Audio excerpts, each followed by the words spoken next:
to this immersive exploration of the Roman Empire, one of the most influential and enduring civilizations in human history.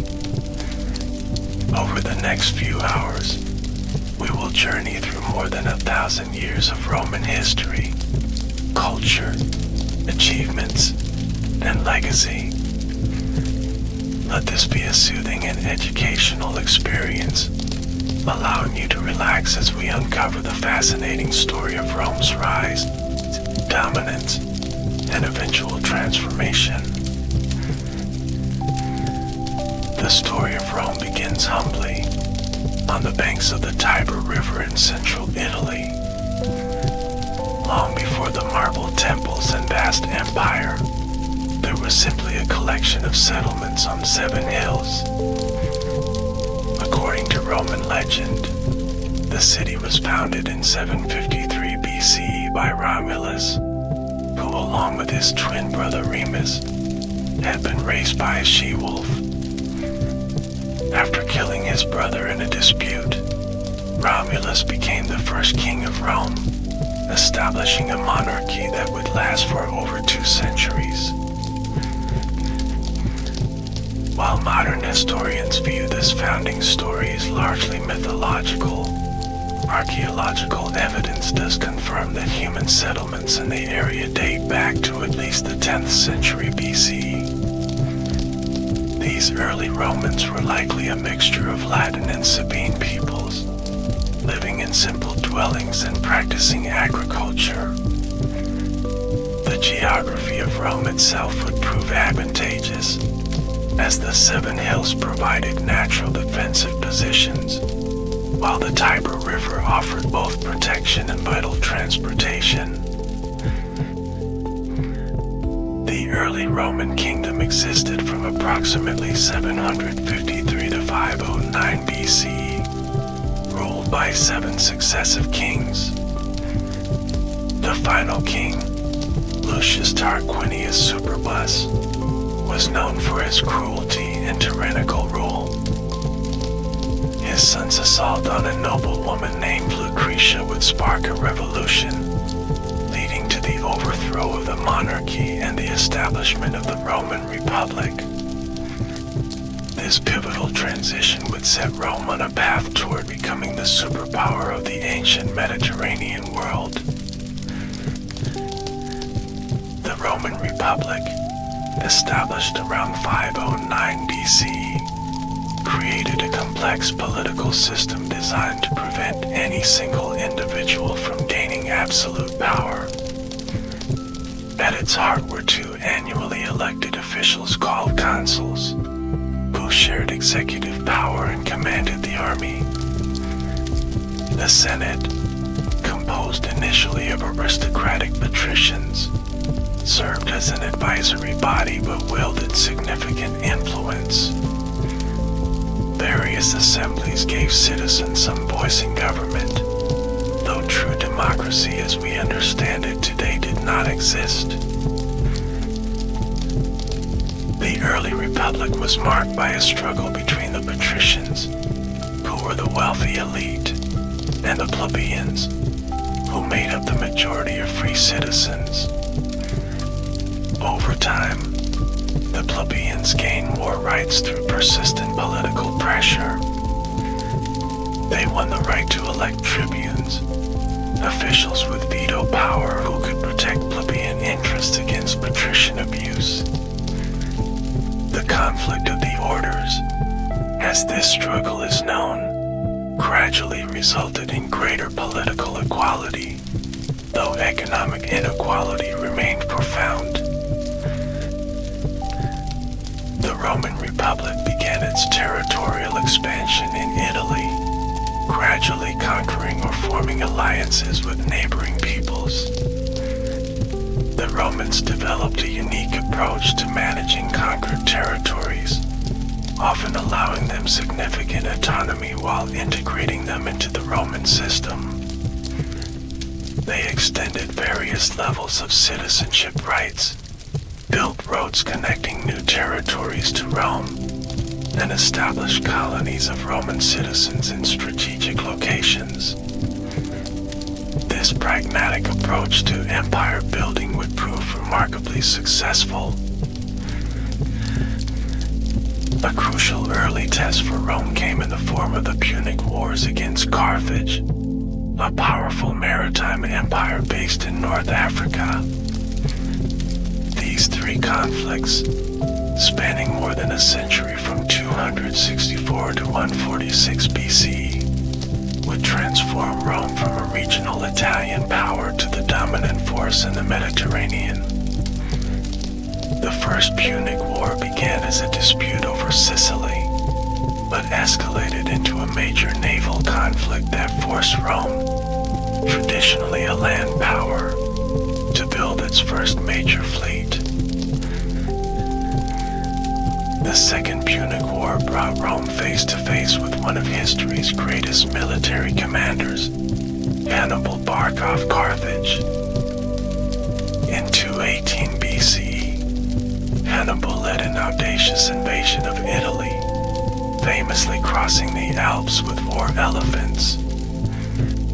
He achieved stunning victories against Roman armies, including the devastating Battle of Cannae in 216 BCE, where his outnumbered forces surrounded and destroyed a much larger Roman army.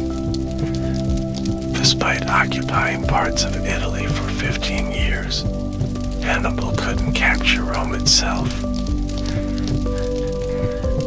The Romans demonstrated remarkable resilience in the face of these setbacks, raising new armies and adopting more effective tactics. The tide turned when the brilliant Roman general Scipio Africanus took the fight to Carthage itself, forcing Hannibal to return to defend his homeland. At the Battle of Zama in 202 BCE, Scipio defeated Hannibal, ending the Second Punic War with harsh terms for Carthage. The Third Punic War, from 149 to 146 BCE, would end with the complete destruction of Carthage, its population enslaved and its land sown with salt according to legend. With Carthage eliminated, Rome turned its attention eastward toward the Hellenistic kingdoms that had emerged from Alexander the Great's empire. Through a combination of military campaigns, diplomatic maneuvering, and exploitation of local conflicts, Rome gradually brought Greece, Macedonia, Asia Minor, Syria, and eventually Egypt under its control. By the late 2nd century BCE, Rome had become the undisputed master of the Mediterranean world, what they called Mare Nostrum, RC. This rapid expansion brought enormous wealth flowing into Rome, but it also created serious social problems. Small farmers, who formed the backbone of the Roman army, often returned from years of military service to find their farms in ruins or dead. Meanwhile, wealthy elites bought up vast estates worked by slaves captured in foreign wars. The growing divide between rich and poor threatened the stability of the Republic. In the late 2nd century BCE, 2 brothers, Tiberius and Gaius Gracchus, attempted reforms to address these inequalities. They proposed redistributing public land to the poor and extending citizenship rights to Rome's Italian allies. Their efforts sparked fierce opposition from conservative senators, and both brothers were eventually assassinated. Their deaths marked a turning point, showing that political disputes in Rome could now lead to violence and murder. The 1st century BCE saw the Republic slide increasingly toward civil conflict. Powerful generals like Marius and Sulla used their loyal armies to seize control of Rome itself, setting dangerous precedents. Sulla conducted brutal purges of his political enemies through proscription lists, which legalized murder and property confiscation. Though he eventually stepped down and restored republican institutions, the damage to the traditional constitutional order had been done. The stage was set for the rise of extraordinary individuals who would bring down the republic. 3 men, Pompey the Great, Marcus Licinius Crassus, and Julius Caesar, formed what historians call the First Triumvirate in 60 BCE. This informal alliance allowed them to dominate Roman politics, but it was always fragile. Crassus died fighting the Parthians in 53 BC, leaving Pompey and Caesar as rivals for supreme power. Julius Caesar emerged as perhaps the most consequential figure in Roman history. A brilliant general, he conquered Gaul, modern France, in a 10-year campaign, adding vast territories and resources to Rome's domain. When the Senate, now allied with Pompey, ordered him to disband his army and return to Rome, Caesar made the fateful decision to cross the Rubicon River with his troops in 49 BCE. This act, which was illegal under Roman law, initiated a civil war. Caesar defeated Pompey's forces at the Battle of Pharsalus in 48 BCE. Pompey fled to Egypt, where he was murdered upon arrival. Caesar followed and became involved with the Egyptian queen Cleopatra VII, helping her secure her throne against her brother in the Alexandrian War. After further campaigns in Asia Minor, Africa, and Spain, Caesar returned to Rome as its undisputed master. As dictator, Caesar instituted numerous reforms. He expanded the Senate, revised the calendar to the Julian system still largely used today, initiated building projects, and extended citizenship rights. But many senators feared his growing power and ambition. On March 15th, 44 BC, the famous Ides of March, a group of senators led by Marcus Junius Brutus and Gaius Cassius Longinus assassinated Caesar in the Senate House, stabbing him 23 times. The conspirators proclaimed they had restored the Republic, but Caesar's murder instead plunged Rome into another round of civil wars. Caesar's adopted son and heir, Octavian, joined forces with Caesar's lieutenant Mark Antony and a politician named Lepidus to form the Second Triumvirate. They hunted down and defeated Caesar's assassins at the Battle of Philippi in 42 BCE. But the alliance was always one of convenience, and eventually, Octavian and Antony turned against each other.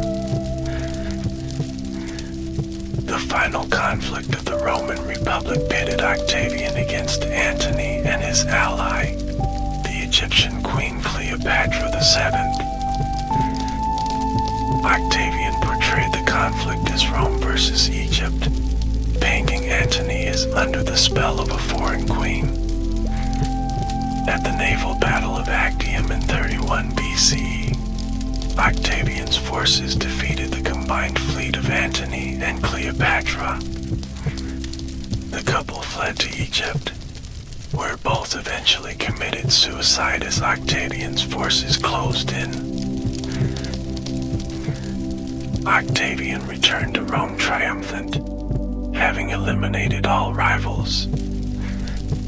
In a series of carefully calculated political maneuvers, he positioned himself as the restorer of the Republic while actually establishing a new form of government, the Principate. 27 BCE, the Senate granted him the honorific title Augustus, by which he would be known to history. The Roman Republic was dead, and the Roman Empire had begun.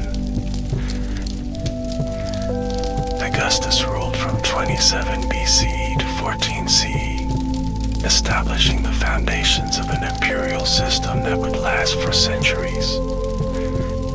He maintained a fiction that the Republic still existed, preserving the Senate and traditional offices.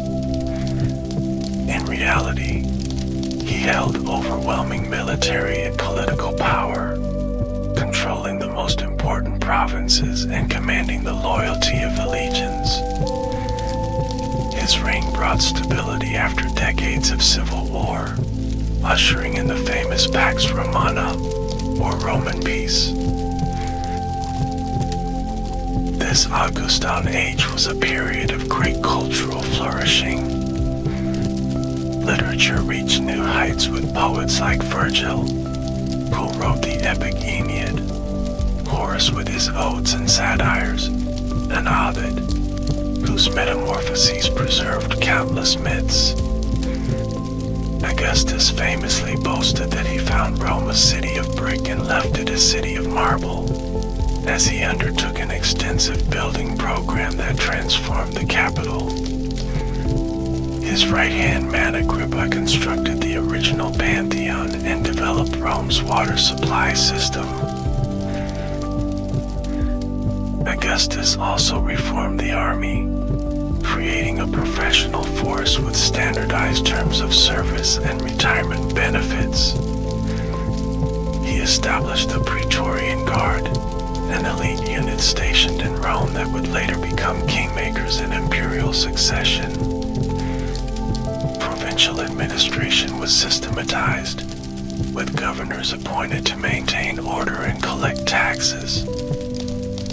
A network of excellent roads facilitated communication and troop movements throughout the expanding empire. One of Augustus's greatest challenges was establishing a clear succession system. Having no son of his own, he attempted to groom various male relatives for the role. After several candidates died prematurely, he ultimately settled on his stepson Tiberius, whom he adopted and made his heir. When Augustus died in 14 CE, the transition of power proceeded smoothly, demonstrating the stability of the new imperial system. Tiberius ruled from 14 to 37 CE, continuing many of Augustus's policies. A competent administrator and experienced general, he maintained the empire's strength but grew increasingly reclusive in his later years. He eventually retired to the island of Capri, leaving the day-to-day governance of Rome to his Praetorian prefect Sejanus, who became extremely powerful before Tiberius ordered his execution. Tiberius's reign established the precedent that the emperor was the ultimate authority, regardless of what republican institutions remained. The next emperor, Caligula, who ruled from 37 to 41 CE, started promisingly but is remembered mainly for his erratic and possibly insane behavior. Stories about him include appointing his horse as a consul, engaging in incest with his sisters, and declaring himself a god. After just 4 years, he was assassinated by his own Praetorian Guard, demonstrating how precarious imperial power could be. The Praetorians then elevated Claudius, Caligula's uncle and a scholarly man with a physical disability, to the throne. Despite being mocked for his limp and speech impediment, Claudius proved an effective ruler from 41 to 54 CE.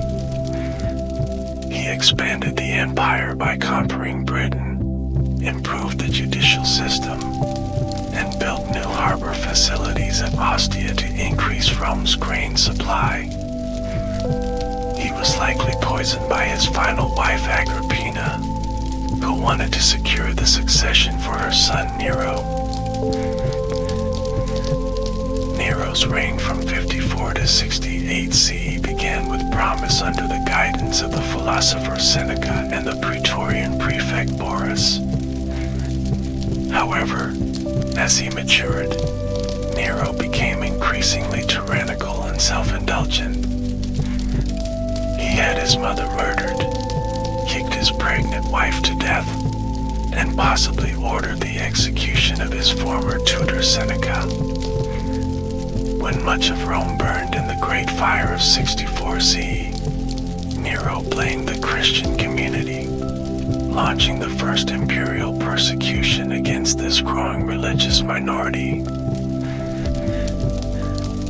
Nero's artistic pretensions and extravagance, including building an enormous palace called the Domus Aurea, Golden House, alienated the Roman elite. Military revolts eventually broke out, and the Senate declared him an enemy of the state. Abandoned by his guards, Nero committed suicide in 68 CE, reportedly uttering the famous last words, "What an artist dies in me." His death ended the Julio-Claudian dynasty that had ruled Rome since Augustus. Nero's fall triggered a period known as the Year of the Four Emperors, as various military commanders fought for the throne. Galba, Otho, and Vitellius each briefly held power before being overthrown. Finally, Vespasian, a general commanding legions in Judea, emerged victorious and established the Flavian dynasty. This chaotic year revealed the dangerous truth: emperors could now be made far from Rome by the armies in the provinces. Vespasian ruled from 69 to 79 CE as a practical, no-nonsense emperor who restored stability and financial solvency to the empire.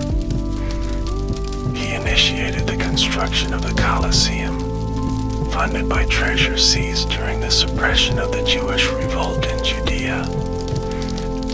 His son Titus, who completed the conquest of Jerusalem and destroyed the Jewish temple, succeeded him but ruled for just 2 years.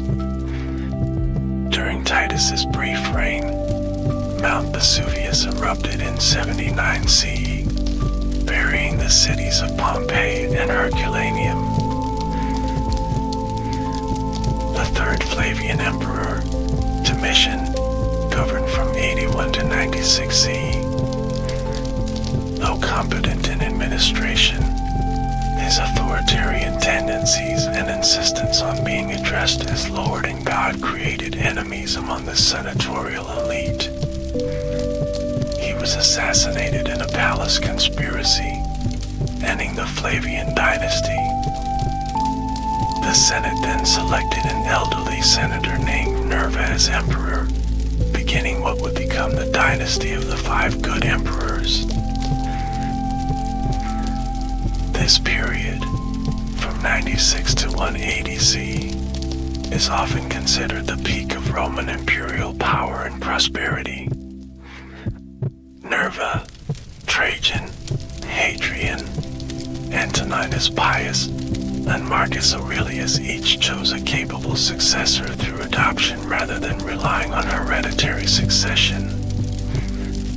Under their leadership, the empire reached its greatest territorial extent, developed sophisticated administrative systems, and enjoyed unprecedented stability. Trajan, who ruled from 98 to 117 CE, was a Spanish-born general who expanded the empire to its largest size. His conquest of Dacia, modern Romania, brought enormous gold and silver resources into the imperial treasury. He also annexed Armenia, Mesopotamia, and parts of Arabia, though some of these eastern conquests proved difficult to maintain. Trajan's extensive building program included markets, baths, and a magnificent forum with a victory column that still stands in Rome today. Hadrian, emperor from 117 to 138 CE, took a different approach, consolidating rather than expanding the empire. He withdrew from some of Trajan's eastern conquests, recognizing they stretched Roman resources too thin. Hadrian traveled extensively throughout the provinces, spending more than half his reign outside Italy. He is famous for building Hadrian's Wall across northern Britain, marking the empire's northern frontier, and for constructing the Pantheon in Rome, a masterpiece of Roman engineering that still stands intact today. Antoninus Pius presided over a peaceful reign from 138 to 161 CE. So stable was the empire under his governance that he rarely left Italy. His successor, Marcus Aurelius, faced more challenges during his rule from 161 to 180 CE, including wars with the Parthian Empire and the East and Germanic tribes along the Danube frontier. Despite being constantly on campaign, Marcus found time to write his Meditations, a work of Stoic philosophy that remains influential to this day. The period of the 5 good emperors ended when Marcus Aurelius broke with tradition by appointing his biological son Commodus as his successor. Commodus, who ruled from 180 to 192 CE, proved to be a disaster. He neglected state affairs, preferring to participate in gladiatorial combats himself, and identified with the god Hercules. His increasingly erratic behavior led to his assassination, triggering another period of civil war.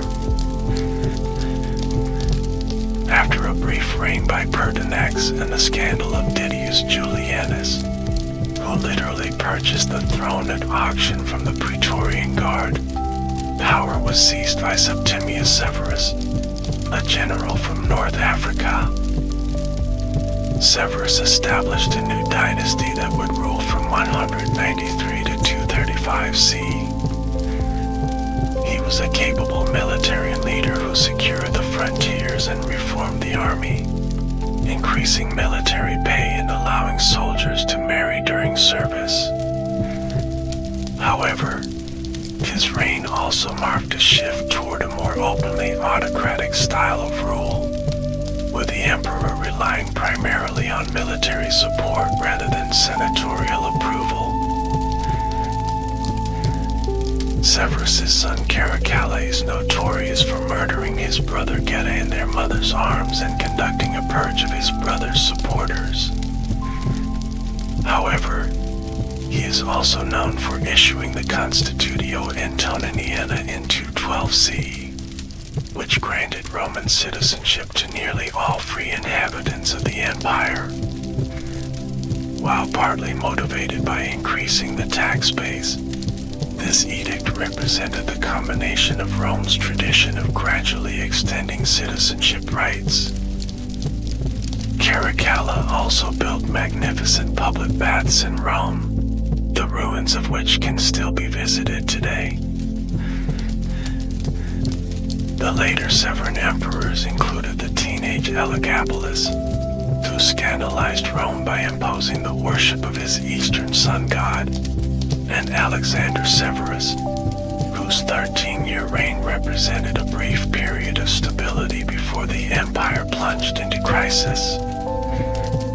When Alexander was murdered by his troops in 235 CE, It initiated a period known as the Crisis of the 3rd Century, or the Military Anarchy. For nearly 50 years, from 235 to 284 CE, the Roman Empire experienced unprecedented turmoil. Numerous emperors rose and fell in rapid succession, most ruling for just a few years or even months before being assassinated or killed in battle. At one point, the empire split into 3 competing states: the Gallic Empire in the west, the Central Roman Empire, and the Palmyrene Empire in the east under Queen Zenobia. External pressures mounted as Germanic tribes and the Persian Sassanid Empire took advantage of Roman instability. This crisis was exacerbated by economic problems, including rampant inflation as emperors debased the currency to pay their troops. Plague swept through densely populated areas, reducing the workforce and tax base. Cities built walls for protection, trade declined, and many rural areas were abandoned as farmers fled marauding armies and bandits. It seemed possible that the Roman Empire might collapse entirely. However, a series of capable soldier emperors from Illyria in the Balkans gradually restored order. Claudius Gothicus defeated Gothic invaders.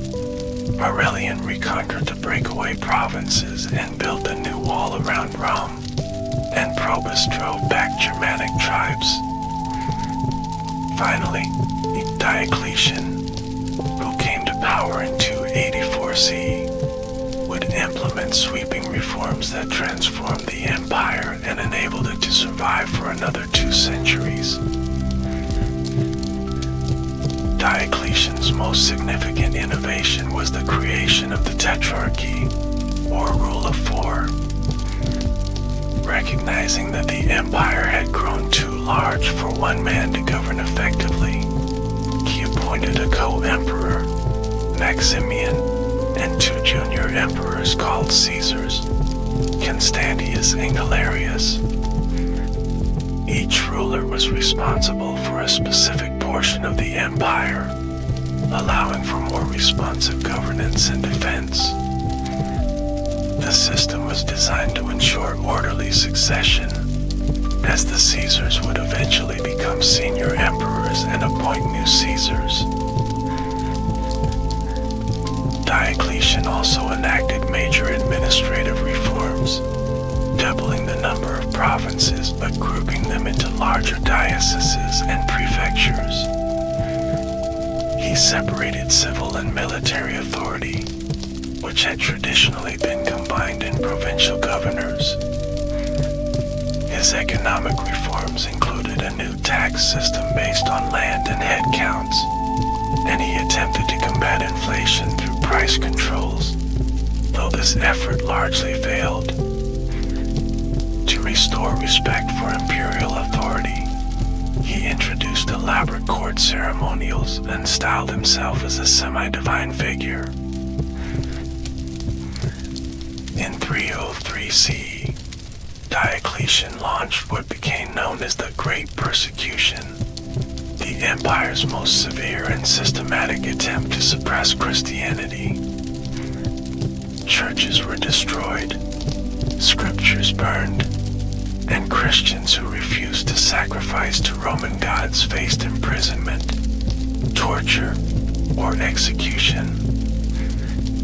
The persecution varied in intensity across different regions and ended in the western provinces when Constantius became Augustus. In 305 CE, in an unprecedented move, Diocletian voluntarily abdicated, forcing Maximian to do the same. Diocletian's carefully designed succession plan soon collapsed into civil war. Constantius died in 306 CE, and and his troops proclaimed his son Constantine as emperor. Several other claimants emerged, and for nearly 2 decades, they fought for control of the empire. Constantine gradually defeated his rivals, culminating in his victory over Licinius in 324 CE, which made him sole ruler of a reunited Roman Empire. Constantine's reign from 306 to 337 CE marked another pivotal transformation for the empire. Most significantly, he issued the Edict of Milan in 313 CE, which granted religious tolerance to all faiths, effectively ending the persecutions of Christians. Constantine himself converted to Christianity, though he delayed baptism until his deathbed. His support elevated Christianity from a persecuted minority religion to an imperial favorite, setting the stage for it to become the dominant faith of the later empire. In 330 CE, Constantine took another momentous step by establishing a new capital city on the site of the Greek colony of Byzantium.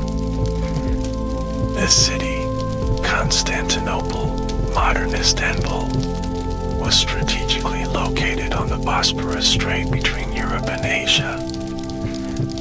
Built on 7 hills like Rome, it was designed as a thoroughly Christian city, with churches rather than pagan temples. This new Rome would become the center of the eastern half of the empire and survive for over 1,000 years after the fall of Rome itself. Constantine continued and expanded many of Diocletian's reforms. He created a new gold coin, the solidus, which remained the standard Byzantine currency for centuries.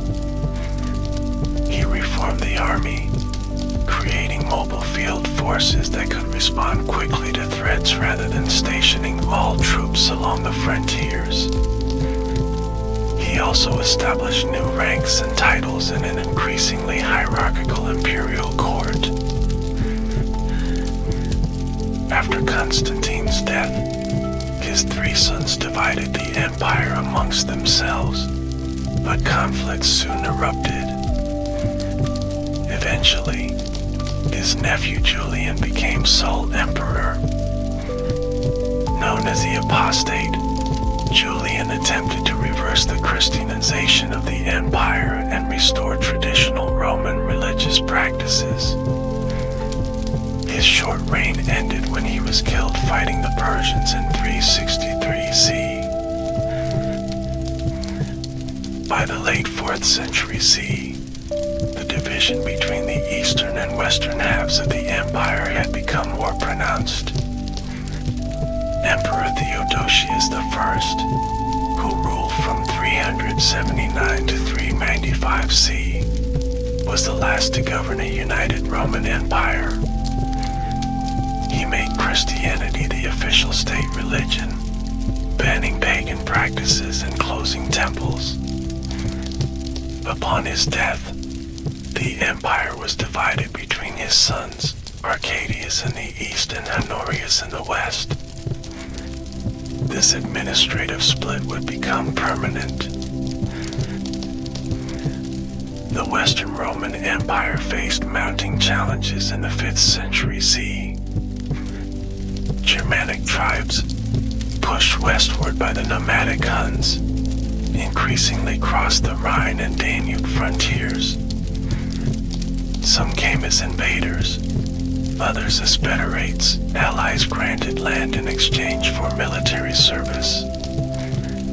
The Western emperors, often children or weak rulers controlled by military commanders, struggled to maintain authority. In 410 CE, Rome itself was sacked by the Visigoths under King Alaric, a shocking event that reverberated throughout the Mediterranean world. It was the first time in nearly 800 years that the Eternal City had fallen to a foreign enemy. The Christian theologian Augustine was prompted to write the City of God in response, arguing that Christians should focus on the heavenly Jerusalem rather than earthly Rome. The situation worsened when the Vandals, another Germanic tribe, crossed from Spain into North Africa and captured the wealthy province. Their control of the Mediterranean shipping lanes and grain supply further weakened the Western Empire. In 455 CE, the Vandals sacked Rome again, this time more thoroughly than the Visigoths had. By this point, the Western emperors controlled the little territory beyond Italy itself. The final Western emperor, ironically named Romulus Augustulus, Little Augustus, was deposed in 476 CE by the Germanic general Odoacer. Rather than claim the imperial title himself, Odoacer returned the imperial regalia to the Eastern Emperor Zeno, stating that one emperor was sufficient for the Roman world. This event is traditionally considered the fall of the Western Roman Empire, though the transition was more gradual than dramatic for most inhabitants. While the Western Empire fragmented into various Germanic kingdoms, the Eastern Roman Empire, which historians call the Byzantine Empire, continued to thrive. Its capital Constantinople was wealthy, well fortified, and strategically located. The Eastern emperors maintained a professional civil service, controlled crucial trade routes, and possessed a more stable economy. They viewed themselves as the legitimate continuation of the Roman Empire, preserving Roman law and institutions even as they became increasingly Greek in language and culture. Emperor Justinian I, who ruled the Eastern Empire from 527 to 565 CE, attempted to reconquer the western provinces.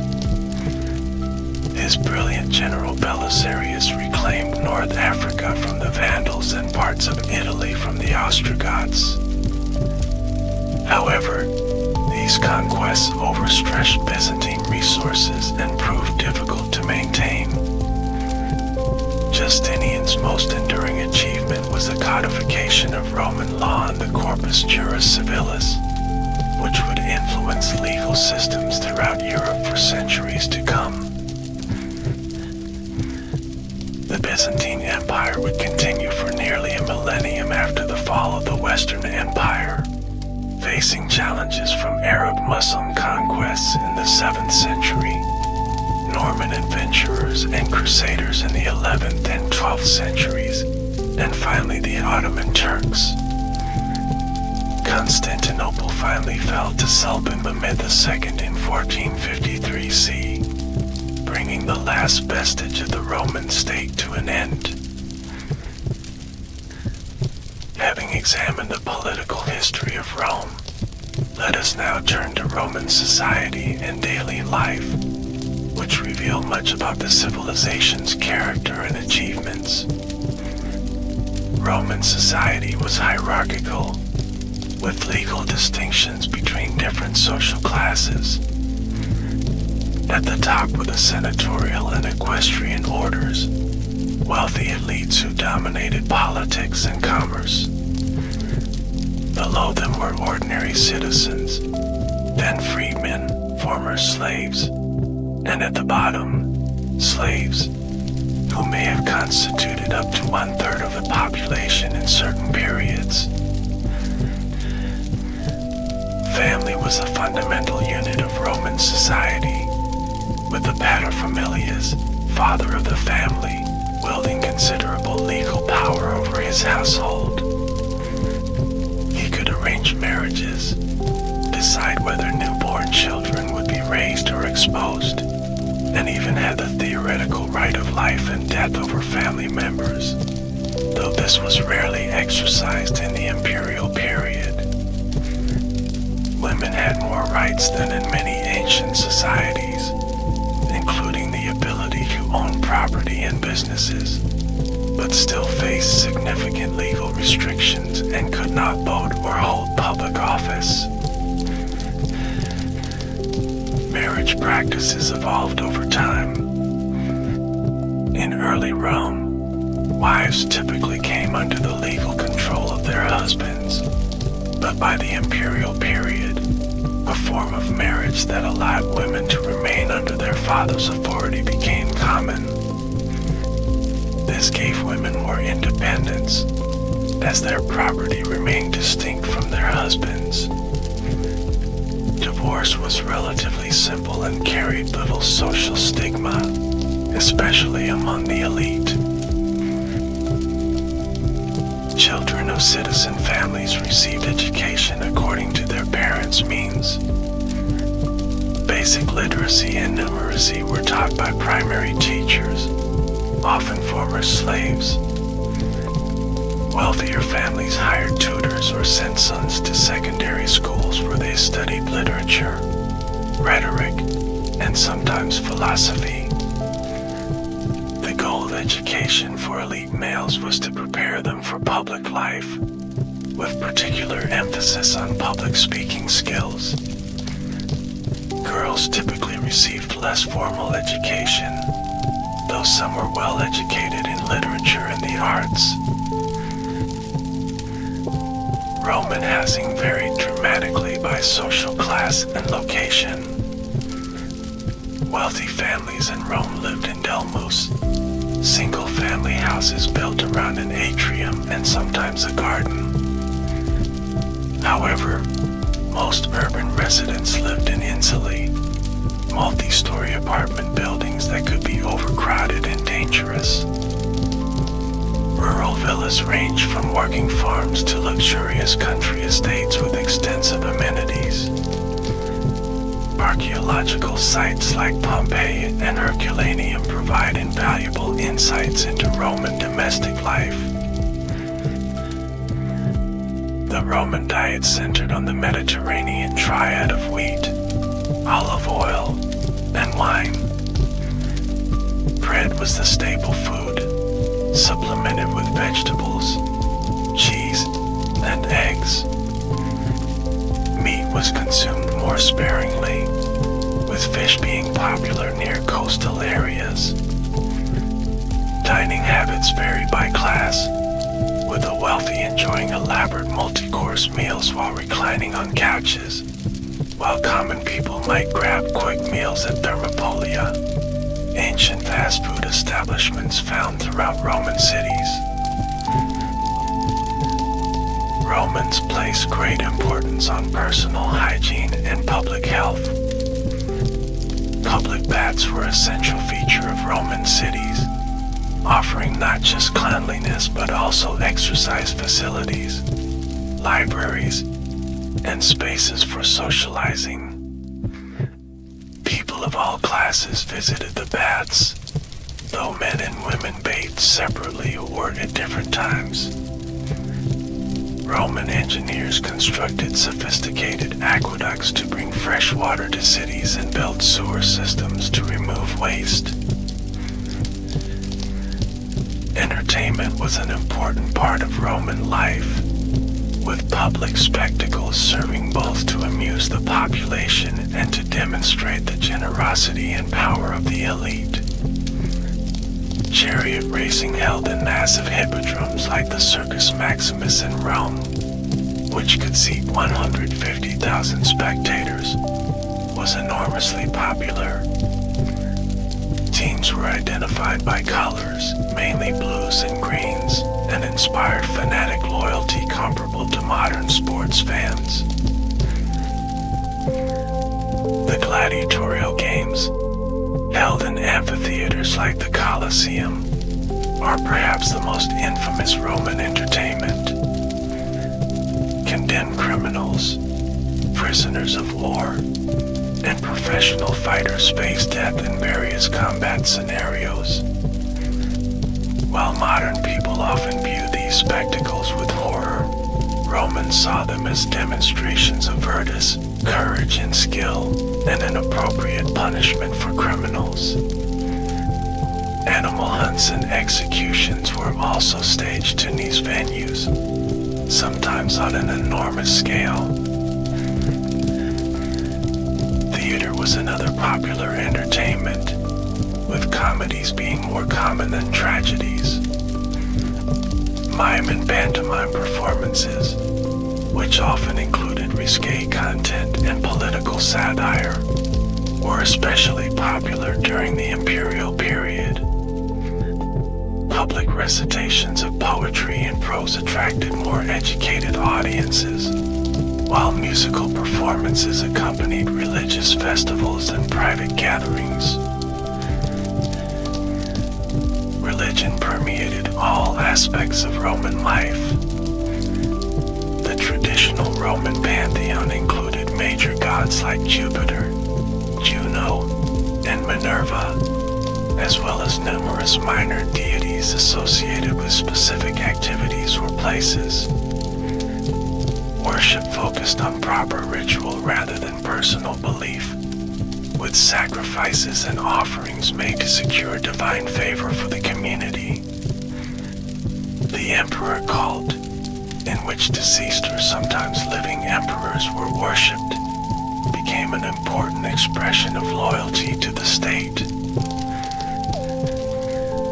As the empire expanded, Romans encountered and often adopted foreign cults. The worship of Isis from Egypt, Cybele from Anatolia, and Mithras, popular among soldiers, spread throughout the empire. These mystery religions often offered personal salvation and emotional experiences that traditional Roman religion lacked. Judaism maintained a special protected status, despite occasional conflicts, due to its ancient origins and monotheistic principles. Christianity, which emerged as a Jewish sect in the eastern provinces, initially faced suspicion and intermittent persecution. Christians refused to participate in imperial cult rituals, which was seen as disloyal and potentially dangerous to public welfare. Despite this, the religion spread rapidly, especially among urban populations. Constantine's embrace of Christianity in the 4th century CE transformed it from a persecuted minority faith to the eventual official religion of the empire. Rome's economy was primarily agricultural, with farming techniques that remained largely unchanged for centuries. Large estates called latifundia, worked by slaves or tenant farmers, produced grain, olive oil, and wine for commercial markets. Manufacturing occurred on a relatively small scale, with pottery, textiles, and metal goods produced in workshops rather than factories. Mining was significant, with gold from Spain, silver from various provinces, and other metals extracted using techniques that wouldn't be surpassed until the Industrial Revolution. Trade flourished during the Pax Romana, when seas were free of pirates and roads were well maintained. The Mediterranean became a Roman lake, facilitating the movement of goods throughout the empire. Luxury items like silk from China and spices from India reached wealthy Romans through long-distance trade networks. The Roman road system, spanning over 250,000 miles, connected provinces and facilitated both military movements and commerce. The Romans established a sophisticated monetary system based on gold, silver, and bronze coins. Banking developed to handle large transactions, with money changers and lenders operating in forums throughout the empire. Tax collection, while often resented, funded the military, public works, and the imperial bureaucracy. The empire's financial administration was remarkably complex for a pre-modern state. Roman law represents one of civilization's most significant and enduring contributions. Early Roman law was primarily customary, but was codified in the 12 tables around 450 BCE. As Rome expanded, jurists developed the jus gentium, or law of peoples, to handle cases involving non-citizens. This contributed to the concept of natural law, based on universal principles rather than local customs. During the classical period of Roman law, from the late Republic through the early Empire, jurists like Gaius and Ulpian wrote extensively on legal theory and practice. They developed sophisticated concepts of contracts, property rights, inheritance, and criminal law. Roman law emphasized the importance of intent in criminal matters and established principles like the presumption of innocence. Justinian's 6th century codification preserved this legal tradition, which would later influence legal systems throughout Europe and beyond. Roman engineering and architecture transformed the physical landscape of the ancient world. The Romans perfected the use of concrete, allowing them to construct buildings of unprecedented size and durability. The arch, vault, and dome became signature elements of Roman architecture, enabling the creation of vast interior spaces. The Pantheon in Rome, with its perfect hemispherical dome, remains a testament to Roman engineering genius. Roman cities followed similar layouts, typically centered around a forum where political, religious, and commercial activities took place. Major public buildings included temples, basilicas, law courts and meeting halls, theaters, amphitheaters, and baths. Streets were often laid out in a grid pattern, with main thoroughfares paved with stone. Some cities had sophisticated water and sewer systems, public toilets, and even apartment buildings rising several stories. Practical engineering was a Roman specialty. Their aqueducts carried water over vast distances using gravity alone, maintaining a precise slope to ensure flow. The famous Pont du Gard in southern France and the Segovia Aqueduct in Spain exemplified this achievement. Roman roads, built with multiple layers for drainage and durability, connected the empire, and they continued to serve as major transportation routes for centuries after Rome's fall. Bridges, harbors, and defensive walls further demonstrated Roman engineering prowess. Roman art drew heavily from Greek precedents but developed its own distinctive characteristics. Sculpture became more realistic and often featured specific individuals rather than idealized types. Portrait busts captured the personality and character of subjects, while relief sculptures on monuments like Trajan's Column narrated historical events in remarkable detail. The Romans excelled at historical art that commemorated military victories and imperial achievements, while painting flourished flourished, especially in domestic contexts. Houses in Pompeii and Herculaneum preserve examples of the four Pompeian styles, ranging from imitation marble to elaborate architectural illusions and mythological scenes. Mosaic floors were common in wealthy homes and public buildings, with designs ranging from simple geometric patterns to complex pictorial compositions. The Romans also produced fine jewelry, silverware, and glass, developing techniques like blown glass that revolutionized the industry. Latin literature began as an imitation of Greek models but developed its own voice and themes. Early writers like Plautus and Terence adapted Greek comedies for Roman audiences. During the late Republic, Cicero perfected Latin prose in his speeches and philosophical works, while Lucretius wrote a philosophical poem on Epicureanism and Catullus composed intensely personal lyric poetry.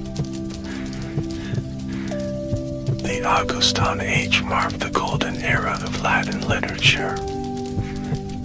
Virgil's Aeneid provided Rome with a national epic linking the city's founding to the Trojan War. Horace's odes and satires combined Greek forms with Roman content, while Ovid's Metamorphoses wove together mythological tales with wit and sophistication. Livy's monumental history of Rome from its founding celebrated the city's virtues and achievements. Later imperial literature included Seneca's philosophical essays and tragedies, Lucan's epic on the civil war between Caesar and Pompey, and Tacitus's incisive histories that critiqued imperial power. Petronius's Satyricon and Apuleius's Golden Ass developed early forms of the novel. In the late Empire, Christian writers like Tertullian, Augustine, and Jerome created a substantial body of theological literature that would profoundly influence medieval thought. Science and medicine in Rome were largely practical rather than theoretical. The Romans applied Greek scientific knowledge to solve engineering problems and improve public health. Vitruvius's treatise on architecture compiled extensive information on building methods, urban planning, and machine design. Frontinus wrote on the water supply system of Rome, while agronomists like Cayumella provided detailed guidance on farming techniques. Physicians like Galen, a Greek working in Rome, conducted anatomical studies and developed theories of disease that would dominate Western medicine for over a millennium. Military hospitals provided care for wounded soldiers, with specialized instruments for extracting arrows and performing surgeries. Public health initiatives included clean water supplies, waste disposal systems, and regulations to prevent the spread of disease. The military was the backbone of Roman power and expansion. The legions evolved from a citizen militia in the early Republic to a professional standing army under Augustus. Each legion consisted of about 5,000 heavily armed infantry soldiers, divided into cohorts and centuries with a clear chain of command. Auxiliary units recruited from provincial populations provided cavalry and specialized troops, while the Navy controlled the Mediterranean and major rivers. Roman soldiers were not just fighters but also builders and engineers. They constructed roads, bridges, and fortifications as they expanded the empire. Each night on campaign, they built a fortified camp according to standardized plans. Their equipment was standardized and effective, including the pilum, javelin, gladius, short sword, and the iconic rectangular shield. Discipline, formation fighting, and adaptability gave Roman armies an edge over most opponents. The legacy of Rome extends far beyond its historical boundaries and time frame. Latin, though no longer spoken as a native language, remained the language of scholarship, law, and the Catholic Church throughout the Middle Ages and Renaissance. It evolved into the Romance languages Italian, French, Spanish, Portuguese, and Romanian, spoken by hundreds of millions today.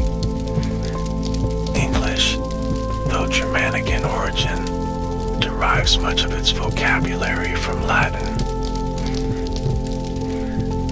Roman law became the foundation of legal systems throughout continental Europe and their colonial possessions. Concepts like due process, trial by evidence, and systematic legal codes derive from Roman precedents. Even in common law countries like the United Kingdom and United States, Roman legal principles had significant influence, especially in areas like contracts and property law. Political concepts and terminology from Rome continue to shape modern governance. Terms like Senate, Republic, Constitution, and citizen come directly from Latin. The American founding fathers were deeply influenced by Roman Republican ideas, deliberately incorporating checks and balances to prevent the concentration of power. The physical symbols of government in many countries, from Capitol buildings to eagles as national emblems, consciously echo Roman precedents. Roman engineering techniques and architectural forms have been revived repeatedly through history. The Renaissance saw a deliberate return to classical models, while neoclassical architecture in the 18th and 19th centuries adorned government buildings, banks, and museums with columns, domes, and pediments derived from Roman originals. Modern concrete construction, though using different formulations, builds on principles first developed by Roman engineers. Christianity, which became the dominant religion of Europe, was profoundly shaped by its early development within the Roman Empire. The organizational structure of the Catholic Church, with its dioceses corresponding to Roman administrative divisions, reflects this heritage. Latin remained the language of Western Christianity for centuries, and Roman concepts influenced theological development and church law. The idea of Europe itself owes much to the Roman experience of unifying diverse peoples under common institutions and culture.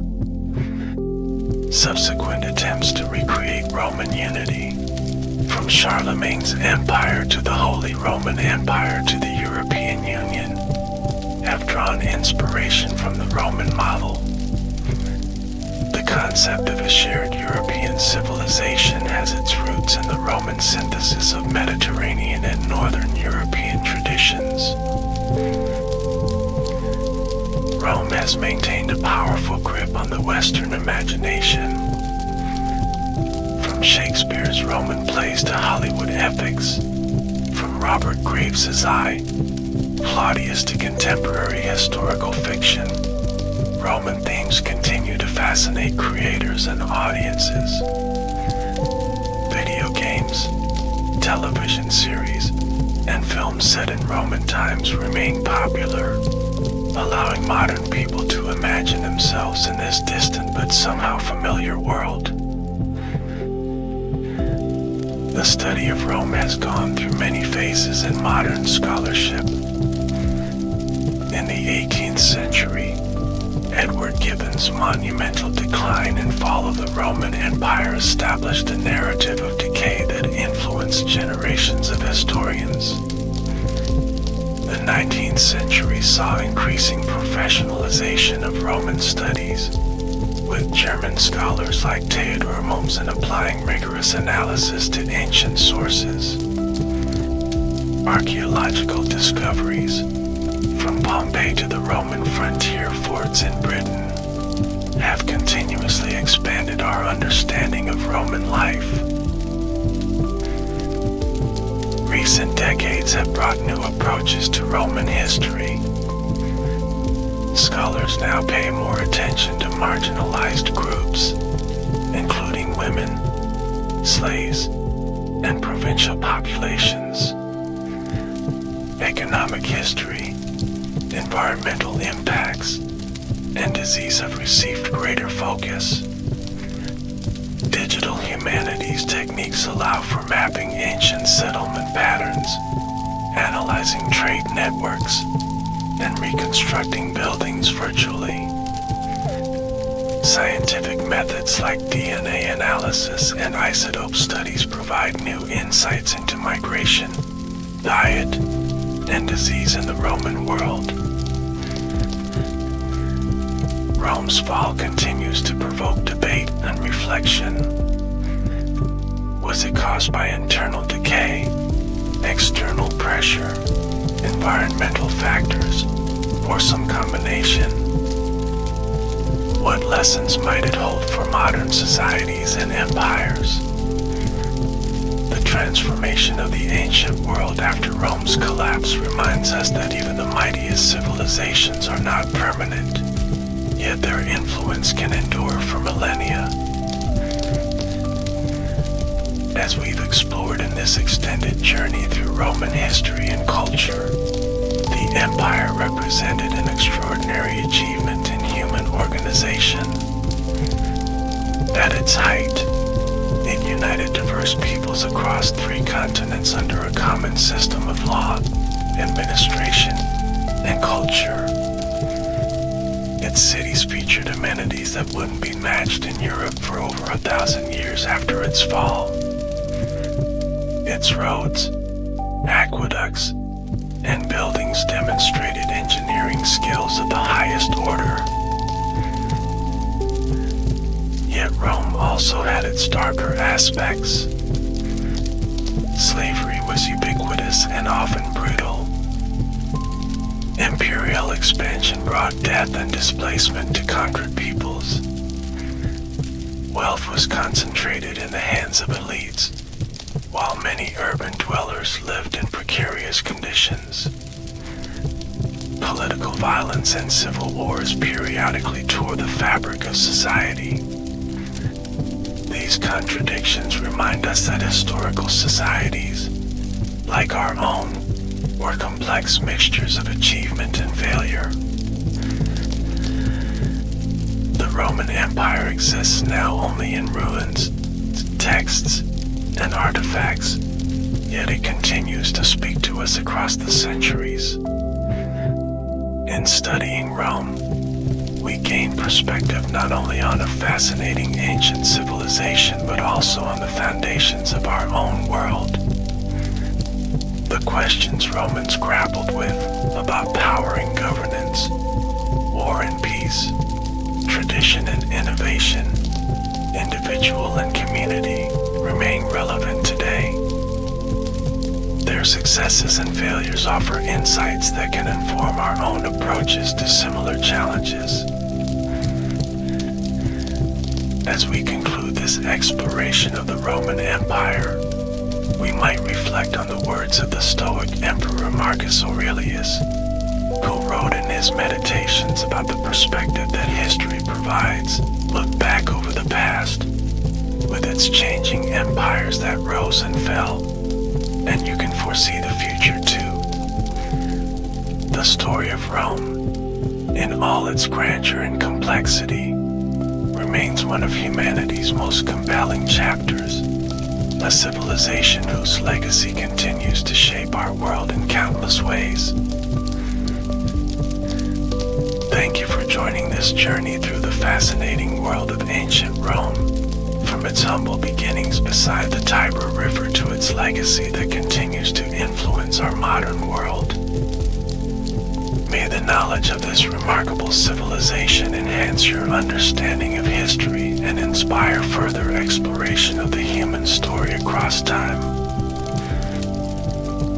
Welcome to this exploration of ancient Greek philosophy, a journey through some of the most profound and enduring ideas in human history. As we begin our intellectual voyage, I invite you to settle into a comfortable position and allow your mind to travel back more than 2,000 years to the sun-drenched shores of the Mediterranean, where the foundations of Western thought were first established. The ancient Greeks created a legacy of wisdom that continues to shape our understanding of existence, knowledge, ethics, and the human condition to this very day. Ancient Greek philosophy emerged in the 6th century BCE and flourished for nearly a millennium thereafter. It represents humanity's first systematic attempt to understand the world through reason rather than myth, marking a pivotal transition from mythological explanations to rational inquiry. The philosophers of ancient Greece sought to comprehend the fundamental nature of reality, the purpose of human existence, and the principles of ethical conduct. In our exploration today, we'll journey through the 3 major periods of ancient Greek philosophy, beginning with the pre-Socratics, moving through the classical period dominated by Socrates, Plato, and Aristotle, and concluding with the Hellenistic schools of thought, including Stoicism, Epicureanism, and skepticism. We'll explore how these ancient thinkers grappled with questions that remain strikingly relevant today, and discover why their insights continue to resonate across the centuries. Let us begin by setting the stage for the emergence of Greek philosophical thought. The ancient Greek world was composed of numerous city-states, or polis, scattered across the Mediterranean region. Cities like Athens, Miletus, Ephesus, and later Alexandria became centers of intellectual activity, where thinkers could gather, debate, and develop their ideas. The relative prosperity and political freedom found in many of these city-states, particularly Athens during its democratic period, created fertile ground for philosophical speculation. Before philosophy as we know it emerged, the ancient Greeks, like other ancient peoples, explained the world through mythology. The works of Homer and Hesiod provided narratives about the origins of the cosmos, the nature of the gods, and humanity's place within this divine order. These mythological explanations satisfied cultural and religious needs, but they did not attempt to provide systematic, rational accounts of natural phenomena. The transition from mythos to logos, from mythological storytelling to rational discourse, marks the birth of Greek philosophy. This intellectual revolution began in the Greek colonies of Ionia, on the western coast of what is now Turkey, where thinkers started to propose natural explanations for the cosmos, rather than supernatural ones. Now, let us turn our attention to the earliest Greek philosophers, known collectively as the pre-Socratics. These pioneers of thought laid the groundwork for all subsequent philosophical inquiry, by asking fundamental questions about the nature of reality, change, and existence itself. The term pre-Socratic refers to philosophers who preceded Socrates, though some were actually his contemporaries. What unites them is their common focus on cosmology and ontology, the study of the universe as a whole and the nature of being. While most of their original works have been lost, we know their ideas through fragments and testimonies preserved by later writers. Our journey begins in Miletus, an Ionian Greek colony, with Thales, who is often considered the first philosopher in the Western tradition. Active around 600 BCE, Thales proposed that water was the fundamental principle of all things. While this may seem simplistic to modern ears, his claim was revolutionary, as it suggested that the diverse phenomena of nature could be explained by reference to a single, natural substance, rather than by the actions of anthropomorphic gods. Thales' intellectual boldness went beyond his cosmological theory. He is said to have predicted a solar eclipse in 585 BCE, demonstrating that celestial events followed regular patterns, rather than divine whims. He also applied geometric principles to practical problems, such as measuring the height of the Great Pyramid of Egypt by comparing the length of its shadow to that of a stick. Following Thales, his student Anaximander proposed a more abstract first principle, which he called the apparent or the boundless.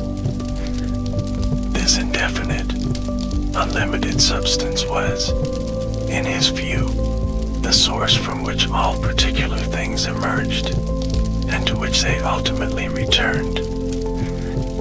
Anaximander's conception moved beyond the visible elements, suggesting that the ultimate reality might transcend sensory experience. Anaximander also developed an early theory of evolution, proposing that humans had evolved from fish or fish-like creatures. He created one of the first maps of the known world, and suggested that the Earth floated freely in space, maintained in its position not by resting on anything, but because it had no reason to move in any particular direction. These ideas show remarkable imagination and an early attempt to understand natural phenomena through reason alone. The third Milesian philosopher, Anaximenes, returned to the search for a material first principle, proposing that air was the fundamental substance. He suggested that air, when rarefied, became fire, and when condensed, became water and then earth. This theory attempted to explain how a single substance could give rise to the diverse materials we observe in nature, through simple processes of condensation and rarefaction. Moving beyond the Milesian school, we encounter Pythagoras, whose name remains familiar to us through the Pythagorean theorem in mathematics. Active in southern Italy around 530 BCE, Pythagoras founded a philosophical and religious community that combined scientific inquiry with mystical beliefs. For Pythagoras and his followers, numbers were not merely mathematical abstractions, but the very essence of reality. They discovered that musical harmonies corresponded to simple numerical ratios, leading them to believe that the entire cosmos was structured according to mathematical principles, a harmony of the spheres. This profound insight, that mathematics could describe the fundamental patterns of nature, remains a cornerstone of modern science. The Pythagoreans also held several distinctive beliefs, including the transmigration of souls and various dietary restrictions, such as abstaining from beans. They lived communally, with property held in common, and included women among their members, which was unusual for the time. Their combination of scientific inquiry, mathematical discovery, and religious practice shows the holistic nature of early Greek philosophical thought. Another crucial figure among the pre-Socratics was Heraclitus of Ephesus, known for his doctrine of perpetual flux. Heraclitus proclaimed that everything flows and that one cannot step into the same river twice. For him, reality was not static but constantly changing, a perpetual interaction of opposites generating an underlying unity. Heraclitus also introduced the concept of the logos, a term with multiple meanings including word, account, and reason. He saw the logos as the universal principle that governs all things, a cosmic order that most humans fail to comprehend. His writings, preserved only in fragments, are famously obscure, earning him the nickname the Dark One. Yet his insights about the dynamic nature of reality and the unity underlying apparent opposites continue to intrigue philosophers today. In stark contrast to Heraclitus stood Parmenides of Elea, who argued that change is impossible and merely an illusion of the senses. Parmenides made a radical distinction between the way of truth, accessible only through reason, and the way of opinion, based on sensory experience. Following logical reasoning to its ultimate conclusion, he claimed that what truly exists must be one, unchanging, and eternal. Parmenides' argument was based on a simple but profound insight: that which is, and that which is not. From this, he deduced that true reality must be eternal, for it cannot come from nothing, nor can it cease to be.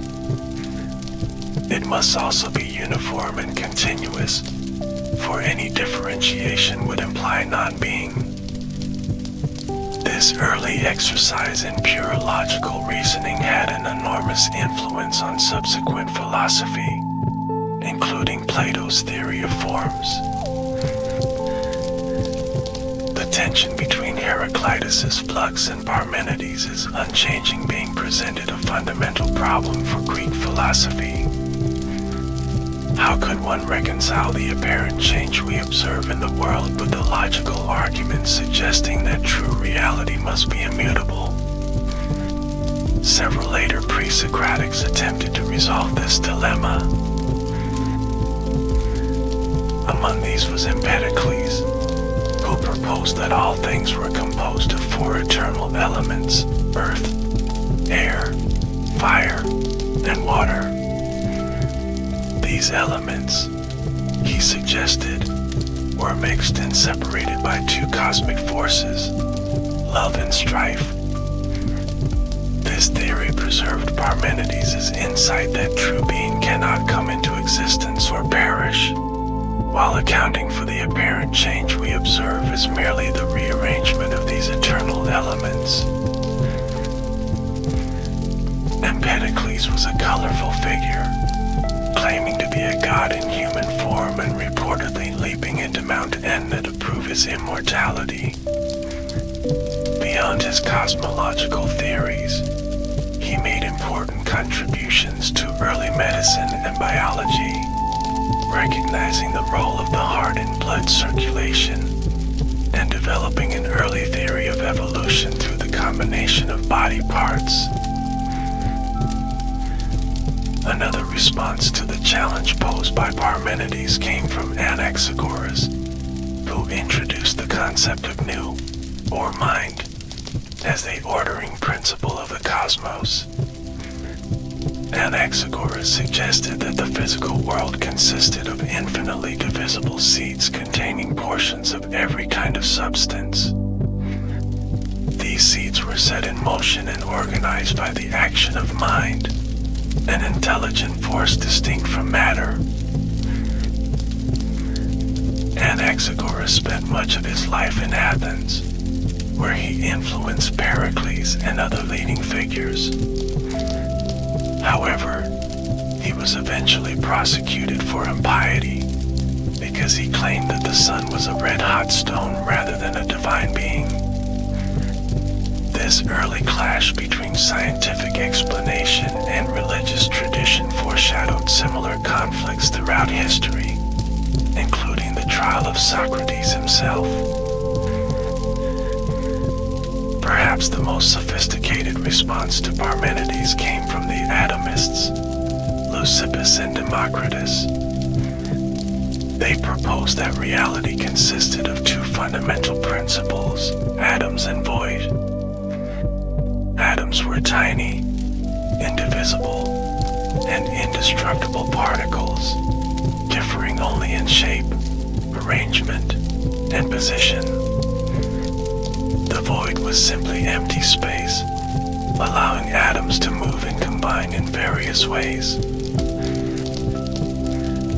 This elegant theory preserved the Parmenidean insight that true being cannot come into or go out of existence, while explaining the appearance of change through the motion and recombination of eternal atoms. The atomists extended their materialistic explanation to all phenomena, including the human soul, which they considered composed of particularly fine and mobile atoms.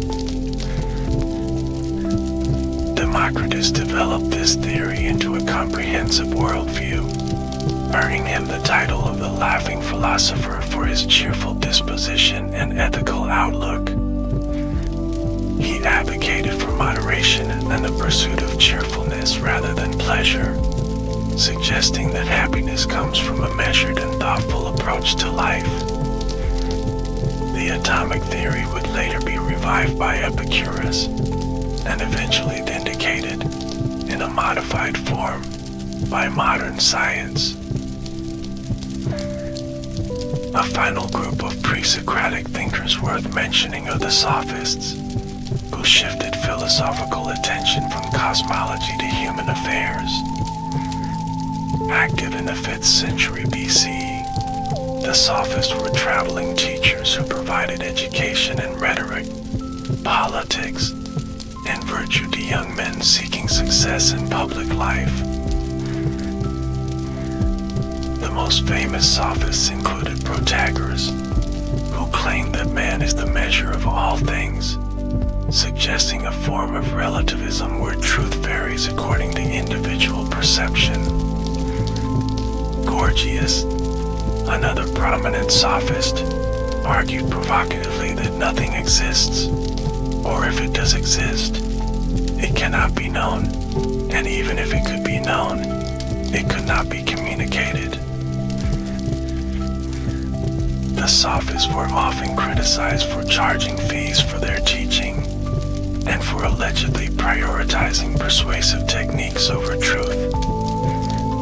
However, modern scholarship has recognized their important contributions to rhetoric, linguistics, cultural relativism, and political theory. Their focus on human affairs and skepticism toward traditional beliefs helped prepare the ground for the ethical investigations of Socrates and his successors. The pre-Socratic period demonstrates the remarkable creativity and boldness of early Greek thought. These thinkers, working without the benefit of established scientific methods or specialized equipment, relied on observation, reason, and imagination to develop sophisticated theories about the fundamental nature of reality. They established philosophy as a distinct form of inquiry, separate from mythology and religion, and laid the groundwork for all subsequent Western thought. Now, we turn to the classical period of Greek philosophy, dominated by the towering figures of Socrates, Plato, and Aristotle. This era, centered in Athens during its golden age and subsequent decline, represents the high point of ancient Greek philosophical achievement. We begin with Socrates, born around 470 BCE in Athens, a figure who transformed the practice of philosophy despite writing nothing himself. Our knowledge of Socrates comes primarily from the dialogues of his student Plato, the satirical plays of Aristophanes, and the historical writings of Xenophon. Distinguishing the historical Socrates from Plato's the literary character presents a challenge known as the Socratic problem. What we do know is that Socrates was an unusual figure in Athenian society, a stonecutter by trade who dedicated himself to philosophical questioning. Unlike the Sophists, he charged no fees and claimed no special wisdom. Instead, he described himself as knowing only that he did not know, a stance of learned ignorance that paradoxically made him wiser than those who falsely believe themselves knowledgeable. Socrates' philosophical method, known as Elenchus or the Socratic method, involved questioning interlocutors about their beliefs, exposing contradictions in their thinking, and helping them recognize their own ignorance. This approach, while intellectually stimulating, often left people feeling bewildered or embarrassed, earning Socrates comparisons to a gadfly stinging the complacent Athenian citizenry, and to a stingray numbing those he engaged with. Unlike the pre-Socratics, Socrates showed little interest in cosmology or natural science. Instead, he focused on ethical questions. What is virtue? How should one live? What is justice? He believed that the unexamined life was not worth living, and that genuine knowledge or virtue would necessarily lead to virtuous action. This position, known as Socratic intellectualism, suggests that no one does wrong knowingly, but only out of ignorance. Socrates' commitment to philosophical inquiry ultimately cost him his life. In 399 BC, at the age of 70, he was brought to trial on charges of impiety and corrupting the youth. The real motivations behind these charges were likely political, as Athens had recently emerged from a period of oligarchic rule, and Socrates had associations with some of the oligarchs. As depicted in Plato's Apology, Socrates refused to compromise his principles during his trial, neither pleading for mercy nor proposing a realistic alternative to the death penalty. After being condemned, he accepted his sentence with remarkable equanimity, using his final days to engage in philosophical discussions with friends, as portrayed in Plato's Crito and Phaedo. He then drank the prescribed cup of hemlock, dying as he had lived, in pursuit of wisdom. Socrates' execution profoundly affected his young student, Plato, who would go on to become one of the most influential philosophers in Western history. Born into an aristocratic Athenian family around 428 BC, Plato had originally intended a political career, but the turmoil of Athenian politics and the fate of his teacher led him to pursue philosophy instead. After Socrates' death, Plato traveled extensively, visiting Egypt, Italy, and Sicily, where he attempted, unsuccessfully, to implement his political ideas with the ruler Dionysius II. Upon returning to Athens, he founded the Academy, often considered the first Western university, which would remain active for nearly 900 years. Unlike Socrates, Plato wrote extensively, primarily in the form of dialogues featuring Socrates as the main character. These works cover a vast range of philosophical topics, including ethics, politics, metaphysics, epistemology, and aesthetics. Scholars typically divide Plato's dialogues into early, middle, and late periods, with the earlier works thought to reflect more of the historical Socrates views, while the later ones develop Plato's own distinctive philosophical system.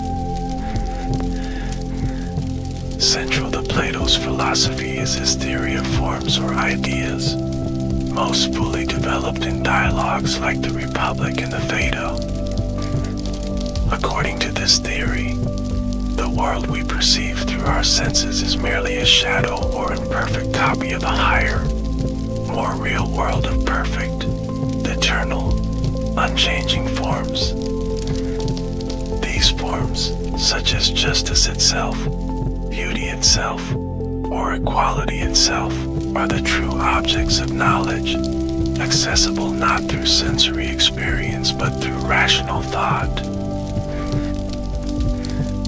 In Plato's famous allegory of the cave, presented in Book 7 of the Republic, human beings are likened to prisoners chained in a cave, watching shadows on a wall, mistaking these shadows for reality. The philosopher is like a prisoner who breaks free from these chains, ascends from the cave, and sees the true light of the sun, a metaphor for the form of the good, which Plato considered the highest reality and the source of all other forms. This theory of forms has profound implications for Plato's epistemology, or theory of knowledge. In dialogues like the Meno and Phaedo, Plato suggests that learning is actually a form of remembering or recollection, anamnesis. The human soul, he proposes, existed before birth in the realm of forms, where it gained knowledge of these perfect realities.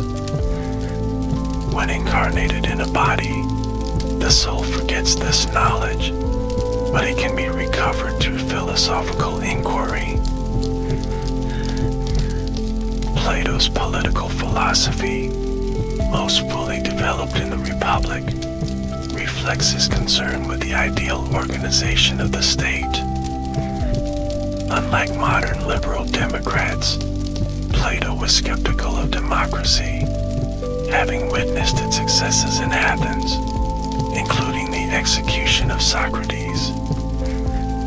Instead, he advocated for a meritocratic system in which the most philosophically gifted individuals, the philosopher kings, would rule, supported by a guardian class of auxiliaries, with the rest of the population serving as producers. This ideal state, or Callipolis, would be characterized by the virtue of justice, understood as each part performing its proper function. The philosopher rulers would possess wisdom, the guardians courage, and all citizens would practice temperance or self-control. Education would play a crucial role in this system, with potential rulers undergoing a rigorous training program in mathematics, astronomy, music, and ultimately dialectic, the philosophical method of arriving at truth through conversation. Plato's political vision, while influential, has often been criticized as authoritarian and elitist. However, it's worth noting that his aim was to create a state governed by reason and virtue rather than self-interest, and that the privileges accorded to the ruling class were balanced by significant restrictions on their personal freedom and property rights. In his later dialogue, The Laws, Plato presents a more practical and less idealized political system, suggesting that his thinking evolved over time.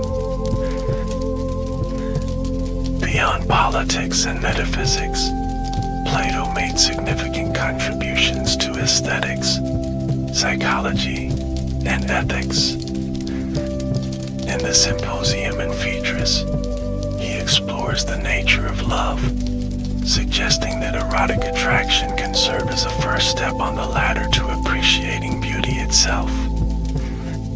In the Phaedrus and Republic, he develops a tripartite model of the soul, divided into reason, spirit, and appetite, each with its proper role.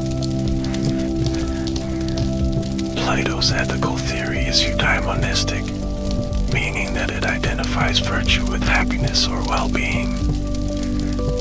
True happiness, he argues, comes not from the satisfaction of desires but from the harmonious ordering of the soul under the guidance of reason. This inner harmony mirrors the justice of the ideal state, creating a powerful parallel between personal ethics and political organization. The breadth and depth of Plato's philosophical vision is remarkable. Alfred North Whitehead famously remarked that the European philosophical tradition consists of a series of footnotes to Plato, and while this may be an exaggeration, it captures something of Plato's enduring influence. His dialogues continue to be read and debated today, not only for their historical significance but for their profound insights into perennial human questions. If Plato's genius lay in his soaring metaphysical vision, his greatest student, Aristotle, distinguished himself through his comprehensive and systematic approach to knowledge. Born in 384 BCE in Stagira, a Greek colony in Macedonia, Aristotle came to Plato's academy at the age of 17 and remained there for 20 years, until Plato's death. He later became tutor to the young Alexander the Great, before returning to Athens to found his own school, the Lyceum. Unlike Plato's dialogues, Aristotle's surviving works are primarily treatises, likely based on lecture notes. They cover an astonishing range of subjects, including logic, metaphysics, ethics, politics, poetics, rhetoric, physics, astronomy, psychology, and biology. In each field, Aristotle sought to develop systematic knowledge based on empirical observation and logical analysis. Aristotle's approach to knowledge represented both a continuation of and a departure from Plato's. While respecting his teacher, Aristotle famously declared, "Plato is dear to me, but dearer still is truth." He rejected the theory of forms, arguing that form and matter are not separate realms but principles found within particular things. For Aristotle, reality consisted of individual substances, concrete objects like particular horses or trees, each composed of form, its essential nature, and matter, its physical substrate. This focus on the concrete in particular reflected Aristotle's empirical bent. Unlike Plato, who sought knowledge through rational reflection, Aristotle emphasized careful observation of the natural world. He was a keen biological investigator, dissecting animals and classifying living organisms according to their characteristics. This empirical approach, combined with his systematic theorizing, made Aristotle a founding figure in many scientific disciplines. One of Aristotle's most enduring contributions was in the field of logic. In his collection of works known as the Organon, meaning instrument, Aristotle developed the first formal system of logic, centered around the syllogism, a form of deductive reasoning consisting of a major premise, a minor premise, and a conclusion. For example, all humans are mortal. Socrates is human, therefore, Socrates is mortal. This system remained the dominant form of logic until the 19th century, an extraordinary run of influence. Beyond formal logic, Aristotle developed a sophisticated theory of scientific knowledge in his posterior analytics. He distinguished between different types of knowing, from sense perception to scientific understanding, which he called episteme. True science, for Aristotle, involved knowing not just that something is the case, but why it is so, grasping its causes and essential nature. In his metaphysics, Aristotle explored what he called first philosophy, or the study of being qua being. He identified four causes that explain why things are as they are: the material cause, what something is made of; the formal cause, its essential structure or pattern; the efficient cause, what brings it about; and the final cause, its purpose or end. This last concept, teleology or goal-directedness, was central to Aristotle's worldview.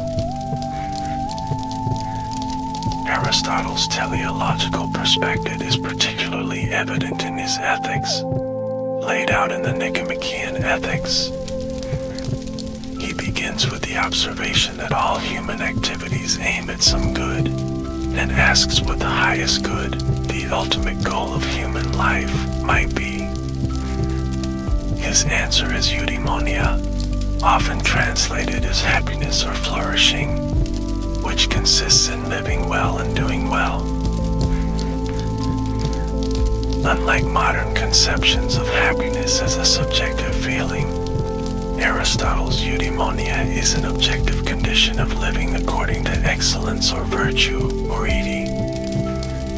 Virtues, for Aristotle, are character traits that enable a person to perform their characteristic activities well. He divides these into intellectual virtues, cultivated through teaching, and moral virtues, developed through habit and practice.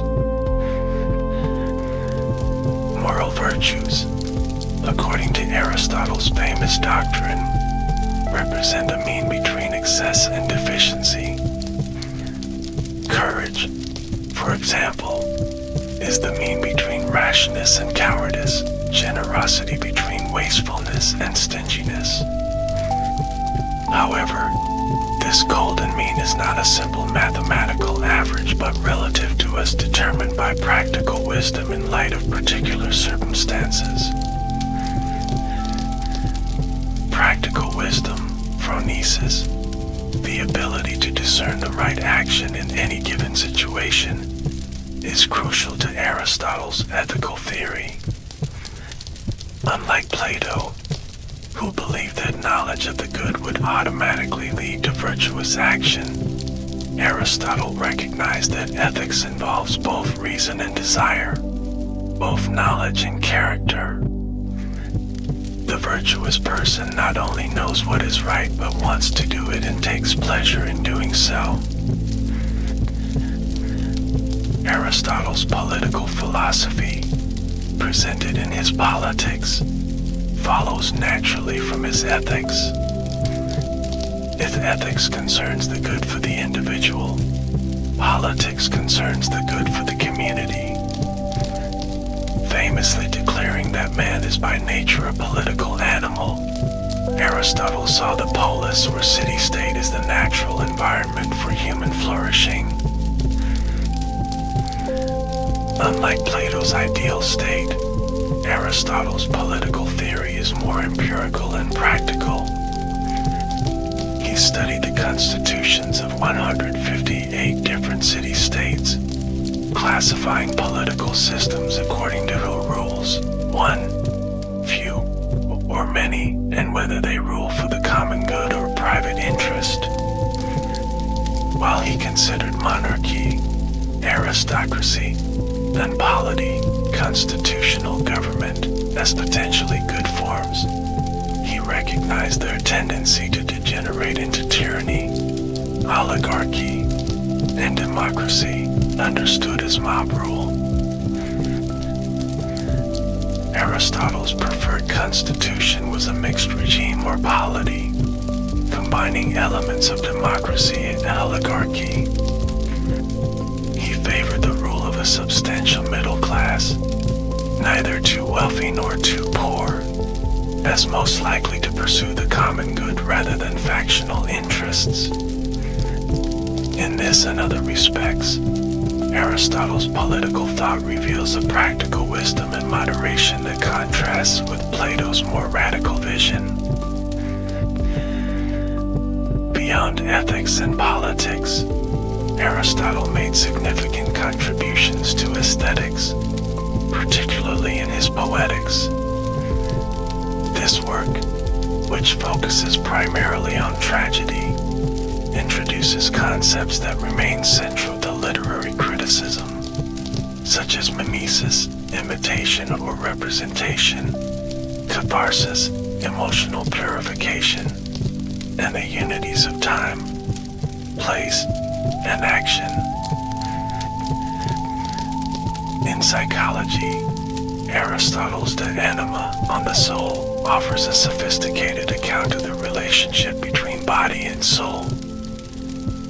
Rejecting both materialistic reductionism and Platonic dualism, Aristotle proposed that the soul is the form or actuality of a natural body with a potential for life.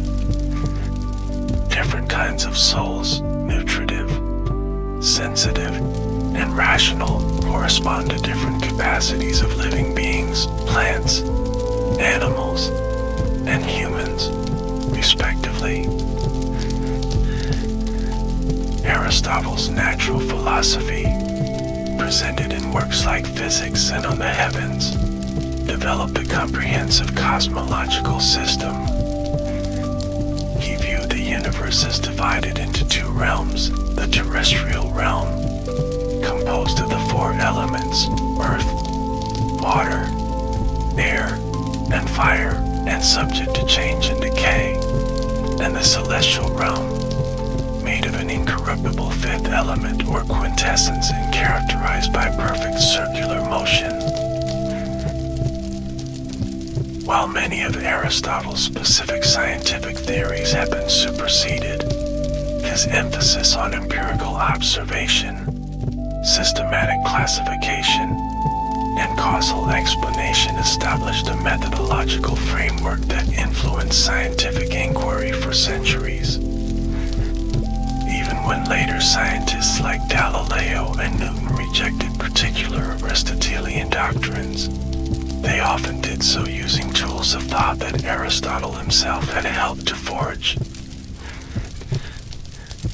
The sheer breadth of Aristotle's intellectual achievement is staggering. As the philosopher Werner Jaeger noted, there has never been a time when he has not been a commanding presence in the intellectual world. From the Islamic Golden Age through medieval Christendom to the European Renaissance and beyond, Aristotle's ideas have shaped the development of philosophy, science, and culture. Together, Socrates, Plato, and Aristotle represent the pinnacle of classical Greek philosophy. Their ideas, complementary yet distinct, established enduring paradigms for approaching fundamental questions about reality, knowledge, ethics, and human flourishing. The tension between Plato's transcendent idealism and Aristotle's empirical naturalism continues to animate philosophical discussion to this day. Now, we turn to the third major period of ancient Greek philosophy, the Hellenistic era. Following the conquests of Alexander the Great, Greek culture spread throughout the Mediterranean and Near East, creating a cosmopolitan intellectual environment. Athens remained an important philosophical center, but new schools emerged in places like Alexandria and Rome. The Hellenistic period, spanning roughly from the death of Alexander in 323 BCE to the Roman conquest of Egypt in 30 BCE, was marked by significant political instability. The vast empire Alexander had built fragmented into competing kingdoms, while Rome gradually extended its influence throughout the Mediterranean. This uncertainty may help explain why Hellenistic philosophy often focused on questions of personal tranquility and how to live well amid unpredictable circumstances. The major philosophical schools of this period, Epicureanism, Stoicism, and Skepticism, each offer distinctive answers to these questions, developing comprehensive systems that encompass logic, physics, and ethics. Unlike the pre-Socratics and Plato, who often pursued knowledge for its own sake, Hellenistic philosophers typically viewed theory as serving practical ends, particularly the achievement of happiness or tranquility. Let's begin with Epicureanism, founded by Epicurus around 306 BCE. Born on the island of Samos in 341 BCE, Epicurus established his school, known as the Garden, in Athens. Unlike other philosophical schools, the Garden welcomed women and slaves, reflecting Epicurus's egalitarian values. Epicureanism is often misunderstood as advocating pure hedonism or self-indulgence. In reality, Epicurus developed a nuanced ethical theory based on the pursuit of pleasure, hedon, understood as the absence of pain in the body, apanya, and disturbance in the soul, ataraxia. Far from recommending extravagance, Epicurus advocated a simple life, arguing that the greatest pleasures come from satisfying natural and necessary desires, such as hunger and thirst, while limiting unnecessary desires. Central to Epicurean ethics was the tetrapharmakos, or four-part cure for human anxiety. Don't fear God. Don't worry about death. What is good is easy to obtain, and what is terrible is easy to endure. Epicurus sought to liberate humans from religious superstition and fear of divine punishment, arguing that gods exist but are unconcerned with human affairs. To support his ethical views, Epicurus developed a materialistic physics based on the earlier atomic theory of Democritus. He held that the universe consists entirely of atoms and void, with no divine direction or purpose. However, to avoid strict determinism, Epicurus introduced the concept of the swerve A-small, random deviation atomic motion that allows for free will. Epicurus also developed an empiricist theory of knowledge, holding that all knowledge ultimately derives from sensory experience. While sensations themselves are always true, in the sense that they accurately report how things appear to us, errors arise from the judgments we make about these sensations. Careful attention to experience, guided by reason, allows us to form reliable beliefs about the world. Epicureanism gained many adherents throughout the Hellenistic and Roman periods. The Roman poet Lucretius popularized Epicurean ideas in his philosophical poem De Rerum Natura, on the nature of things, a masterful exposition of Epicurean physics and ethics that continues to influence readers today. Other notable Epicureans included Philodemus, whose writings were preserved by the eruption of Mount Vesuvius at Herculaneum, and the wealthy Roman Titus Pomponius Atticus, friend of Cicero. While Epicureans sought tranquility through the pursuit of modest pleasures and freedom from fear, the Stoics offered a rather different path to happiness. Founded by Zeno of Citium around 300 BCE, Stoicism takes its name from the Stoa Poikile or painted porch in Athens where Zeno taught. The school was later developed by Cleanthes, Chrysippus, and during the Roman era, by figures like Seneca, Epictetus, and the Emperor Marcus Aurelius. Stoicism, like Epicureanism, aimed at achieving tranquility or peace of mind, ataraxia, but through very different means.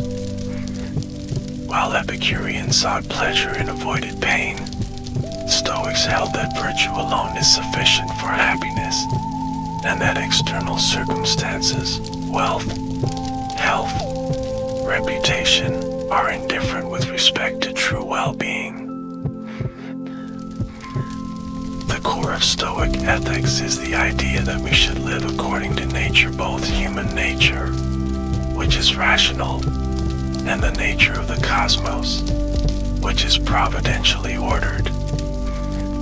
The Stoic sage achieves happiness by bringing their will into alignment with the rational order of the universe, accepting what cannot be changed while working to improve what can. This attitude is captured in Epictetus's famous dictum, "Some things are within our control, while others are not." We control our judgments, desires, and actions, but not external events, the behavior of others, or the ultimate outcomes of our efforts. Happiness comes from focusing on what we can control and accepting the rest with equanimity. The Stoics developed a sophisticated psychology to support this ethical vision. They argue that emotions like fear, anger, and grief arise not directly from events but from our judgments about events, specifically from false judgments that externals are either good or bad. The Stoic sage, recognizing that virtue alone is good and vice alone bad, would experience not irrational passions but good feelings, eupatheiai like joy, caution, and appropriate concern. To support their ethical doctrines, the Stoics developed an impressive system of logic and physics. Their logic included important work on propositional reasoning, modality, and the philosophy of language. Their physics was a form of materialism that nonetheless included divine elements. They viewed the cosmos as a living, rational being, permeated by an active principle they called pneuma or sometimes logos. This divine rationality, immanent within nature rather than transcendent above it, provided the foundation for Stoic pantheism and determinism. They believe that everything happens according to fate or providential design, yet argue that this was compatible with human freedom and responsibility. True freedom, for the Stoics, consists not in being able to do otherwise, but in acting from rational choice in accordance with nature. Stoicism proved remarkably adaptable across different cultural contexts, flourishing in both Greek and Roman settings, and appealing to figures from diverse backgrounds. It offered practical guidance for living well amid life's uncertainties, emphasizing the development of character through daily practice and self-examination. Marcus Aurelius's Meditations, written as personal notes during military campaigns, exemplifies this practical orientation. The third major Hellenistic school, skepticism, took a rather different approach to the question of happiness. Rather than offering positive doctrines about reality or ethics, the skeptics advocated suspending judgment, epike, as the path to tranquility. By refraining from definitive beliefs about non-evident matters, they claimed one could avoid the anxiety that comes from holding dogmatic opinions. Skepticism had ancient roots in figures like Pyrrho of Elis, circa 360 to 270 BCE, who reportedly traveled to India with Alexander's army and was influenced by Eastern philosophical practices. However, it was systematized by later thinkers, particularly Encydemus, 1st century BCE, and Sextus Empiricus, 2nd century CE. Those works provide our most complete account of skeptical arguments. The skeptics developed various modes or patterns of argument designed to induce suspension of judgment. These included arguments based on the relativity of perception, cultural variations in belief, the problem of infinite regress and justification, and the circularity of many attempts at proof. By applying these modes systematically, the skeptic could undermine any claim to certain knowledge, leading to epike. Yet the skeptics were not paralyzed by their doubt. They acknowledged the need to live and act in the world, and proposed following appearances, customs, natural inclinations, and technical expertise as practical guides, without committing to beliefs about underlying realities. This pragmatic approach allowed them to function in daily life while maintaining their philosophical stance. Skepticism influenced not only ancient philosophy but modern thought as well. The writings of Sextus Empiricus, rediscovered during the Renaissance, contributed to the development of modern skepticism in figures like Montaigne, Descartes, and Hume. The skeptic's commitment to critical examination of all claims, without exception, represents an important strand in the Western intellectual tradition. Beyond these three major schools, the Hellenistic period saw the continuation of Plato's Academy and Aristotle's Lyceum, though with significant developments. The Academy, under leaders like Arcesilaus and Carneades, took a skeptical turn, challenging Stoic epistemology through critical arguments. Later, figures like Antiochus of Ascalon attempted to synthesize academic, peripatetic, and Stoic ideas. The Lyceum, or peripatetic school, continued Aristotle's empirical research programs under leaders like Theophrastus, who made important contributions to botany, and Strato, who developed develop more mechanistic explanations of natural phenomena. While less prominent than during Aristotle's lifetime, the school remained an important center of scientific and philosophical activity. Another significant school was Cynicism, which predated but influenced Stoicism.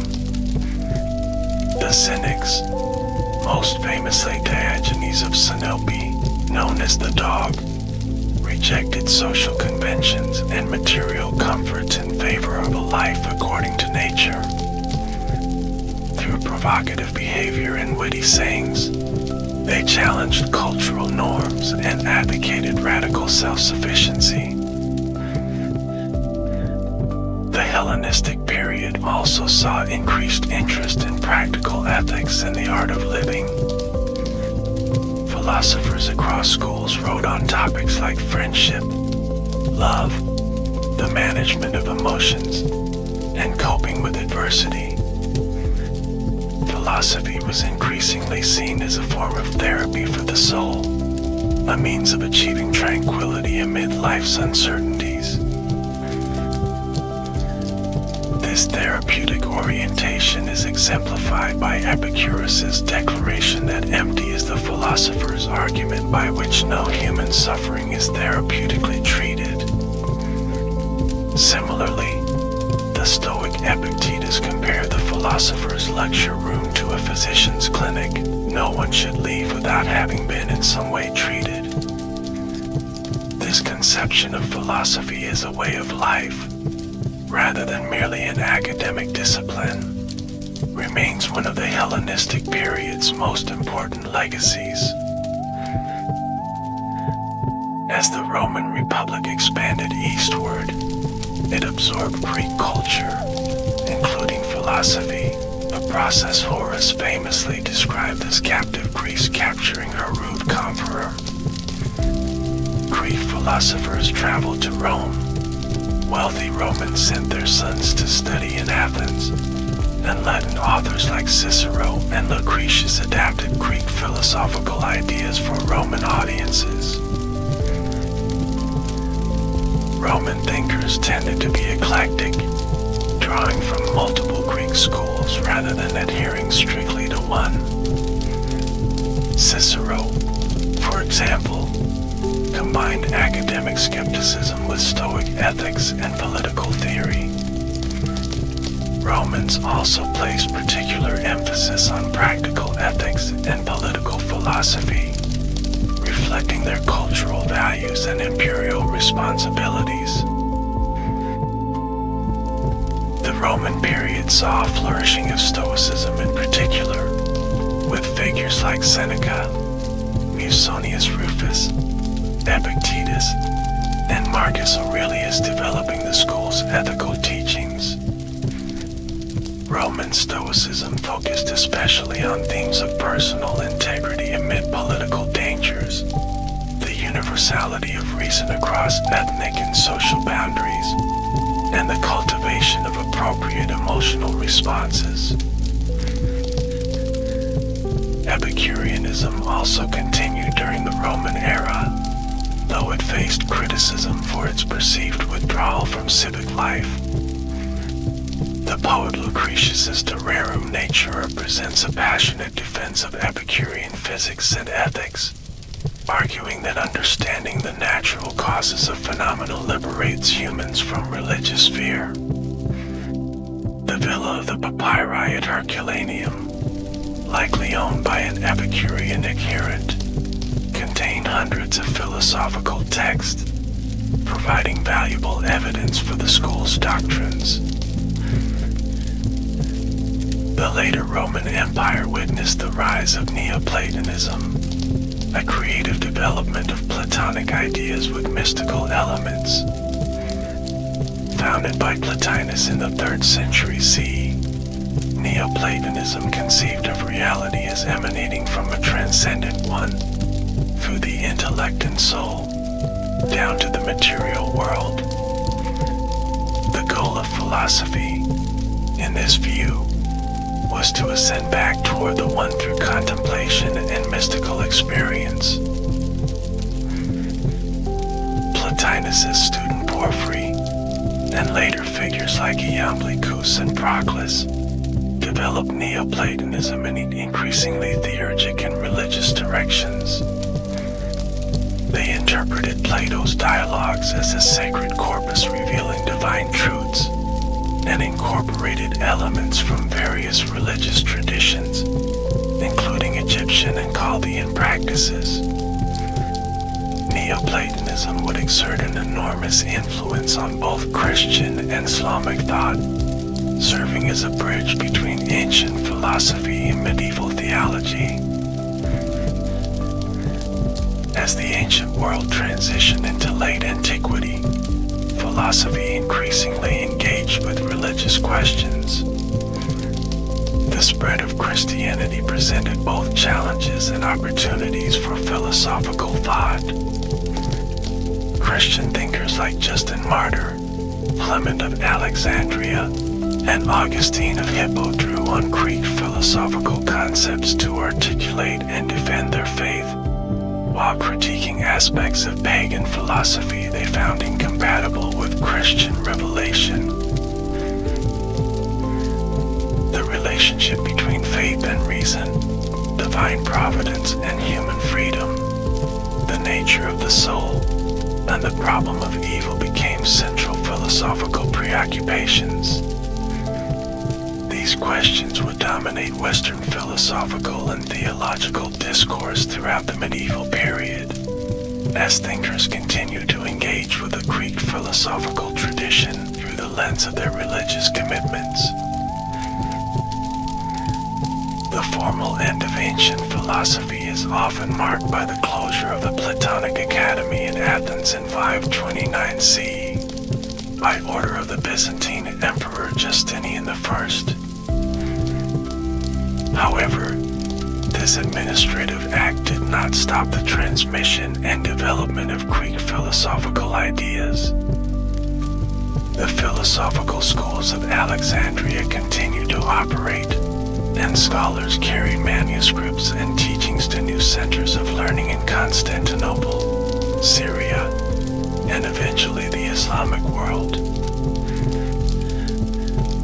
The legacy of ancient Greek philosophy extends far beyond its historical context. Through complex processes of translation, commentary, and creative reinterpretation, Greek philosophical concepts were preserved and developed within Byzantine, Islamic, and Western European intellectual traditions.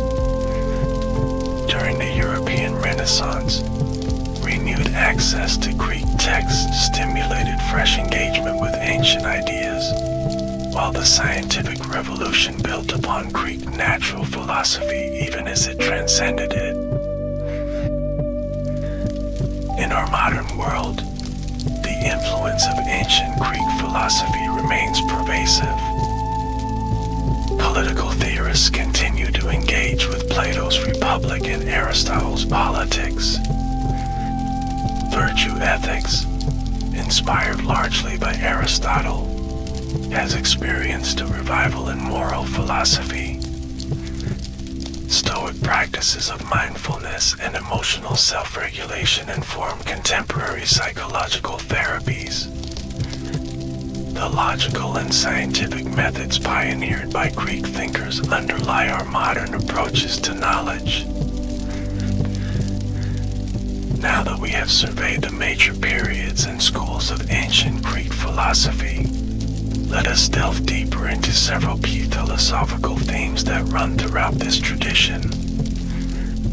These enduring questions about knowledge, reality, human nature, and the good life reveal the remarkable depth and sophistication of Greek philosophical thought. We begin with epistemology, the study of knowledge. Greek philosophers pioneered systematic reflection on the nature, sources, and limits of human knowledge, developing theories that continue to frame epistemological debates today. The pre-Socratics initiated this inquiry by distinguishing between appearance and reality. Parmenides famously contrasted the way of truth accessible through reason with the way of opinion based on sensory experience. Heraclitus similarly claimed that the eyes and ears are bad witnesses for men if they have souls that do not understand their language. These thinkers recognized that sensory perception alone might not reveal the true nature of reality.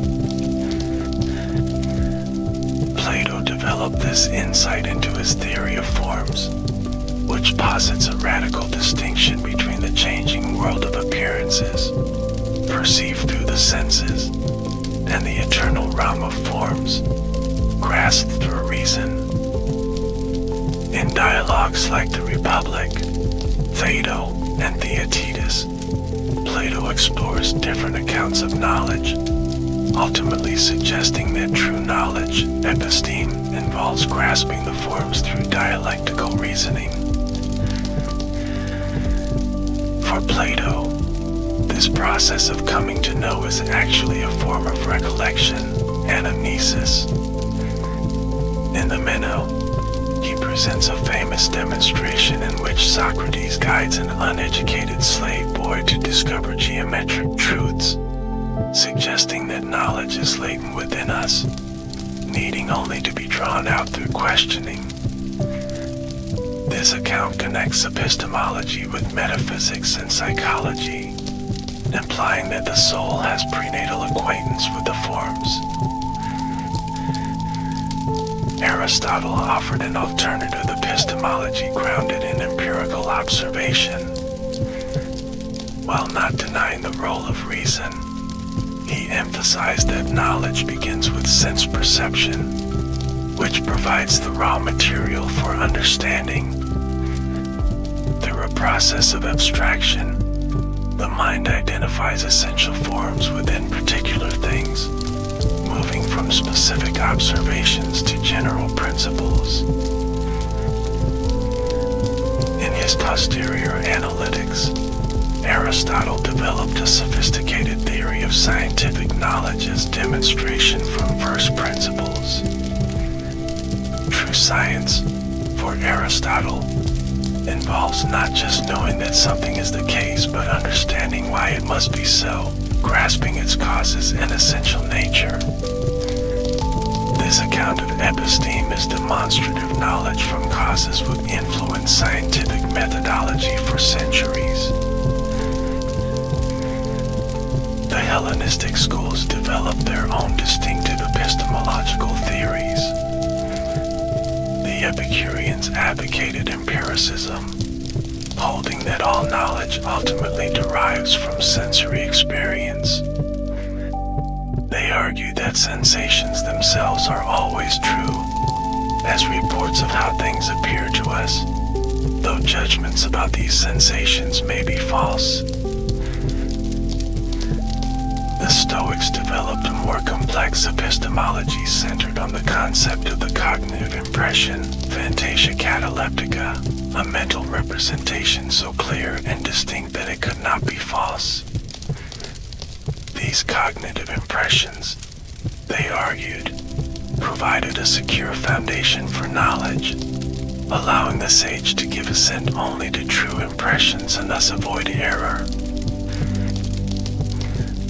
Skeptics challenged both Epicurean and Stoic claims to knowledge, developing systematic arguments for suspending judgment. Academic skeptics like Arcesilaus and Carneades argued that no impression could meet the Stoic criteria for certainty, since even apparently clear and distinct impressions might be indistinguishable from false ones. Tironian skeptics like Ensidemus and Sextus Empiricus sought to balance opposing arguments on any question, leading to epiche or suspension of judgment. These ancient debates about the nature and possibility of knowledge established patterns of argument that would recur throughout the history of Western epistemology. The tensions between rationalism and empiricism, between dogmatism and skepticism, and between foundationalist and coherentist theories of justification all have roots in Greek philosophical discussions. Closely connected to epistemology is metaphysics, the inquiry into the fundamental nature of reality. Greek philosophers pioneered many of the central concepts and questions of metaphysical thinking, exploring issues of being and becoming, substance and accident, the one and the many. The pre-Socratics initiated metaphysical speculation by seeking the arch or first principle of all things, while Thales proposed water, Anaximenes air, and Heraclitus fire. Others suggested more abstract principles like Anaximander's apparent, the boundless, or the Pythagoreans' numbers. These attempts to identify a fundamental reality beneath appearances set the pattern for subsequent metaphysical inquiry. A key metaphysical problem that emerged in pre-Socratic thought was the tension between permanence and change. Heraclitus emphasized constant flux, claiming that everything flows and that apparent stability masks continuous transformation. Parmenides, by contrast, argued that true being must be unchanging, since change would involve non-being, which is inconceivable. Later pre-Socratics like Empedocles, Anaxagoras, and the atomists attempted to reconcile these perspectives by proposing systems in which certain fundamental entities remain constant while their arrangements change. These pluralistic theories preserved aspects of both Heraclitean flux and Parmenidean stability, establishing a pattern of metaphysical synthesis that would recur in later philosophy. Plato's theory of forms represents perhaps the most influential metaphysical system of antiquity. Building on Parmenides' distinction between appearance and reality, Plato proposed that the changing objects of sensory experience are mere shadows or images of eternal, unchanging forms. These forms, like justice itself, beauty itself, or equality itself, constitute true reality, while particular just acts, beautiful objects, or equal things participate in or imitate them. Plato's metaphysics is thus dualistic, positing two distinct levels of reality, the intelligible realm of forms and the visible realm of particulars. This dualism extends to his view of human nature, with the soul belonging to the intelligible realm and the body to the visible. The philosophical quest, for Plato, involves ascending from the shadows of the cave to the sunlight of the forms, from appearance to reality, from becoming to being. Aristotle's metaphysics represents both a critique of and response to Plato's. Rejecting the separation of forms from particulars, Aristotle argued that form and matter are principles found within individual substances. Each concrete thing, like a particular horse or tree, is a compositive form, its essential nature, and matter, its physical substrate. In his metaphysics, Aristotle develops a rich conceptual framework for analyzing being. He distinguishes between substance, visa, and accidents, between actuality and potentiality, between matter and form. He identifies four causes that explain why things are as they are: material, formal, efficient, and final. And he argues for an unmoved mover, a divine intelligence that serves as the ultimate cause of cosmic motion. The Hellenistic schools developed metaphysical systems closely aligned with their ethical doctrines. Epicureans advocated materialism, holding that reality consists entirely of atoms and void, with no divine direction or purpose. This view supported their ethical emphasis on natural pleasures and freedom from religious fear. Stoics, by contrast, proposed a form of materialistic pantheism. They held that the cosmos is permeated by an active principle, the pneuma or logos, which gives order and purpose to all things. This rational, divine fire constitutes the soul of the world, manifesting as providence or fate. Such a view underpinned the Stoic ethical emphasis on living according to nature and accepting cosmic determinism. Skeptics, true to their epistemological stance, refrain from making definitive metaphysical claims. However, their critiques of dogmatic metaphysics raised important questions about the limits of human understanding and the relationship between mind and reality. Their suspension of judgment on non-evident matters influenced later anti-metaphysical movements in Western philosophy. Neoplatonists like Plotinus developed an elaborate metaphysical system centered on the concept of emanation. From the transcendent one, which is beyond being and thought, reality proceeds in descending levels, the intellect, nu, which contains the forms, the soul, psyche, which animates the cosmos, and finally the material world, the furthest extension from the one. This hierarchical ontology influenced both Christian and Islamic thought, shaping medieval metaphysics and theology. Greek metaphysical concepts and questions continue to inform philosophical discourse today. Debates about universals and particulars, mind and matter, determinism and free will, and the nature of causation all have roots in ancient Greek metaphysics. Even attempts to reject metaphysics, from logical positivism to certain forms of pragmatism, engage with the problems first articulated by Greek thinkers. Turning from abstract metaphysics to practical concerns, we find Greek philosophers made equally significant contributions to ethics and political philosophy.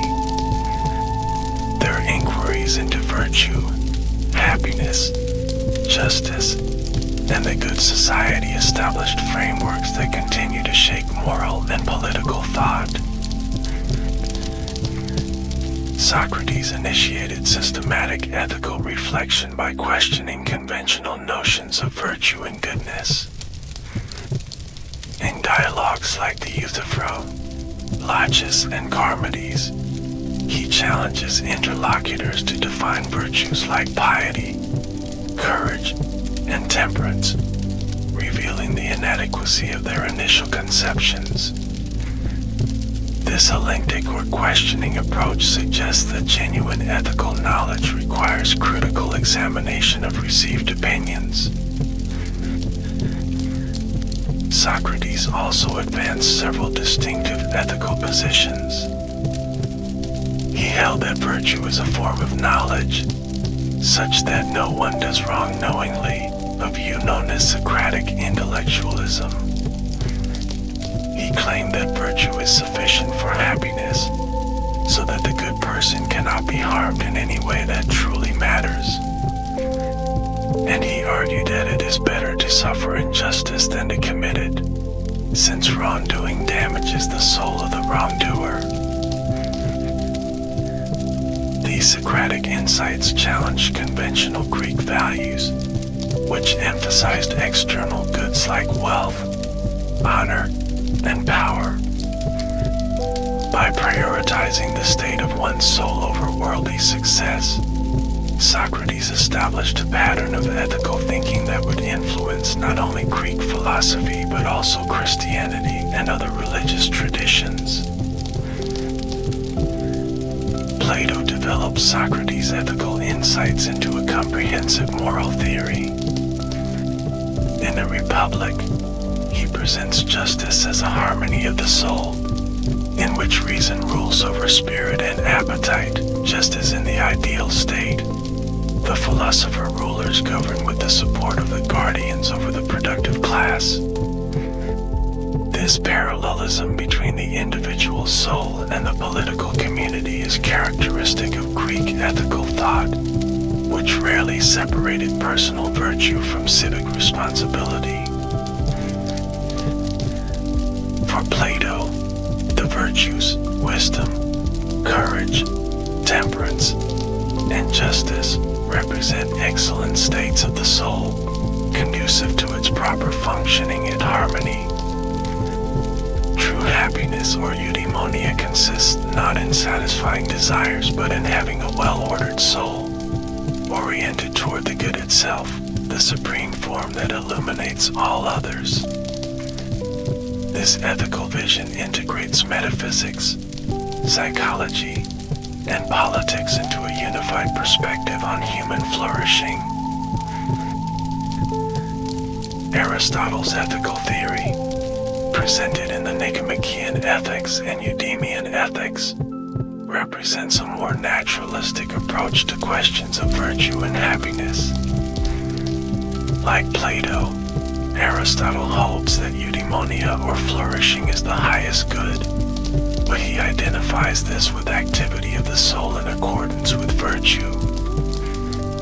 This definition emphasizes that happiness consists in doing, not merely having, and actively exercising one's distinctively human capacities. Aristotle's account of virtue is famously associated with the doctrine of the mean. Moral virtues, he suggests, represent a middle state between excess and deficiency relative to the individual and situation. Courage, for example, lies between rashness and cowardice, generosity between wastefulness and stinginess, proper pride between vanity and undue humility. Yet virtue for Aristotle is not merely moderation. It involves both appropriate feeling and right action, guided by practical wisdom, phronesis, the ability to discern, in any given circumstance, what virtue requires. This emphasis on judgment and context distinguishes Aristotle's ethics from more rule-based approaches, highlighting the importance of character development and moral perception. Aristotle also recognized that external goods and fortune play a role in happiness.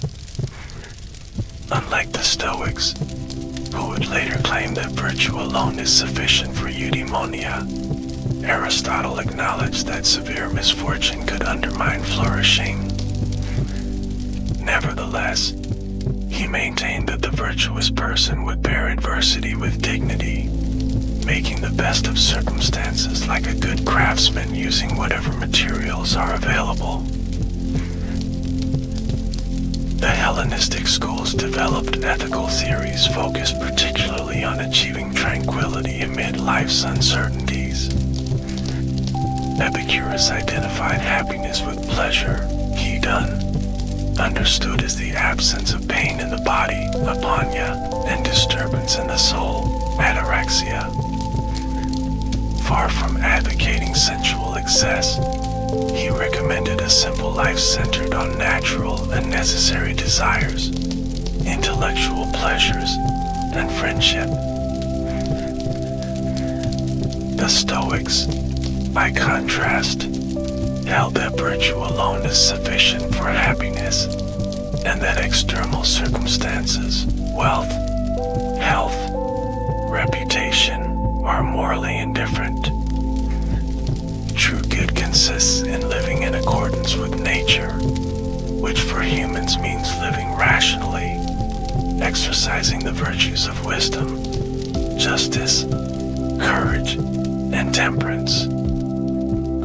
The Stoic sage achieves freedom from disturbing passions, accepting what cannot be changed while working to improve what can. Skeptics sought tranquility through suspension of judgment, epiky. By refraining from definitive beliefs about non-evident matters, including ethical theories, they claim to avoid the anxiety that comes from holding dogmatic opinions. This approach challenges the assumption, common to other schools, that tranquility requires positive doctrines about reality and the good life. These ethical theories reflect different conceptions of human nature and its relationship to the cosmos. For Plato, humans are essentially rational souls temporarily housed in bodies, capable of ascending to knowledge of the forms. For Aristotle, humans are rational animals whose fulfillment lies in exercising their distinctive capacities within a political community. For Epicureans, humans are material beings seeking pleasure and avoiding pain. For Stoics, parts of a providentially ordered cosmos with which they should align themselves. Greek ethical thought generally assumes that there are objective standards of virtue and happiness, discoverable through philosophical reflection. Even the sophists, often portrayed as relativists, typically offered practical guidance on how to succeed according to conventional values, rather than denying the existence of moral truth altogether. This objectivism contrasts with certain modern forms of moral relativism and subjectivism. Another distinctive feature of Greek ethics is its eudaimonistic orientation. Its focus on happiness or flourishing is the ultimate goal. Unlike modern ethical theories that emphasize duty, rights, or consequences, Greek approaches generally assume that ethics concerns the question of how to live well, with virtue understood as conducive to the agent's own flourishing. This perspective avoids sharp dichotomies between self-interest and morality, seeing virtue as constitutive of rather than instrumental to happiness. Greek political philosophy emerges naturally from these ethical reflections, as ancient thinkers rarely separated individual virtue from civic responsibility. The polis or city-state was seen as the natural environment for human flourishing, the context in which humans could develop and exercise their distinctive capacities. Plato's Republic presents perhaps the most ambitious political vision in ancient philosophy, ostensibly an inquiry into the nature of justice. It develops into a blueprint for an ideal state ruled by philosopher kings, with a complex educational system, communal living arrangements for the guardian class, and strict censorship of poetry and music. This utopian approach reflects Plato's conviction that political problems require radical solutions based on philosophical knowledge. In his later dialogue, The Laws, Plato offers a more pragmatic political vision, acknowledging the need for detailed legislation and institutional checks on power. Yet he maintains that the purpose of politics is the cultivation of virtue, and that law should serve as a kind of civic education, shaping citizens' characters toward excellence. This emphasis on the formative role of law and institutions would influence subsequent political thought. Aristotle's political philosophy, presented in his Politics, takes a more empirical approach, grounded in the study of existing constitutions, famously declaring that man is by nature a political animal. Aristotle saw the polis as essential in human fulfillment, not merely a pragmatic arrangement, but the natural completion of human sociality. Aristotle classified political systems according to who rules, one, few, or many, and whether they rule for the common good or private interest. He considered monarchy, aristocracy, and polity, constitutional government, as potentially good forms, while tyranny, oligarchy, and democracy, understood as mob rule, represented their respective corruptions. His preferred constitution was a mixed regime or polity, combining elements of democracy and oligarchy, with power balanced among different social classes. Unlike modern liberal democrats, neither Plato nor Aristotle valued freedom as an end in itself. Rather, they saw the purpose of politics as promoting virtue and the common good. Aristotle explicitly states that the best constitution is one under which any citizen whatsoever can prosper and live a happy life, linking political arrangements directly to eudaimonia. The Hellenistic period saw both continuity and innovation in political thought. The Epicureans advocated a kind of qualified political withdrawal, suggesting that the wise person would participate in politics only when necessary, preferring instead the pleasures of private friendship. This stance reflected both their hedonistic ethics and the turbulent political circumstances of the time. The Stoics, by contrast, developed a more cosmopolitan political vision. While acknowledging conventional political communities, they emphasized that all rational beings belong to a universal cosmopolis governed by natural law. This perspective, articulated by figures like Cicero and Seneca, laid foundations for later concepts of natural rights and international law. Another significant contribution of Greek political thought was the analysis of constitutional change and revolution.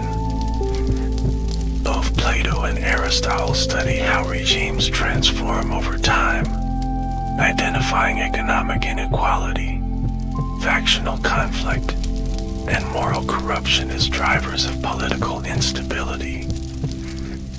Polybius later developed a cyclical theory of constitutional change, which influenced Machiavelli and other Renaissance thinkers.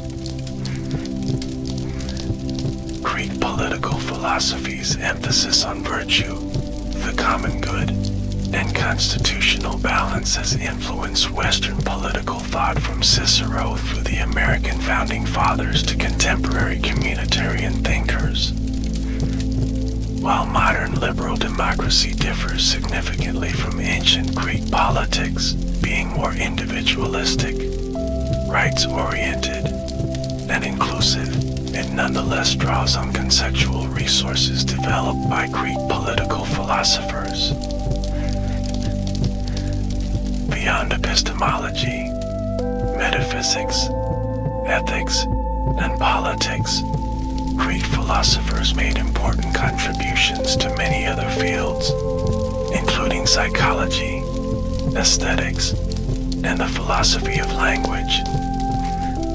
Their investigations of the soul, beauty, and linguistic meaning establish foundational concepts that continue to inform these disciplines. In psychology, Plato developed an influential tripartite model of the soul in dialogues like the Republic and Phaedrus. He distinguished between reason, logistikon, and spirit, thumaites, and appetite, epithematikon, each with its characteristic desires and virtues. This model allowed him to explain psychological conflict as a struggle between different parts of the soul, anticipating later theories of the unconscious.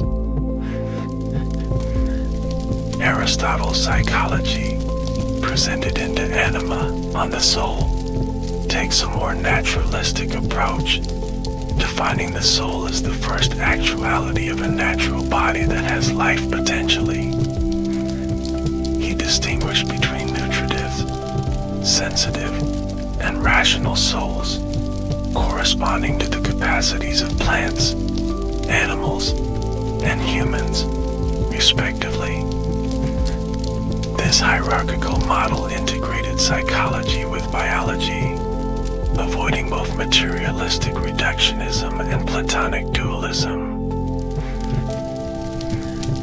The Epicureans developed a materialistic psychology, holding that the soul consists of particularly fine and mobile atoms dispersed throughout the body.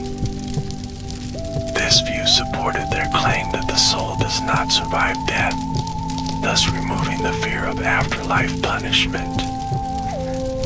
It also grounded their empiricist epistemology, explaining perception as the impact of atomic images on the soul. Stoic psychology emphasized the unity of the soul as a rational principle, hegemonikon, capable of assenting to or withholding assent from impressions. They developed sophisticated analyses of emotions as involving both cognitive judgments and physiological responses. For instance, anger includes the judgment that one has been wronged and that retaliation is appropriate, along with bodily sensations like increased heart rate. These psychological theories informed Greek approaches to mental well-being and therapy.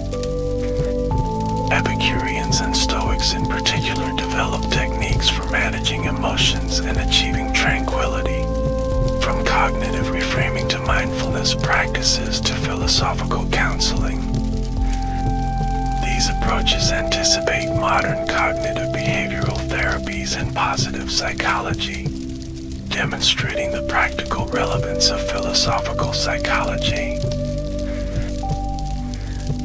In aesthetics, Greek philosophers explored the nature of beauty, art, and artistic creation. Plato's views on art were complex and sometimes apparently contradictory. In some dialogues, like the Ion and parts of the Republic, he criticized poetry and painting as mere imitations of appearances, thus twice removed from reality. Yet in the Symposium and Phaedrus, he suggested that beauty can serve as a starting point for ascending to knowledge of the forms. Aristotle's Poetics presents a more positive view of artistic mimesis or imitation. Rather than seeing art as a poor copy of appearances, Aristotle suggested that poetry is a more philosophical and a higher thing than history, for poetry tends to express the universal, history the particular. Through artistic representation, we can grasp essential patterns and truths about human experience. Aristotle's analysis of tragedy remains influential in literary criticism. He identified its essential elements, including plot, character, thought, diction, melody, and spectacle. He argued that the best tragedies provoke fear and pity, leading to catharsis or emotional purification. And he offered practical advice on constructing effective plots, emphasizing unity, probability, and the proper management of recognition and reversal. Later Greek thinkers continued to develop aesthetic theories. Plotinus, for example, proposed that beauty can consists in the manifestation of intelligible form and sensible matter, a kind of shining through of higher reality in the physical world. This Neoplatonic conception influenced medieval and Renaissance aesthetics, particularly in religious art and architecture. In the philosophy of language, Greek thinkers investigated questions about meaning, reference, and the relationship between language and reality. The dialogue Cratylus presents Plato's exploration of whether names are conventional or naturally connected to their reference, a debate that continues in modern linguistics between arbitrary and iconic theories of language. Aristotle's logical works, particularly De Interpretatione, develop sophisticated analyses of linguistic meaning and truth. He distinguished between nouns and verbs, subjects and predicates, and different types of propositions. His logical investigations established conceptual frameworks that would dominate linguistic analysis until the modern era. Stoic philosophers made particularly important contributions to the philosophy of language. They distinguished between the signifier, the spoken word, the signified, the concept or meaning, and the referent, the actual thing, anticipating Saussure's semiotic triangle by 2 millennia. They also developed theories of grammar, identifying parts of speech and analyzing syntactic structures. The skeptics raised important questions about linguistic meaning and communication. If meanings are mental entities, how can we verify that different speakers attach the same meanings to their words? This problem of private language anticipates Wittgenstein's later investigations, suggesting the enduring relevance of Greek linguistic philosophy. As we near the conclusion of our exploration, it's worth reflecting on the enduring legacy of ancient Greek philosophy. Despite the vast historical, cultural, and intellectual distance that separates us from these ancient thinkers, their questions, concepts, and methods continue to shape philosophical discourse today. The preservation and transmission of Greek philosophical texts represents a remarkable story of cultural persistence. Following the decline of ancient philosophical schools, Greek ideas were preserved and developed within Byzantine, Islamic, and Western Christian intellectual traditions. Scholars in Baghdad, Cairo, Cordoba, and Constantinople translated, commented upon, and creatively reinterpreted Greek philosophical works, keeping this tradition alive through centuries of political and cultural change. During the European Renaissance, renewed access to Greek texts stimulated fresh engagement with ancient ideas. Humanist scholars recovered and translated works previously unknown in Western Europe, while artists and scientists drew inspiration from classical models. The scientific revolution built upon Greek natural philosophy even as it transcended its limitations, establishing new methods while addressing perennial questions about the structure of the cosmos. In the modern era, philosophers have continued to engage with Greek thought, sometimes critically, sometimes appreciatively, but always in recognition of its foundational role. Kant acknowledged his debt to Greek metaphysics even as he sought to limit its scope. Nietzsche challenged Socratic rationalism while admiring pre-Socratic naturalism.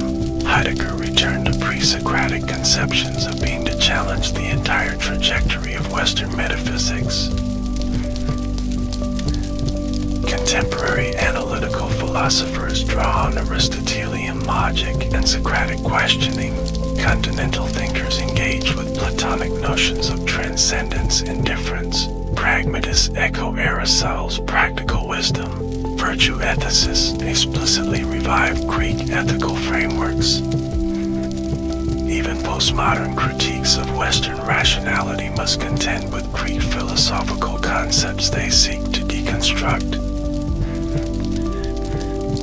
Beyond professional philosophy, Greek philosophical ideas permeate Western culture and institutions. Democratic governance, scientific inquiry, educational curricula, literary forms, and artistic conventions all bear the imprint of Greek philosophical innovations. Concepts like justice, freedom, beauty, truth, and virtue, central to our ethical and political discourse, were shaped by Greek philosophical reflection. The enduring relevance of ancient Greek philosophy stems partly from its engagement with perennial human questions. What can we know? What is reality? How should we live? What constitutes a good society?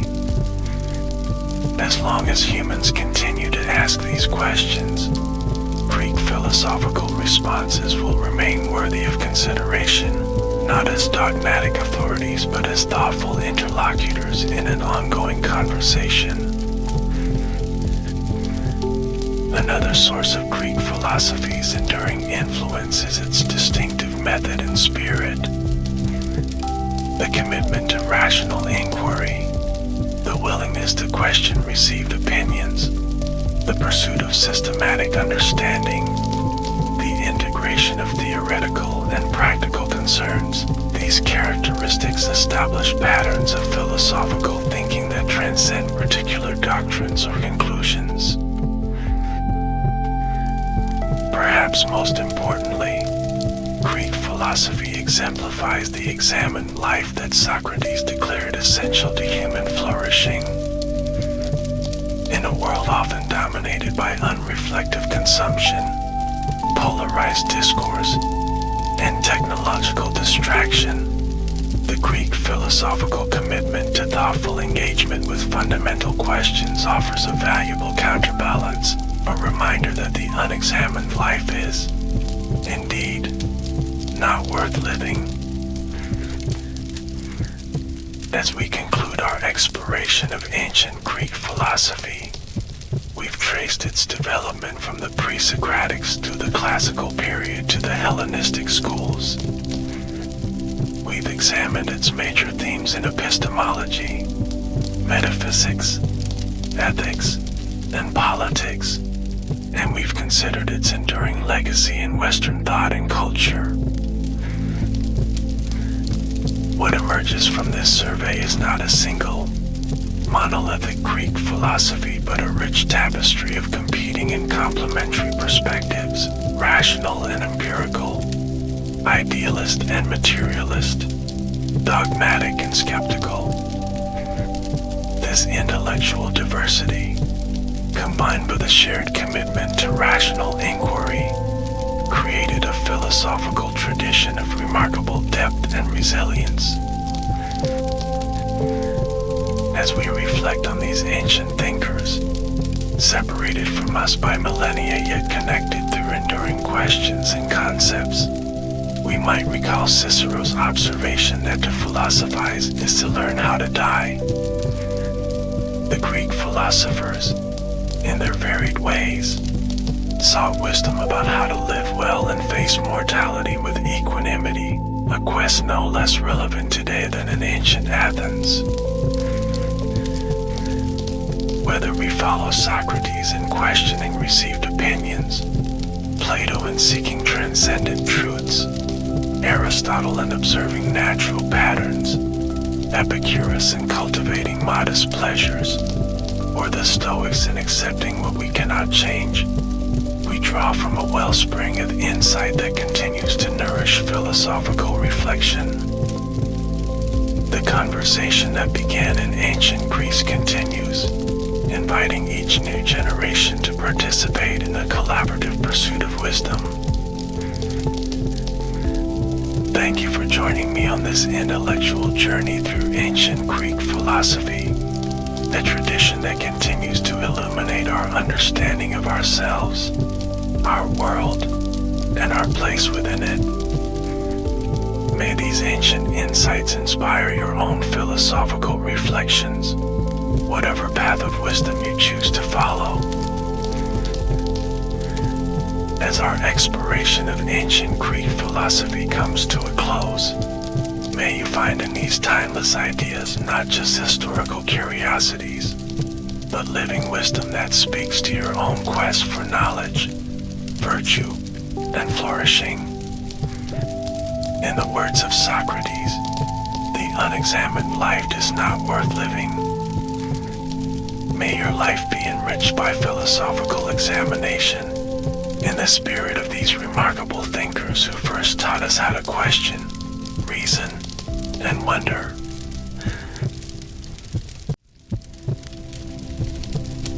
Welcome to our deep exploration of Arctic wildlife and polar expeditions, a journey into one of Earth's most extreme and fascinating environments. In this comprehensive narration, we'll travel through the frozen landscapes of the Arctic, discover the remarkable adaptations of the creatures that call it home, and follow in the footsteps of the brave explorers who ventured into these icy realms. Prepare to be transported to a world of pristine ice fields, dancing auroras, and extraordinary survival stories that have unfolded in the planet's northernmost reaches. The Arctic region encompasses the area around the North Pole, extending to the Arctic Circle at approximately 66.5 degrees north latitude.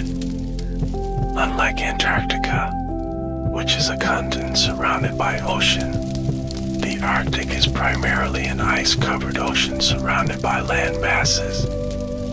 These include northern portions of North America, Europe, and Asia, as well as Greenland, the world's largest island.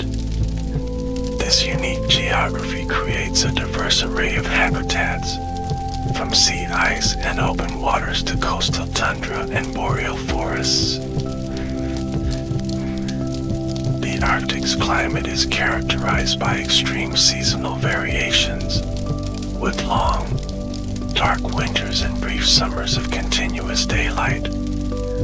Average winter temperatures can plunge to minus 40 degrees Celsius or lower, while summer temperatures may hover just above freezing. This harsh environment has shaped the evolution of Arctic wildlife, leading to remarkable adaptations for cold survival. One of the most iconic inhabitants of the Arctic is the polar bear, Ursus maritimus, the world's largest land carnivore. These magnificent creatures are perfectly adapted to their frozen habitat. Beneath their white fur, polar bears have black skin that absorbs heat from the sun. Their fur isn't actually white but transparent, with hollow cores that reflect visible light, creating the appearance of a white coat while providing excellent insulation. Adult male polar bears can weigh up to 1,500 pounds, standing nearly 10 feet tall on their hind legs. Females are considerably smaller but still formidable, typically weighing between 330 and 650 pounds. These bears are supremely adapted to life on the sea ice, with partially webbed front paws that function as powerful paddles for swimming. Their broad, flat paws also distribute their weight when walking on thin ice, preventing them from breaking through. Polar bears are classified as marine mammals, as they spend much of their lives on sea ice. They are exceptional swimmers, capable of covering vast distances in frigid waters. There have been documented cases of polar bears swimming continuously for more than 9 days, traveling over 400 miles in search of solid ice. The hunting strategy of polar bears is primarily focused on seals, particularly ringed seals and bearded seals. With remarkable patience, a polar bear will wait motionless beside a seal's breeding hole in the ice. When the seal surfaces to breathe, the bear strikes with lightning speed, using its immense strength to pull the seal onto the ice. This hunting technique requires not only patience but also intelligence and precision. Polar bears face numerous challenges in the modern Arctic, chief among them being climate change. As sea ice forms later in autumn and melts earlier in spring, bears have less time to hunt seals and build the fat reserves needed to survive periods of food scarcity. The International Union for Conservation of Nature has listed polar bears as vulnerable, with population declines projected in coming decades if current climate trends continue. Moving beneath the surface of the Arctic Ocean, we encounter another marine mammal perfectly adapted to icy conditions, the narwhal. Often called the unicorn of the sea, narwhals are medium-sized whales known for the male's distinctive spiral tusk.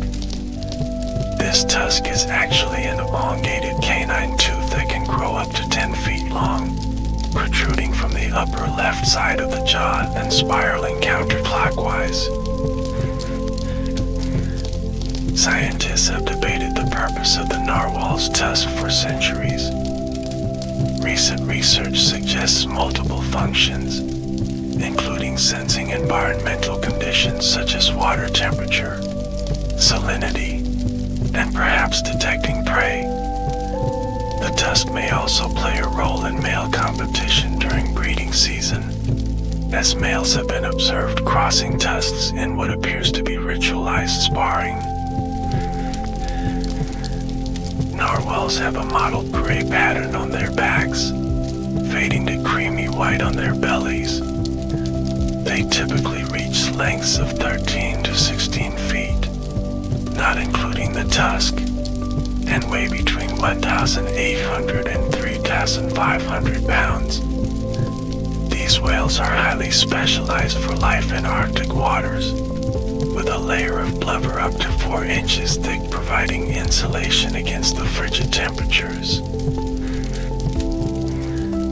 Unlike many whale species, narwhals have a limited range, remaining in Arctic waters year-round.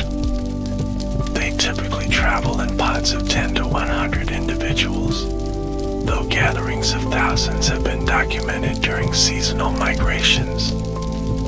Narwhals are deep divers, routinely descending to depths of 800 to 1,500 meters to feed on Greenland halibut, Arctic cod, and various species of squid and shrimp. The Arctic seas are also home to the beluga whale, a highly social cetacean known for its distinctive white coloration and bulbous forehead. Called sea canaries by early sailors, belugas are extremely vocal, producing an extensive repertoire of whistles, clicks, and clangs for communication. Their flexible facial expressions, combined with their vocalizations, make them appear remarkably expressive compared to other whales. Belugas possess several adaptations for Arctic living. Their white coloration provides camouflage among ice floes, helping them avoid predators such as orcas and polar bears. Unlike most cetaceans, belugas have unfused neck vertebrae, allowing them to turn their heads in all directions. This mobility helps when navigating through through ice-filled waters and when searching for prey on the ocean floor. The bulbous forehead of the beluga, called the melon, is filled with oil and fat. This structure can change shape as the whale pushes air around its sinuses, enhancing its sophisticated echolocation abilities. Belugas use echolocation to find breathing holes in the ice, a vital skill for survival in areas where solid ice cover can extend for miles. Walruses are another iconic marine mammal of the Arctic, instantly recognizable by their prominent tusks and whisker-covered snouts. These massive pinnipeds can weigh up to 1.5 tons, with males typically larger than females. Their bodies are covered in thick, wrinkled skin that can be up to 4 centimeters thick, providing protection against both the cold and potential injuries from ice and rocks. The tusks of the walrus, which are elongated canine teeth present in both males and females, serve multiple purposes. They help walruses haul themselves onto ice, defend against predators, and establish dominance within social groups. Males also use their tusks in competitive displays during mating season, sometimes engaging in dramatic pushing contests that rarely result in serious injury. One of the most distinctive features of walruses is their vibrissae, or whiskers. These sensitive tactile organs are essential for locating food on the dark ocean floor. Walruses primarily feed on mollusks, especially clams, which they find by rooting through seafloor sediments. Using their powerful suction capability, they can extract the soft bodies of clams from their shells without needing to crush the shells themselves. Walruses are highly social animals that gather in large groups called haulouts when resting on land or ice. These gatherings can include hundreds or even thousands of individuals packed closely together. This behavior helps conserve body heat, and the vigilance of many eyes provides better protection against predators. The constant shifting and repositioning within these dense groups sometimes leads to injuries, particularly to younger animals. Inhabiting both land and sea environments of the Arctic is the ringed seal, the most abundant and widely distributed seal in the Arctic region. Named for the light-colored rings on their dark gray coats, these small seals rarely exceed 150 pounds. Despite their modest size, they are masterfully adapted to life in areas with extensive fast ice or sea ice attached to the shoreline. Ringed seals possess strong, sharp claws that they use to maintain breathing holes in the ice. These holes, called iglus, are essential for survival during winter months when ice cover is extensive. The seals must regularly scratch away new ice formation to keep these breathing holes open, sometimes in ice more than 6 feet thick. Female ringed seals excavate snow caves above breathing holes for giving birth and nursing their pups. These subnivean layers provide critical protection for vulnerable pups against both the harsh weather and predators, particularly polar bears. The snow caves maintain a temperature near freezing, significantly warmer than the sub-zero temperatures outside, creating a relatively safe microclimate for newborn pups. The Arctic fox is one of the most remarkable land mammals adapted to polar conditions. This small canid, weighing only 6 to 12 pounds, survives year-round in some of Earth's coldest environments. Its compact body shape, short legs, and small ears minimize heat loss, following Bergman's rule that animals in colder climates tend to have reduced surface area relative to volume. The fur of the Arctic fox provides exceptional insulation. In fact, its fur has the best insulating properties of any mammal. Research has shown that Arctic foxes don't begin to shiver until temperatures drop below -70 degrees Celsius, an extraordinary tolerance for cold. Their fur changes seasonally, from pure white in winter to brown or gray in summer, providing year-round camouflage. Arctic foxes are opportunistic feeders with a diverse diet that changes with the seasons. During summer, they prey on birds, eggs, small mammals, and occasionally berries. In winter, when food is scarce, they often follow polar bears to scavenge from their kills. They have also been observed caching surplus food during times of abundance, creating hundreds of small caches across their territory for later retrieval. One fascinating behavior of Arctic foxes is their incredible long-distance movements. Researchers tracking foxes with satellite collars have documented individuals traveling over 2,700 miles across sea ice and glaciers. These journeys, among the longest documented for any terrestrial mammal, demonstrate the fox's remarkable navigational abilities and physical endurance. Another iconic Arctic land mammal is the muskox, an ancient species that survived the last ice age. With their massive bodies covered in long, shaggy coats and curved horns, muskoxen appear almost prehistoric. Their scientific name, Ovibos moscatus, reflects their position between sheep and cattle in evolutionary terms. The muskox's most distinctive adaptation is its double-layered coat. The outer layer consists of long guard hairs that can reach almost to the ground, protecting against snow and rain. Beneath this is keviot, an underwool that is among the warmest natural fibers known, 8 times warmer than sheep's wool and extraordinarily lightweight. Each spring, muskoxen shed this inner layer, which is collected in some areas for use in luxury textiles. Muskoxen have developed a famous defensive strategy against predators like wolves. When threatened, they form a circle or line with their young in the center and adults facing outward, presenting their formidable horns to potential attackers.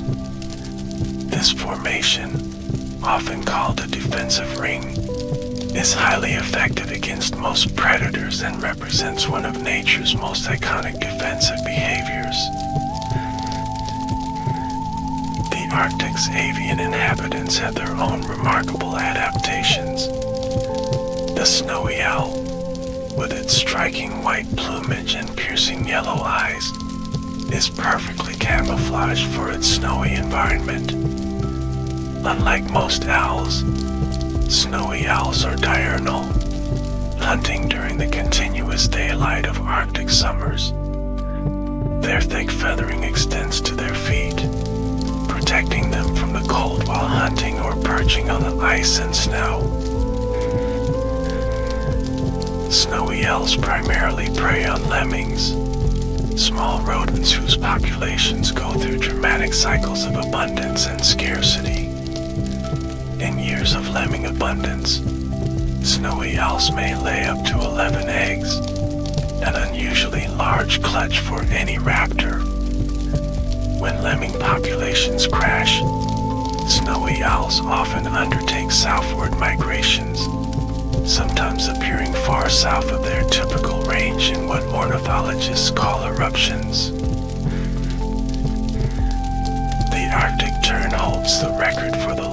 migration of any animal. These small, graceful seabirds breed in the Arctic during the northern summer, then fly to Antarctica to enjoy the southern summer. This round-trip journey can exceed 44,000 miles annually. By migrating between the poles, Arctic terns experience more daylight than any other creature on Earth. Over its 30-year lifespan, an Arctic tern may travel a distance equivalent to 3 round trips to the moon. Despite weighing only 3 to 4 ounces, these birds possess remarkable navigational abilities that guide them across vast oceans. Recent tracking studies have shown that they don't fly directly between the Arctic and Antarctic but follow complex routes that take advantage of global wind patterns. The Arctic is also home to several species of geese, including the snow goose and the Canada goose. These birds typically winter in more temperate regions but migrate north to breed during the brief Arctic summer. The concentrated burst of plant growth during this period provides abundant food for raising their young, while the long daylight hours allow for extended feeding time. In the waters surrounding the Arctic, numerous fish species have evolved specialized adaptations to survive in near-freezing conditions. The Arctic cod is particularly remarkable, possessing antifreeze proteins in its blood that prevent ice crystals from forming in its tissues. These proteins bind to small ice crystals, preventing them from growing larger and damaging cells. Arctic cod serve as a critical link in the Arctic food web. They feed on zooplankton and small crustaceans, converting this energy into a form accessible to larger predators. Seals, whales, seabirds, and even polar bears indirectly depend on Arctic cod populations, making these fish essential to the entire ecosystem. Even invertebrates in the Arctic display fascinating cold weather adaptations. The Arctic woolly bear moth caterpillar has perhaps the most extreme survival strategy. These caterpillars can freeze solid during winter, with their bodily fluids turning to ice. Remarkably, they can survive in this frozen state for years, thawing out during brief summer periods to feed and grow a little before freezing again. This cycle may continue for up to 7 years before the caterpillar has accumulated enough energy to pupate and transform into a moth. During this time, the caterpillar experiences some of the most extreme freeze-thaw cycles of any animal on Earth, demonstrating the extraordinary lengths to which life has adapted to survive in the Arctic environment. The plant life of the Arctic tundra, while less immediately noticeable than the region's charismatic animals, exhibits equally impressive adaptations. Tundra plants must cope with extremely short growing seasons, frozen soils, strong winds, and intense ultraviolet radiation during summer months. Many Arctic plants grow in a low, mat-like formation that helps them avoid wind damage and trap heat near the ground. They typically have small leaves to reduce water loss and may be covered in fine hairs that provide insulation and protect against UV radiation. Dark-colored flowers are common, as they absorb more solar radiation and create warmer microclimates for pollinators and seed development. The Arctic's brief summer brings an explosion of flowering plants that must complete their entire reproductive cycle within a few short weeks. Many species develop their flower buds at the end of the previous growing season, remaining dormant through winter. When summer arrives, these preformed buds can open rapidly, giving plants a head start in the race against time. Arctic willows and dwarf birches are among the few woody plants that survive in the far north. Rather than growing upward like their temperate relatives, these species grow horizontally along the ground. This prostrate growth form allows them to remain below the winter snow line, protected from abrasive ice crystals and desiccating winds. Now that we've explored some of the Arctic's remarkable wildlife, let's turn our attention to the human history of polar exploration. For centuries, the Arctic has beckoned adventurers, scientists, and commercial interests, drawn by its mysteries, resources, and the ultimate challenge of surviving in Earth's most extreme environment. Long before European explorers ventured into Arctic waters, indigenous peoples had developed sophisticated technologies for survival in the far north. The Inuit, Yupik, Sami, and other Arctic peoples possess deep knowledge of animal migration patterns, ice conditions, and weather prediction. Their traditional ecological knowledge, passed down through generations, represents one of humanity's greatest adaptations to extreme environments. The kayak and amiak, skin boats developed by Arctic peoples, remain among the most elegant watercraft ever designed. Kayaks, designed for individual hunters, combined exceptional maneuverability with stability. The larger amiak served as a family vessel capable of carrying substantial cargo while remaining light enough to be portaged when necessary. Perhaps the most famous indigenous Arctic technology is the igloo, a shelter constructed from blocks of compressed snow. When properly built, an igloo can maintain an interior temperature near freezing, even when outside temperatures plunge to -40 degrees or lower. The dome-shaped sheds wind efficiently, while the snow itself provides excellent insulation. Traditional Arctic clothing represents another triumph of indigenous ingenuity. Caribou hide parkas with fur turned both inward and outward create an insulating air layer.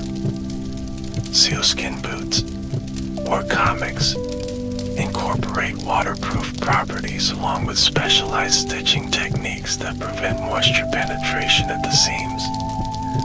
These clothing systems, developed over thousands of years, still influence modern cold weather gear design.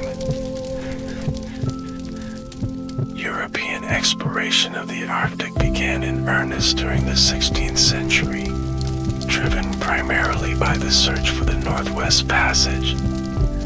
This hypothetical northern sea route between the Atlantic and Pacific Oceans promised to revolutionize global trade by providing a shorter alternative to lengthy voyages around South America or Africa. The economic potential of such a route made it one of history's most sought-after geographical prizes. Early explorers like Martin Frobisher, John Davis, and William Baffin made significant discoveries in the Canadian Arctic during the late 16th and early 17th centuries. Their expeditions mapped coastlines, documented wildlife, and made first contact with indigenous communities. However, these voyages also revealed the immense challenges posed by pack ice and the region's harsh climate. By the 19th century, Arctic exploration had become something of an obsession for European powers, particularly Britain. The British Admiralty sponsored numerous numerous expeditions, combining scientific objectives with national prestige and the continued search for the Northwest Passage. This period saw both remarkable achievements and devastating tragedies, establishing many of the heroic narratives that still dominate our perception of polar exploration. One of the most infamous Arctic expeditions was that of Sir John Franklin, who departed England in 1845 with 2 ships, the HMS Erebus and HMS Terror. Franklin and his 128 men vanished in the Canadian Arctic, triggering the largest rescue operation in history at that time. Over the next decade, dozens of search parties scoured the Arctic, gradually piecing together the tragic story of the expedition's demise. Evidence gathered from Inuit testimony, scattered artifacts, and the few written records that survived revealed that Franklin's ships became trapped in ice. After Franklin himself died in 1847, the surviving crew abandoned their vessels and attempted to walk south to safety. None survived the journey, with evidence suggesting that in their final desperate days, some resorted to cannibalism. The Franklin disaster highlighted the dangers of Arctic exploration, particularly when explorers failed to adopt indigenous survival techniques. Franklin's men, burdened with inappropriate clothing and equipment, were ill-prepared for Arctic survival. Meanwhile, the Inuit people had thrived in these same environments for thousands of years, a contrast that underscored the importance of local knowledge. In a remarkable archaeological development, the wrecks of Franklin's ships were finally discovered in 2014 and 2016. The HMS Erebus and HMS Terror were found in remarkably well-preserved condition on the seafloor near King William Island. Modern underwater archaeology techniques are now helping to answer questions that have persisted for over 170 years about this legendary expedition.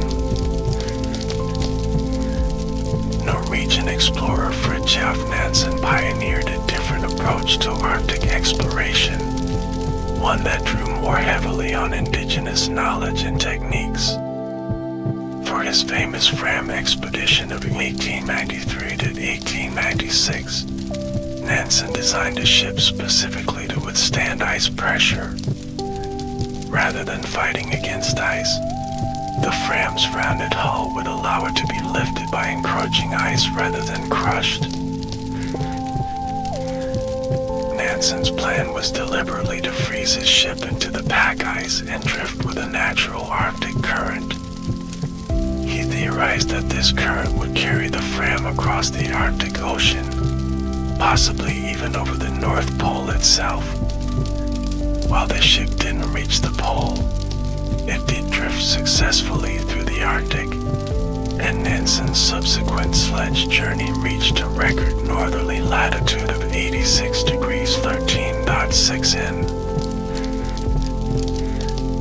The Nansen expedition produced valuable scientific data about Arctic oceanography, meteorology, and ice dynamics. His observations confirmed the existence of deep ocean currents and contributed significantly to our understanding of polar climate systems.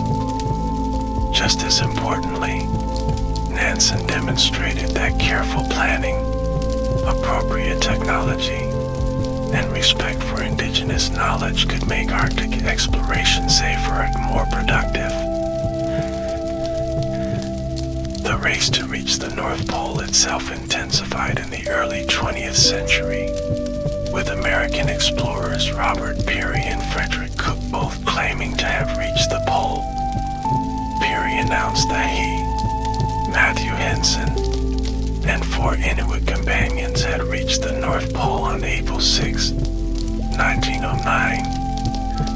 Cook have reached it a year earlier, in April 1908, with 2 Inuit companions. Both claims have been subject to intense scrutiny and controversy. Modern analysis suggests that neither explorer likely reached the precise geographical North Pole. Navigation techniques of the era lacked the precision needed for such accuracy, and both men's records contain inconsistencies and gaps. The controversy surrounding these competing claims overshadowed the remarkable achievements of both expeditions in extremely challenging conditions. Often overlooked in discussions of Peary's expedition is the crucial role played by Matthew Henson, an African-American explorer who served as Peary's most trusted companion. Henson was fluent in Inuktitut, highly skilled in Arctic survival techniques, and by many accounts, was the most capable member of the expedition. Yet due to the racial prejudices of the time, his contributions were largely minimized in initial accounts of the journey. The first undisputed surface crossing of the Arctic Ocean via the North Pole was achieved in 1968 by Ralph Plastid and 3 companions. Using snowmobiles, they completed the journey from Ward Hunt Island in Canada to the North Pole, with their position verified by airborne measurements. The first confirmed walking expedition to reach the pole was led by British explorer Wally Herbert in 1969, during a 476-day transpolar journey by dog sled. In 1926, Norwegian explorer Roald Amundsen, American Lincoln Ellsworth, and Italian Umberto Nobile completed the first verified flight over the North Pole in the airship Norga. This milestone represented the convergence of traditional exploration with modern technology, foreshadowing today's era of scientific research in the Arctic. Amundsen was already famous for being the first person to reach the South Pole in 1911. British explorer Robert Falcon Scott in what became known as the Race to the Pole. His success in both polar regions established him as one of history's greatest explorers, known for meticulous planning, willingness to adopt indigenous techniques, and pragmatic decision-making. The Cold War period saw increased military interest in the Arctic, with both American and Soviet submarines operating beneath the polar ice cap. The USS Nautilus made history in 1958 as the first vessel to reach the North Pole by traveling underneath the ice. This demonstration of nuclear submarine capability had significant geopolitical implications, establishing that submarines could operate effectively in previously inaccessible regions. Modern Arctic exploration has largely shifted from geographic discovery to scientific research. Multinational research stations now dot the Arctic landscape, studying everything from climate change and atmospheric chemistry to marine biology and glaciology. The floating ice station model, pioneered by Soviet and later Russian scientists, allows researchers to live and work on drifting ice floes for months or years at a time. One of the most significant Arctic research initiatives was the International Polar Year of 2007 to 2008. This collaborative program involved thousands of scientists from over 60 nations, conducting coordinated research across the Arctic and Antarctic. The data collected during this intensive research period continues to inform our understanding of polar ecosystems, climate processes, and environmental change. Climate change has dramatically transformed Arctic exploration and research priorities. As sea ice extent diminishes, previously inaccessible areas are opening to scientific investigation, commercial shipping, and resource extraction. These changes present both opportunities and serious environmental concerns, as fragile Arctic ecosystems face unprecedented pressures. The Northwest Passage, sought unsuccessfully by explorers for centuries, is now increasingly navigable due to reduced sea ice. In 2016, the luxury cruise ship Crystal Serenity became the largest passenger vessel to transit the Northwest Passage, carrying over 1,000 passengers and 600 crew members. This journey symbolized the profound changes occurring in Arctic accessibility and highlighted emerging tensions between environmental protection and economic development. Tourism in the Arctic has grown significantly in recent decades, with visitors drawn by the region's pristine landscapes, unique wildlife, and the mystique of the polar environment. Expedition cruises now regularly visit Svalbard, Greenland, and the Canadian Arctic, allowing travelers to follow in the footsteps of famous explorers while learning about Arctic ecosystems and cultures. This tourism boom presents both challenges and opportunities for Arctic communities. While visitor spending can support local economies and incentivize conservation efforts, increased human presence also risks disrupting sensitive wildlife and contributing to pollution. Sustainable Arctic tourism remains a delicate balance between providing access to these extraordinary landscapes while preserving their pristine character. Arctic wildlife viewing has become a major draw for visitors. Churchill, Manitoba, markets itself as the polar bear capital of the world, offering opportunities to observe these magnificent predators from specially designed tundra vehicles. In Svalbard, tour operators take visitors in search of polar bears, walruses, and Arctic foxes against the backdrop of glaciers and snow-covered mountains. Whale watching has also become popular in Arctic waters. Iceland and northern Norway offer opportunities to observe orcas, humpbacks, and belugas. In some locations, visitors can even snorkel or dive with marine mammals, though such activities require careful management to minimize stress on the animals.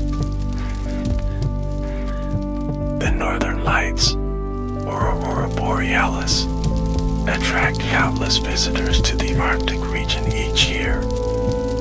This mesmerizing natural phenomenon occurs when charged particles from the sun interact with gases in Earth's upper atmosphere. The resulting light show, with its rippling curtains of green, pink, and purple, has captivated humans for millennia, inspiring myths and legends across northern cultures. Aurora tourism has become a significant economic driver for Arctic communities. Specialized tours offer everything from photography workshops to glass-ceilinged igloos and heated sleighs for comfortable aurora viewing. Communities like Tromsø in Norway, Yellowknife in Canada, and Abisko in Sweden have developed infrastructure specifically to accommodate the annual influx of aurora hunters. Adventure tourism in the Arctic continues to push boundaries. Each year, endurance athletes and adventurers undertake challenging expeditions such as skiing to the North Pole, traversing Greenland's ice cap, or circumnavigating the Arctic Ocean by sailboat.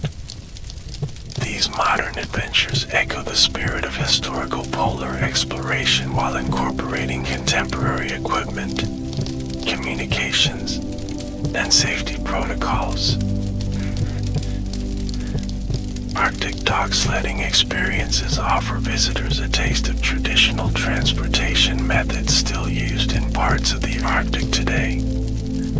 Working with dogs bred specifically for pulling sleds through snow and ice provides insight into the human-animal partnerships that made survival possible in these harsh environments.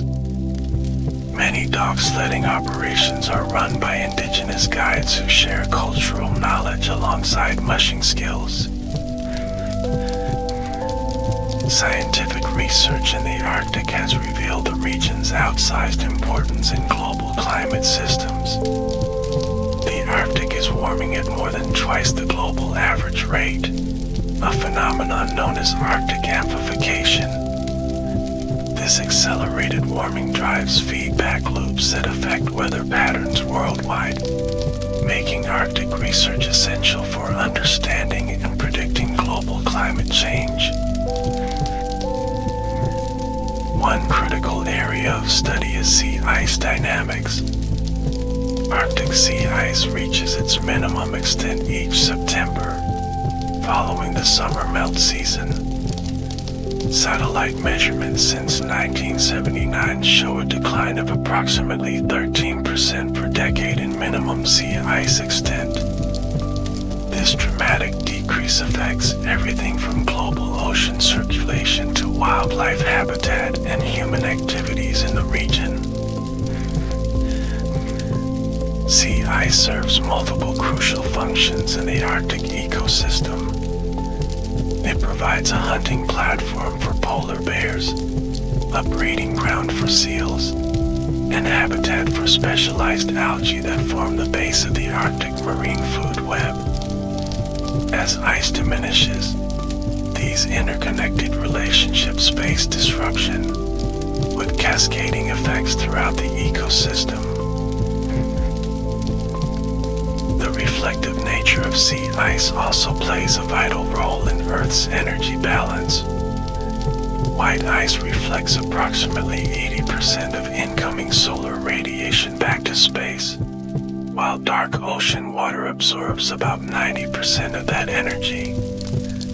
As ice cover decreases, more solar energy is absorbed by the ocean, accelerating warming in a self-reinforcing cycle known as the ice albedo feedback. Permafrost, permanently frozen ground that underlies much of the Arctic, is another critical research focus.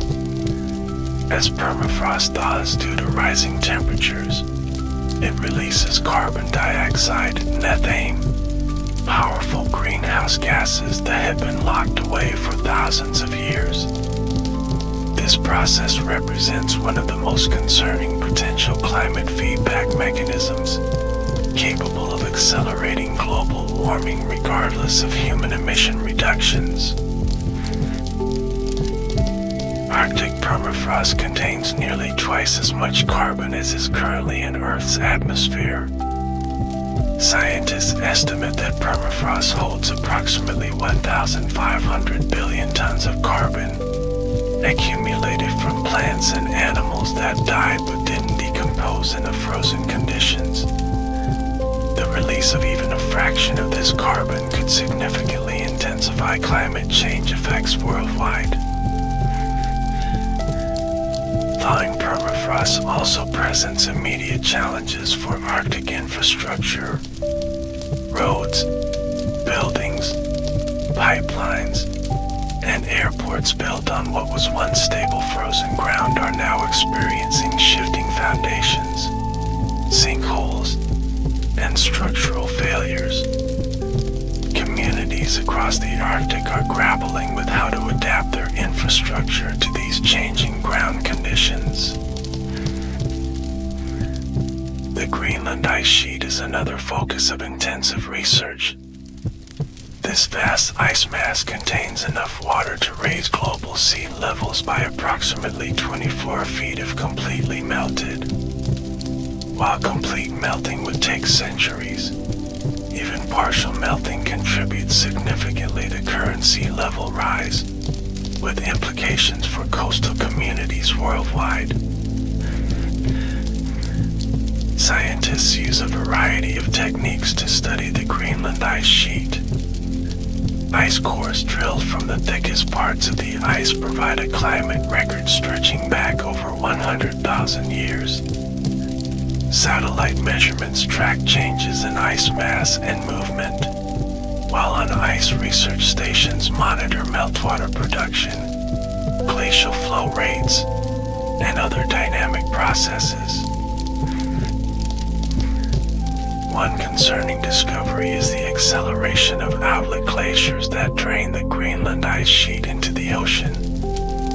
These glaciers are moving faster than in previous decades, delivering more ice to the ocean and contributing to sea level rise.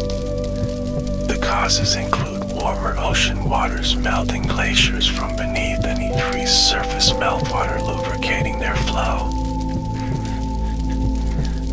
Arctic ocean acidification represents yet another area of scientific concern. As the atmosphere's carbon dioxide concentration increases, more CO2 dissolves into seawater, forming carbonic acid. Cold water absorbs more carbon dioxide than warm water, making Arctic seas particularly vulnerable to acidification. This increasing acidity makes it difficult for marine organisms like corals, mollusks, and certain plankton to form calcium carbonate shells and skeletons.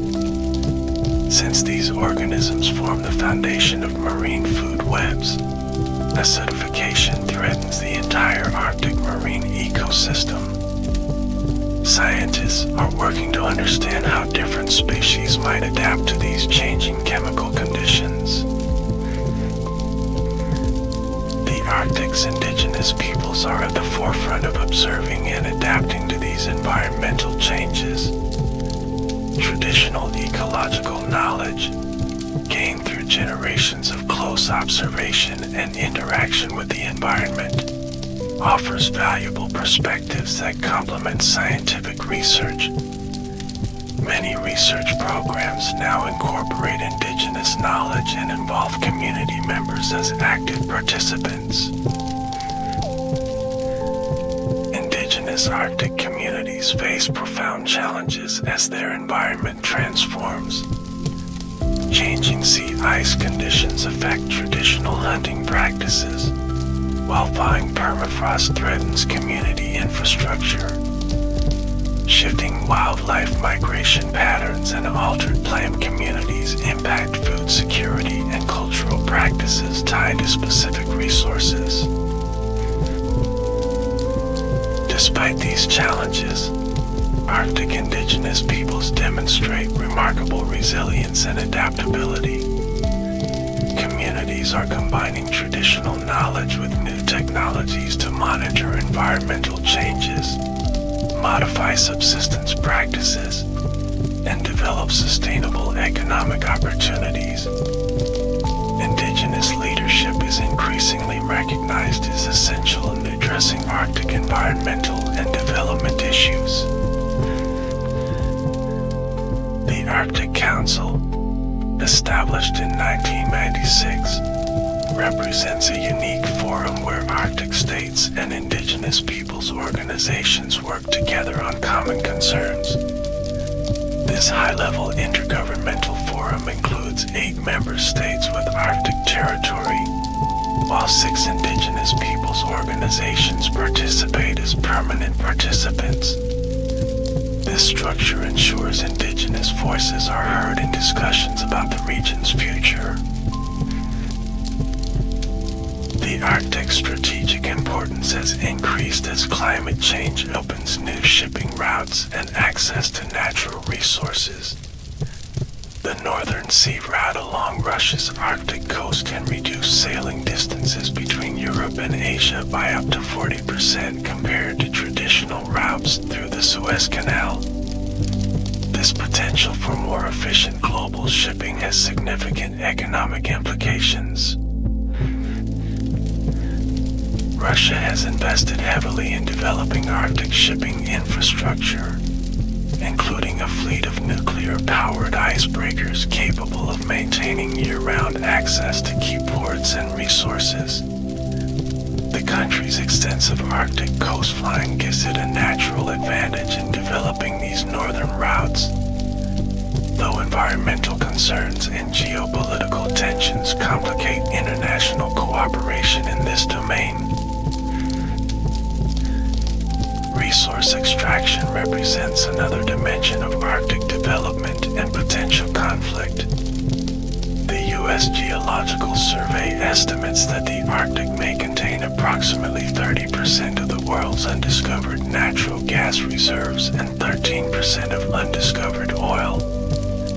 These resources become increasingly accessible as sea ice retreats, raising questions about environmental protection versus economic development. Arctic nations have generally worked to resolve territorial disputes through established international legal frameworks. The United Nations Convention on the Law of the Sea provides mechanisms for countries to submit claims to extend their continental shelves beyond the standard 200 nautical mile exclusive economic zone. This process, while technical and time-consuming, offers an alternative to more confrontational approaches to territorial claims. Scientific research stations dot the Arctic landscape, from the permanent facilities of the Toolik Field Station in Alaska to seasonal ice camps that drift with moving sea ice. These research outposts facilitate everything from atmospheric monitoring and wildlife studies to oceanographic surveys and archaeological investigations. The harsh conditions require specialized equipment, experienced personnel, and careful logistics planning.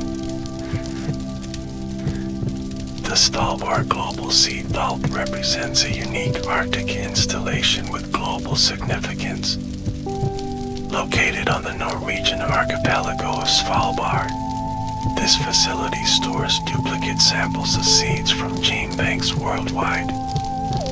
Built into permafrost 430 feet inside a mountain, the vault provides secure long-term storage for over 1 million seed varieties, safeguarding crop diversity against disasters and climate change. Arctic weather stations provide crucial data for global weather forecasting and climate monitoring. The region's weather patterns influence conditions throughout the northern hemisphere, making Arctic meteorological observations essential for accurate predictions.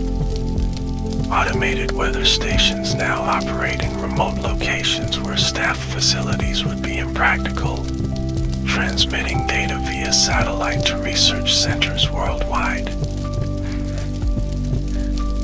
Transportation in the Arctic presents unique challenges that have spurred innovative solutions. In winter, ice roads provide temporary highways across frozen lakes and tundra, connecting remote communities and industrial sites. These roads, constructed entirely of ice and snow, can support heavy vehicles but exist only during the coldest months. Air transportation remains essential for Arctic logistics. Bush planes equipped with skis or floats can land on snow, ice, or water, providing year-round access to remote locations. Helicopters support research expeditions, search and rescue operations, and supply deliveries to areas without suitable landing strips. In coastal areas, ships deliver annual supplies during the brief ice-free summer. Communities must carefully plan their needs for the entire year, as winter ice conditions preclude shipping for most Arctic locations. Climate change is extending the shipping season in many areas, creating both opportunities and challenges for supply logistics.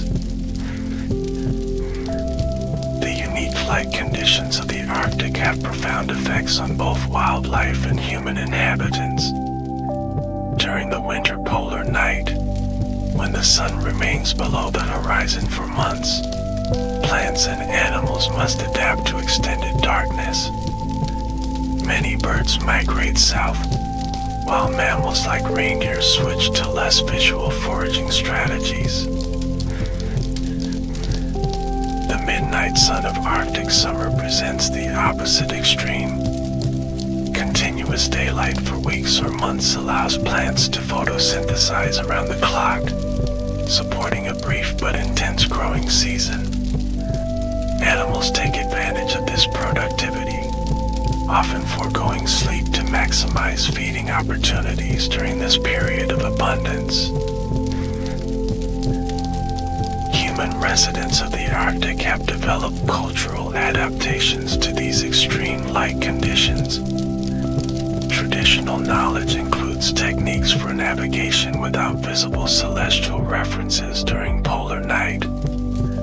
Modern Arctic communities contend with challenges like sleep disorders and seasonal affective disorder related to unusual light cycles. The Arctic landscape features dramatic geological formations sculpted by ice. Glaciers carve U-shaped valleys and deposit moraines of crushed rock, while freeze-thaw cycles split boulders and create distinctive polygon patterns in the ground. These processes continue today, though accelerated warming is altering the rate and nature of Arctic geomorphology. Some of the Arctic's most striking features are its fjords, long, narrow inlets with steep sides carved by glacial erosion. Norway's coastline is famous for these dramatic formations, though equally impressive examples exist in Greenland, Canada, and Alaska. These deep channels often support unique marine ecosystems where freshwater and saltwater mix in complex patterns. The tundra biome that characterizes much of the Arctic is defined by its permanently frozen subsoil, or permafrost. This frozen layer prevents water from draining away, creating a landscape of pools, bogs, and saturated soils during summer. The resulting wetlands support tremendous bird populations, particularly migratory species that arrive in spring to breed. Arctic freshwater ecosystems include thousands of lakes formed by glacial action or thermokarst processes. These waters freeze solid or nearly so each winter, requiring specialized adaptations from resident fish species. Arctic char, lake trout, and various whitefish have evolved physiological mechanisms to survive in these extreme conditions. Rivers flowing through the Arctic provide critical migration corridors for fish like salmon and char. These waterways thaw from the surface downward each spring, often creating spectacular ice jams as floating ice accumulates at constriction points. The resulting floods can reshape river valleys and deliver essential nutrients to floodplain ecosystems. The Arctic's mineral resources have attracted human interest for centuries. Gold rushes drew thousands to Alaska and Canada's Yukon Territory in the late 19th century, establishing settlements that would evolve into modern Arctic communities. Today, mining operations extract gold, zinc, lead, diamonds, and rare earth elements from Arctic deposits. Russia's Norilsk mining complex represents one of the world's largest Arctic industrial developments. This massive operation produces nickel, copper, and precious metals, but has also caused severe environmental contamination. The challenge of balancing resource development with environmental protection remains central to discussions about Arctic mining. Oil and gas development in the Arctic began in the 1960s and expanded significantly in subsequent decades. Alaska's Prudhoe Bay, discovered in 1968, contains one of North America's largest oil fields. The Trans-Alaska Pipeline System, completed in 1977, transports this oil 800 miles south to the ice-free port of Valdez. Offshore oil development in Arctic waters presents particular challenges and risks. The potential for oil spills in ice-covered waters raises serious environmental concerns, as cleanup would be extraordinarily difficult under such conditions. The remoteness of potential drilling sites also complicates emergency response capabilities. Renewable energy development is gaining momentum in Arctic communities seeking alternatives to expensive imported diesel fuel. Wind turbines specially designed for cold conditions operate in Alaska, Greenland, and northern Scandinavia. Solar power, while limited by long winter darkness, can be highly productive during summer months with continuous daylight. Iceland leads in geothermal energy utilization, harnessing heat from its volcanic geology to provide electricity and heating. This renewable resource meets over 65% of Iceland's primary energy needs, demonstrating the potential for locally appropriate sustainable energy solutions in the Arctic. Arctic architecture has evolved distinctive forms reflecting the needs of life in extreme environments. Traditional dwellings like the Inuit igloo and Asami lavu prioritized efficient heating, wind resistance, and mobility appropriate to nomadic or semi-nomadic lifestyles. Modern Arctic buildings incorporate advanced insulation, ventilation systems, and structural designs that accommodate permafrost conditions. Contemporary Arctic communities face housing challenges related to population growth, limited construction seasons, high material costs, and changing permafrost conditions. Innovative approaches include prefabricated buildings assembled during brief summer seasons and elevated structures that allow cold air circulation beneath, preserving permafrost integrity. Arctic indigenous artistic traditions reflect deep connections to the land, wildlife, and seasonal cycles. Inuit sculpture, often carved from soapstone or whalebone, captures the forms of animals and humans with remarkable expressiveness. These artworks have gained international recognition for their artistic merit while providing economic opportunities in remote communities. Traditional clothing arts remain vibrant across the Arctic. Intricate beadwork adorns footwear and garments in many indigenous traditions, while patterned textiles reflect cultural identities and family connections. Techniques for preparing and sewing animal hides into functional, beautiful clothing are preserved and adapted by contemporary artisans. The Arctic soundscape changes dramatically with the seasons. Winter brings profound silence punctuated by the crack of freezing ice, the moan of wind, and occasional wolf howls.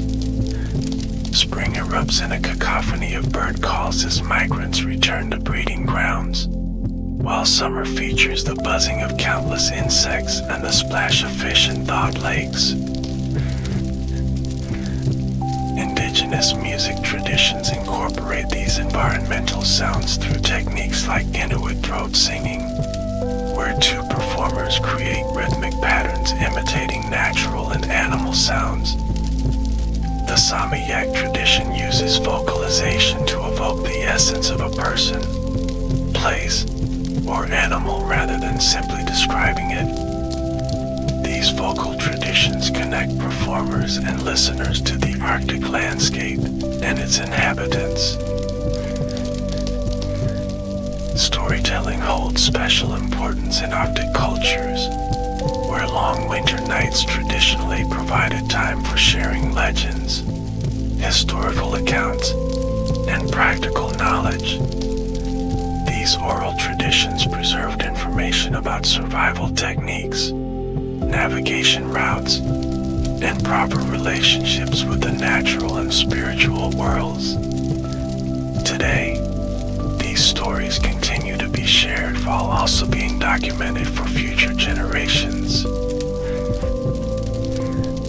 The Arctic has inspired numerous literary works from outsiders attempting to capture its austere beauty and extreme conditions.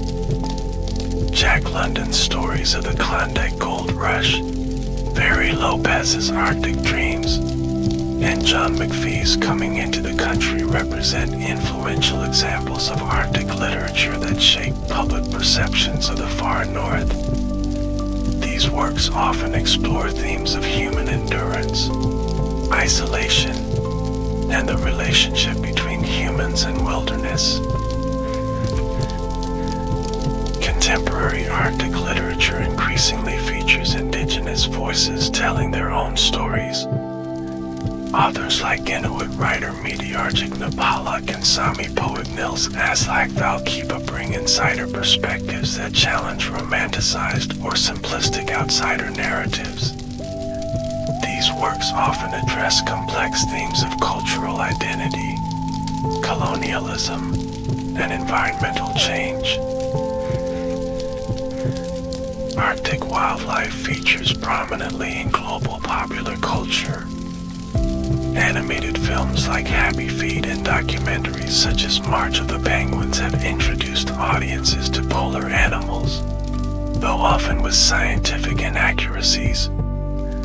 Notably, penguins live exclusively in the southern hemisphere, never encountering polar bears despite their frequent pairing in popular media.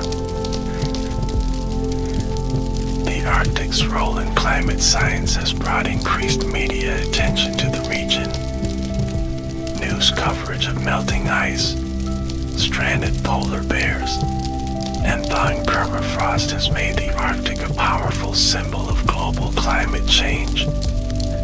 This symbolic status sometimes oversimplifies complex regional dynamics but has succeeded in raising public awareness about Arctic environmental issues. Scientific research in the Arctic spans numerous disciplines beyond climate science. Paleontologists study exceptionally preserved remains of Ice Age mammals like mammoths and woolly rhinoceroses that emerge from thawing permafrost. These specimens often include soft tissues, hair, and even stomach contents, providing unprecedented insights into extinct species. Archaeologists working in the Arctic benefit from the preservative effects of cold, dry conditions, and permafrost. Ancient sites often contain organic materials that would decay rapidly in warmer regions, including wooden tools, leather goods, and even human remains with soft tissues intact. These materials provide detailed information about prehistoric Arctic cultures and their adaptation strategies. The Dorset culture, which inhabited the Canadian Arctic and Greenland from approximately 500 BCE to 1500 1300 CE, left remarkable artistic works carved from ivory and bone. These delicate, detailed carvings depict animals, human figures, and mysterious masked faces whose meanings continue to intrigue archaeologists. The culture disappeared shortly before European contact, possibly due to climate change during the Little Ice Age or competition with the advancing Thule culture. The Thule people, ancestors of modern Inuit, expanded eastward across the Arctic beginning around 1000 CE. Their sophisticated hunting technology included the toggle harpoon, allowing them to hunt large marine mammals more effectively than previous Arctic cultures. Archaeological evidence of their settlements includes remains of semi-subterranean houses built from stone, sod, and whale bones. Viking exploration of the Arctic began in the 9th century CE, with Norse settlers establishing colonies in Iceland and later Greenland.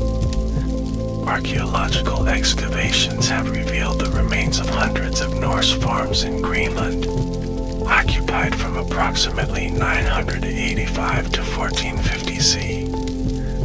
The eventual abandonment of these settlements coincided with cooling climate conditions, though cultural and economic factors likely played important roles as well.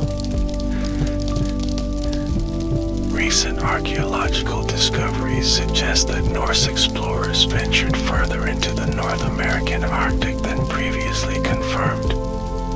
A site at Lons Meadows in Newfoundland provides definitive evidence of a Norse presence around 1000 CE. Continuing research seeks to clarify the extent and nature of contact between Norse explorers and indigenous Arctic peoples. The modern Arctic is a region of stark contrasts and rapid change. Settlements range from small indigenous communities maintaining traditional subsistence practices to industrial cities like Norilsk, Russia, with over 170,000 inhabitants. This diversity reflects the multiple ways humans have adapted to Arctic conditions and the various economic and cultural forces shaping northern communities. Technological connectivity has transformed Arctic life in recent decades. Satellite communications provide internet access and cell phone service to previously isolated communities, connecting them to global information networks. This connectivity facilitates telemedicine, distance education, and cultural exchange while also introducing new social dynamics and economic possibilities. Traditional knowledge remains vitally important in Arctic communities despite technological changes. Skills like reading weather patterns, identifying safe ice conditions, and tracking wildlife continue to be passed down through generations. Many communities are developing programs that integrate this traditional knowledge with formal education, ensuring its preservation while acknowledging its continued practical value. Food security presents significant challenges in many Arctic communities. Store-bought foods shipped from southern regions are often prohibitively expensive, while traditional subsistence activities face disruption from environmental changes and regulatory restrictions. Innovative approaches include community greenhouses extending the growing season, country food sharing programs, and policies that support sustainable harvesting of wild resources. Healthcare delivery in remote Arctic regions requires creative solutions. Flying doctor services provide regular visits to communities without resident physicians, while telemedicine links local health aides with specialists in regional centers. traditional healing practices continue alongside Western medicine in many communities, with growing recognition of the value of integrative approaches. Educational systems in the Arctic increasingly incorporate indigenous languages, cultural knowledge, and locally relevant curriculum. This represents a significant shift from earlier assimilationist policies that separated indigenous children from their families and cultures through residential schooling. Contemporary approaches aim to prepare students for success in both traditional activities and the modern economy while strengthening cultural identity. Governance in the Arctic involves complex overlapping jurisdictions and authorities. National governments, indigenous organizations, local municipalities, and international bodies all play roles in decision-making that affects Arctic peoples and environments. The resulting governance landscape requires sophisticated navigation by those seeking to influence Arctic policy. Several innovative governance arrangements have emerged in the Arctic. The creation of Nunavut as a self-governing territory for Inuit within Canada represents one significant example. Established in 1999 after decades of negotiation, Nunavut covers approximately 1/5 of Canada's landmass and operates with substantial autonomy in many policy areas. Greenland's Home Rule Government, established in 1979 and expanded to self-government in 2009, provides another model of indigenous self-determination within a national framework. The predominantly Inuit population exercises control over domestic affairs while Denmark retains responsibility for defense and foreign relations. Discussions continue regarding potential future independence. Military interests in the Arctic have fluctuated over time. During the Cold War, the region gained strategic importance as the shortest route for missiles and bombers traveling between Soviet and North American territories. Elaborate radar networks like the Distant Early Warning Line were constructed across the North American Arctic to detect potential attacks. After a period of reduced military presence following the Cold War, recent years have seen renewed defense activities in the Arctic. Russia has refurbished Soviet-era bases and constructed new military facilities along its Arctic coast. NATO countries have responded with increased exercises and surveillance in the region, raising concerns about militarization of what had been a zone of relatively low tension. Search and rescue capabilities represent an area of productive international cooperation in the Arctic. The 2011 Arctic Search and Rescue Agreement, signed by all 8 Arctic Council member states, established areas of responsibility and coordination protocols for emergency response in remote Arctic areas. This agreement acknowledges the shared challenges of operating in the harsh Arctic environment regardless of national differences.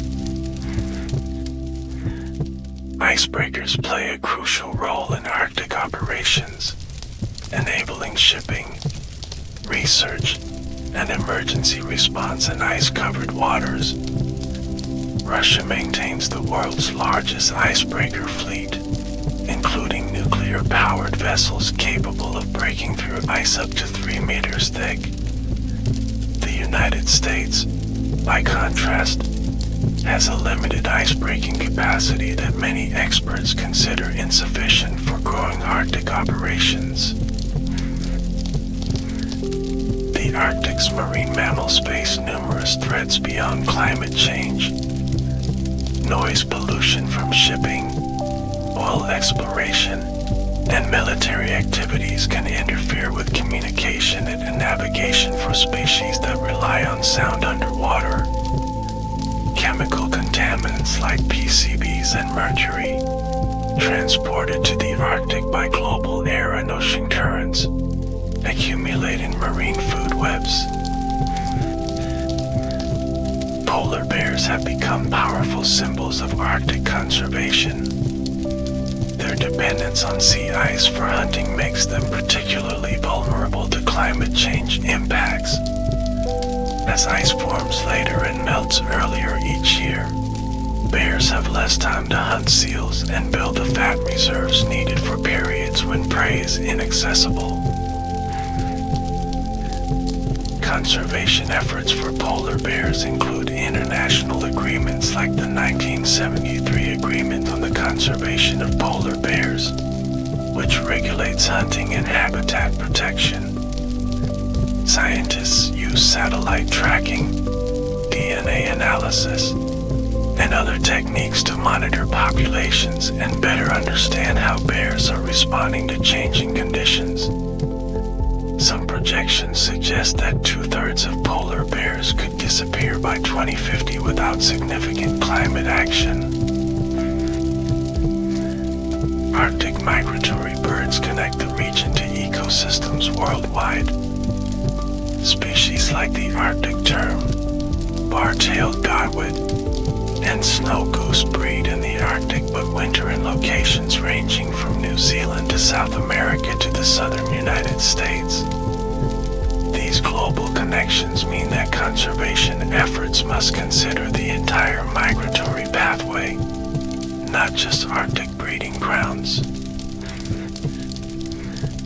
The Arctic's marine protected areas aim to safeguard critical habitats while accommodating sustainable use. The creation of large marine protected areas has accelerated in recent years, with notable examples including Russia's Franz Josef Land Reserve and Canada's Tillur-Ushipemanga National Marine Conservation Area. These designations typically involve extensive consultation with indigenous communities who depend on marine resources. Conservation in the Arctic increasingly adopts a One Health approach that recognizes the interconnection of human, animal, and environmental health. This integrated perspective is particularly relevant in a region where communities maintain close relationships with wildlife through subsistence hunting and gathering. The approach addresses issues like zoonotic diseases, food safety, and contaminants that cross between wildlife and human populations. Arctic freshwater ecosystems face mounting pressures from climate change, hydroelectric development, and industrial activities. Warming temperatures are changing the thermal regimes of rivers and lakes, affecting fish populations adapted to cold water conditions. Dam construction for hydropower alters river flow patterns that fish depend on for migration and spawning. Invasive species represent an emerging concern as the Arctic warms. Species previously limited by cold temperatures may expand northward, potentially outcompeting native Arctic species with slower growth rates and reproductive cycles. Marine shipping increases the risk of introducing non-native organisms through ballast water discharge and hull fouling. Arctic pollution issues extend beyond greenhouse gases. Black carbon, or soot, from industrial activities, forest fires, and fossil fuel combustion settles on snow and ice, darkening the surface and accelerating melting. Persistent organic pollutants accumulate in Arctic environments despite originating primarily in more southern regions. The phenomenon known as Arctic haze, a reddish-brown smog visible in spring, results from industrial pollutants transported from lower latitudes. First identified by pilots in the 1950s, this pollution demonstrates how the Arctic's seemingly pristine environment connects to distant human activities. International agreements like the Stockholm Convention on Persistent Organic Pollutants aim to reduce these long-range contaminants. Arctic geoengineering proposals have emerged as potential responses to climate change. Some scientists have suggested techniques to preserve or restore sea ice, such as spreading reflective materials on ice surfaces or using pumps to bring cold water to the surface to enhance ice formation.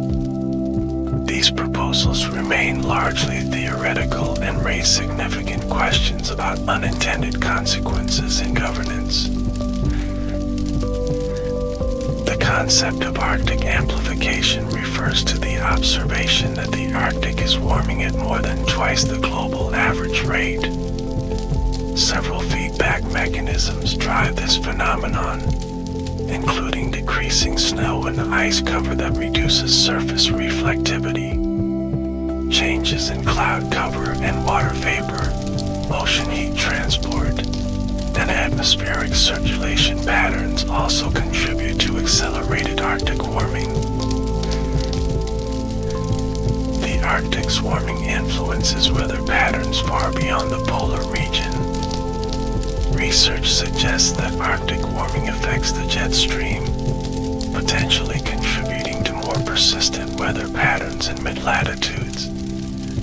These connections mean that changes in the seemingly remote Arctic may influence drought, flooding, and temperature extremes in heavily populated regions of North America, Europe, and Asia.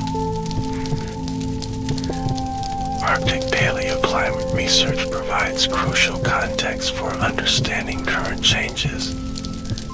Ice cores from the Greenland ice sheet contain air bubbles and chemical signatures that reveal temperature, precipitation, and atmospheric composition going back over 100,000 years.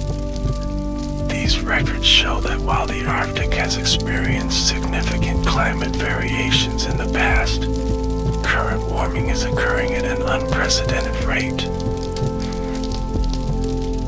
The Arctic Ocean sea ice reaches its minimum extent each September, following the summer melt season.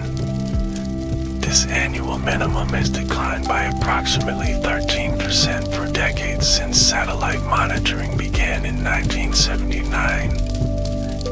Models project that the Arctic Ocean could experience ice-free summers within decades, a condition that hasn't existed for at least several thousand years. Multi-year ice, which survives through one or more summer melt seasons, has declined even more dramatically than total sea ice extent.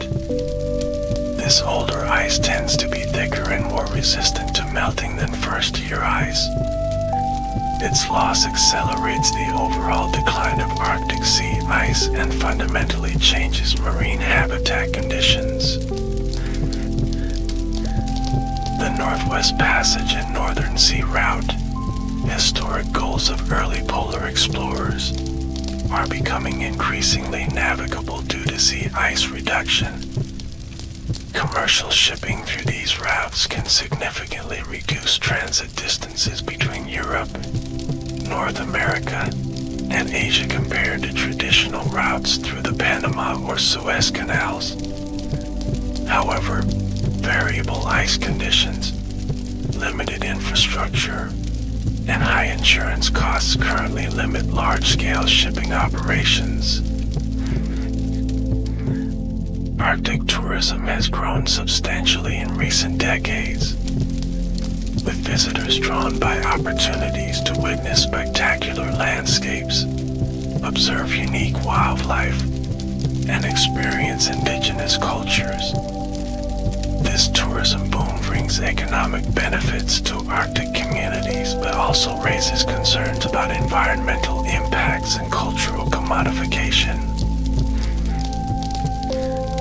Cruise tourism represents a particularly visible form of Arctic visitation. Large ships carrying thousands of passengers now visit ports in Alaska, Iceland, and Norway, while smaller expedition vessels explore more remote locations in Canada, Greenland, and Svalbard. The sinking of the MS Explorer in Antarctic waters in 2007 highlighted safety concerns associated with polar cruising, leading to enhanced regulations for vessels operating in ice-covered waters. Many Arctic communities are developing sustainable tourism initiatives that limit environmental impacts while maximizing local economic benefits. Indigenous-owned tourism businesses offer cultural experiences guided by community values and priorities. These enterprises often emphasize respectful engagement with traditional knowledge and direct economic returns to local residents. Arctic astronomy takes advantage of clear air, dark skies, and unique atmospheric conditions. Research facilities like the Poker Flat Research Range in Alaska launch sounding rockets to study the aurora borealis and upper atmosphere physics. Ground-based observatories benefit from reduced light pollution and atmospheric distortion in remote Arctic locations. The aurora borealis, or northern lights, represents one of nature's most spectacular displays. These shifting curtains of light occur when charged particles from the sun interact with gases in Earth's upper atmosphere. The resulting ionization and excitation of atmospheric constituents produces the characteristic green, red, and occasionally blue or purple lights. Indigenous cultures throughout the Arctic developed rich mythologies around the aurora. The Inuit of Greenland believed the lights represented the spirits of children who died at birth. The Sami of northern Scandinavia associated them with the spirits of the dead and considered it disrespectful to talk about, whistle, or sing beneath the dancing lights. Modern scientific understanding of the aurora began with Norwegian physicist Christian Birkeland's experiments in the early 20th century. Birkeland correctly theorized that the auroras resulted from charged particles flowing from the sun along Earth's magnetic field lines. Today, scientists use satellites, ground-based magnetometers, and sophisticated computer models to study and predict auroral activity. The Arctic serves as an important testing ground for extreme environment technologies. Equipment designed for Arctic conditions must withstand freezing temperatures, high winds, and limited maintenance opportunities. Innovations developed for Arctic use, from cold weather lubricants to energy-efficient building techniques, often find applications in other extreme environments, including space exploration. Arctic indigenous languages embody centuries of environmental knowledge and cultural perspectives. Many of these languages include dozens of terms for different snow and ice conditions, reflecting the critical importance of such distinctions for survival. Sadly, many Arctic indigenous languages are endangered, though revitalization efforts are underway in numerous communities. The Inuit language family, including dialects like Inuktitut, Inuinnaqshun, and Kalaalleq, spans a vast geographic range from Alaska to Greenland. Despite this geographic spread, speakers from distant regions can often understand each other to some degree, demonstrating the historical connections among Arctic peoples across thousands of miles. Modern communications technology supports language preservation efforts. Online dictionaries, language learning apps, and social media groups allow speakers of Arctic indigenous languages to connect across vast distances. Digital recording projects preserve the voices of elders sharing traditional stories and knowledge, creating permanent resources for language learners. Arctic plant life, while less immediately visible than charismatic animal species, displays remarkable adaptations to extreme conditions. Many Arctic plants grow in cushion formations that trap heat and protect against desiccating winds. Others have developed specialized leaf structures that create miniature greenhouses, warming the plant's reproductive structures above ambient air temperature. The Arctic growing season may last just a few weeks in the northernmost areas. During this brief period, plants must complete their entire reproductive cycle. Many species begin photosynthesizing while still under snow, using light that penetrates the snowpack. Others maintain partially formed flower buds through winter, allowing for rapid blooming when conditions permit. Arctic vegetation communities are typically classified into several types. High Arctic polar desert supports only scattered plants in protected microhabitats. Tundra features more continuous vegetation dominated by low-growing shrubs, sedges, grasses, and mosses. The forest tundra ecotone marks the transition to boreal forest, with scattered trees giving way to continuous forest cover. Climate change is driving significant shifts in Arctic vegetation.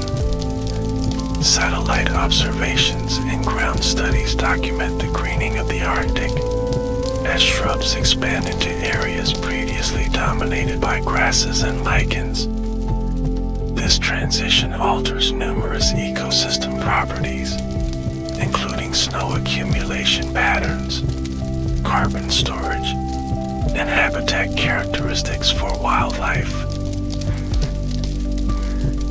Lichens play a crucial role in Arctic ecosystems. These symbiotic partnerships between fungi and algae or cyanobacteria can survive extreme conditions that would kill most plants. Lichens serve as pioneer species on newly exposed rock, provide winter forage for caribou and reindeer, and contribute to soil development through rock weathering. Arctic mosses similarly demonstrate remarkable resilience. Some species can suspend metabolism during drought or freezing, then resume growth when conditions improve. Moss beds can persist for centuries or even millennia, making them among the oldest living plant communities on Earth. Their ability to trap moisture and insulate the soil makes them important ecosystem engineers in the harsh Arctic environment. Arctic fungi remain less studied than plants but perform essential ecological functions. Mycorrhizal fungi form symbiotic relationships with plant roots, enhancing nutrient uptake in poor Arctic soils. Decomposer fungi break down organic matter, recycling nutrients in systems where cold temperatures would otherwise severely limit decomposition rates. The seasonal rhythm of the Arctic is dominated by the dramatic contrast between winter darkness and summer light. At the North Pole itself, the sun remains below the horizon for 6 months, then stays continuously above the horizon for the following 6 months. This extreme light regime becomes less pronounced at lower latitudes but remains a defining feature of Arctic environments. Arctic wildlife has evolved behavioral and physiological adaptations to these light conditions. Many birds and mammals adjust their activity patterns seasonally, becoming more active during the continuous daylight of summer to take advantage of abundant food resources. Some species, like ptarmigan and Arctic hares, change their coloration with the seasons, shifting from brown in summer to white in winter for camouflage. The Arctic's complex food webs depend on primary production that occurs during the brief summer growing season. Marine productivity is particularly concentrated along ice edges, where algae growing on the ice's underside support zooplankton that in turn feed fish, birds, and mammals. As sea ice patterns change with warming temperatures, these productive zones shift, affecting entire ecosystems. Lemmings, small rodents of the Arctic tundra, experience dramatic population cycles that influence numerous other species. Their numbers can increase more than tenfold over a few years, then crash precipitously. Predators like Arctic foxes, snowy owls, and jaegers depend on lemming abundance for successful reproduction, adjusting their breeding efforts to match lemming availability. Caribou and reindeer, which are the same species despite different names in North America and Eurasia, undertake some of the longest terrestrial migrations on Earth. Herds numbering in the hundreds of thousands travel between calving grounds on the northern tundra and wintering areas in the forest tundra ecotone. These migrations follow ancient routes that are increasingly disrupted by industrial development and changing climate conditions. Indigenous peoples throughout the Arctic have developed economies and cultures intimately connected to caribou and reindeer. The Sami of northern Scandinavia traditionally practice reindeer herding, maintaining semi-domesticated herds that provide meat, hides, and other materials. In North America, Inuit, Dene, and other indigenous groups hunt wild caribou, organizing their seasonal movements to intercept migrating herds. Arctic wolves have adapted to hunt in the open tundra landscape. Their white coloration provides camouflage in snowy conditions, while their large pack size enables them to take down sizable prey like muskoxen. Arctic wolf populations exist at much lower densities than their southern counterparts due to the limited productivity of tundra ecosystems.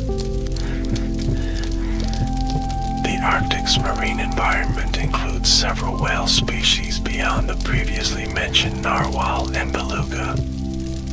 Bowhead whales have the longest lifespan of any mammal, with individuals estimated to live over 200 years. Their thick blubber layer, up to 50 centimeters, insulates against the frigid Arctic waters while providing energy reserves during periods of food scarcity. Arctic seabirds often nest in enormous colonies on coastal cliffs. These concentrations, which can include millions of individuals, take advantage of productive marine feeding areas while gaining some protection from predators.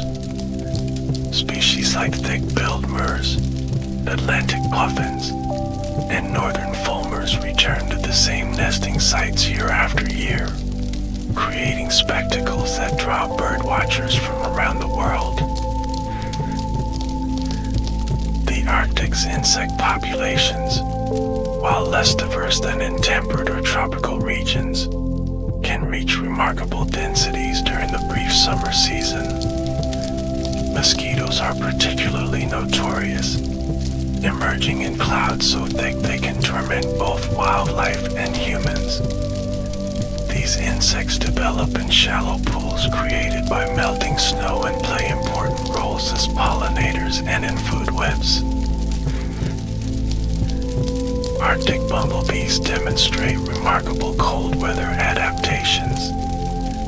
They can generate heat by vibrating their flight muscles, maintaining thoracic temperatures up to 30 degrees Celsius higher than ambient air temperature.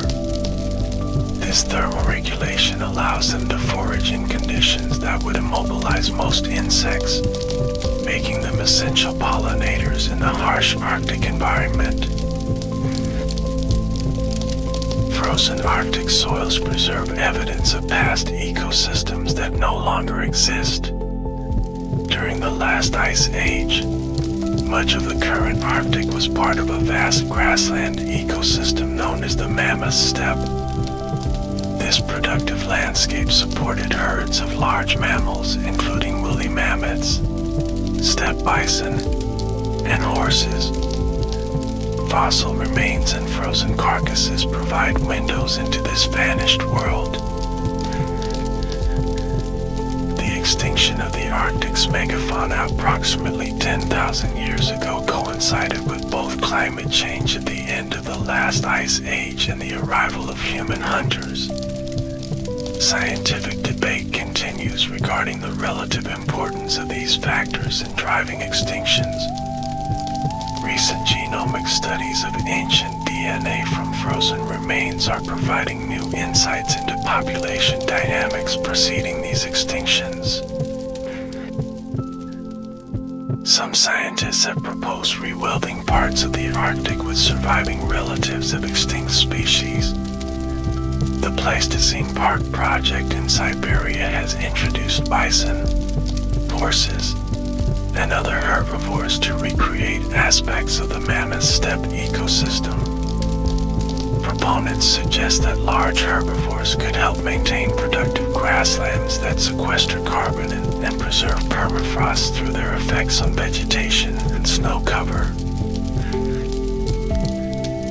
More controversially, advances in genetic technology have raised the possibility of de-extinction for species like the woolly mammoth. Researchers are working to edit elephant DNA with mammoth genes associated with cold tolerance, potentially creating hybrids with mammoth-like characteristics. Such projects raise profound ethical questions about the boundaries of conservation and the wisdom of reintroducing species to significantly altered ecosystems. The future of the Arctic will be shaped by how humanity addresses climate change and manages increasing interest in the region's resources and strategic position. Models project continued warming that could transform the Arctic Ocean into a seasonally ice-free environment within decades. Such changes would fundamentally alter ecosystems that have evolved in the presence of sea ice for millennia. Indigenous Arctic communities are at the forefront of adapting to these changes, drawing on traditional knowledge while incorporating new technologies and governance approaches. These communities demonstrate remarkable resilience in the face of unprecedented challenges. Their perspectives and leadership are increasingly recognized as essential components of effective Arctic policy. International cooperation remains critical for addressing Arctic challenges. The Arctic Council, which celebrated its 25th anniversary in 2021, provides a forum for collaboration on issues ranging from environmental protection to sustainable development. Despite geopolitical tensions in other regions, the Arctic has generally maintained a spirit of practical cooperation among nations with Arctic interests. As we conclude our comprehensive exploration of Arctic wildlife and polar expeditions, we're reminded of the extraordinary resilience demonstrated by life in this extreme environment. From the microscopic microscopic algae that bloom under sea ice to the massive polar bears that traverse vast ice floes. Arctic organisms have evolved remarkable adaptations to survive and thrive in conditions that would be lethal to most species. Human presence in the Arctic similarly reflects our capacity for adaptation through technology, cultural knowledge, and social organization. From the indigenous peoples who have called the Arctic home for thousands of years to the explorers who ventured into unknown territories and the scientists who study this unique region today, human engagement with the Arctic demonstrates both our vulnerability to extreme conditions and our ingenuity in overcoming them. The Arctic's future hangs in the balance, poised between preservation and transformation. The decisions made in the coming decades will determine whether traditional ways of life can continue, whether iconic species like the polar bear persist, and whether the Arctic remains a region of international cooperation or becomes an arena for resource competition. Understanding the Arctic's complexity is the first step toward making choices that respect its ecological and cultural significance while adapting to inevitable change. As we've journeyed through the Arctic's landscapes and history, witnessing its remarkable wildlife and following in the footsteps of courageous explorers, perhaps we've gained not only knowledge but also appreciation for this extraordinary region. The Arctic reminds us of nature's extremes and our place within them, challenging us to approach the world with humility, curiosity, and respect for the delicate balance that sustains life in even the harshest environments. Welcome to this comprehensive exploration of Zen Buddhism and meditation practices, a journey that will guide you through the rich history, profound philosophy, and transformative practices of this ancient tradition. As we begin this peaceful exploration together, I invite you to settle into a comfortable position, allowing your body to relax and your mind to become receptive to the wisdom that has guided seekers for over 1,000 years. Zen Buddhism represents one of the most influential spiritual traditions in human history, offering insights that transcend cultural boundaries, religious dogmas, and the limitations of intellectual understanding. At its core, Zen is about direct experience rather than theoretical knowledge, about being fully present rather than lost in thought, about seeing reality as it truly is, without the filters of our conditioned minds. In this narration, we will explore the historical roots of Zen, its core philosophical principles, the various meditation techniques it has developed, and how these ancient practices remain profoundly relevant in our modern world. We'll examine how Zen has influenced art, literature, psychology, and even contemporary mindfulness movements. Most importantly, we'll discuss how the wisdom of Zen can be applied to everyday life, helping us navigate challenges with greater awareness, compassion, and equanimity. Let us begin by exploring the historical origins of Zen Buddhism, tracing its development from ancient India to China, Japan, and eventually to the West. This journey across continents and centuries will help us understand the cultural context that shapes Zen and how it has evolved while maintaining its essential insights. The story of Zen begins with the historical Buddha, Siddhartha Gautama, who lived in India around the 5th century BCE. After his profound awakening under the Bodhi tree, the Buddha Buddha spent over 4 decades teaching methods to liberate beings from suffering. The core of his teaching focused on the 4 Noble Truths and the Eightfold Path, offering a systematic approach to spiritual development that addressed the causes of the human dissatisfaction. Buddhism gradually spread throughout Asia, evolving into different schools and traditions as it encountered various cultures. Around the 5th century CE, a semi-legendary Indian monk named Bodhidharma reportedly traveled to China, bringing with him a distinct lineage of Buddhist teaching that emphasized direct mind-to-mind transmission beyond written text. This approach would eventually develop into what the Chinese called Chan Buddhism, from the Sanskrit word dhyana, meaning meditation. Bodhidharma is often depicted as a fierce-looking monk with intense eyes, symbolizing his direct and penetrating approach to spiritual practice. According to legend, when he arrived at the Shaolin Monastery in China, he found the monks in poor physical condition. He then spent 9 years meditating facing a wall, demonstrating the unwavering dedication that would become characteristic of Zen practice. His teachings emphasize meditation as the primary path to awakening, rather than scholarly study of sutras or the performance of elaborate rituals. Chan Buddhism flourished during China's Tang Dynasty, a golden age of cultural and intellectual development. During this period, Chan masters developed distinctive teaching methods, including puzzling dialogues called Gongan in Chinese or Koan in Japanese.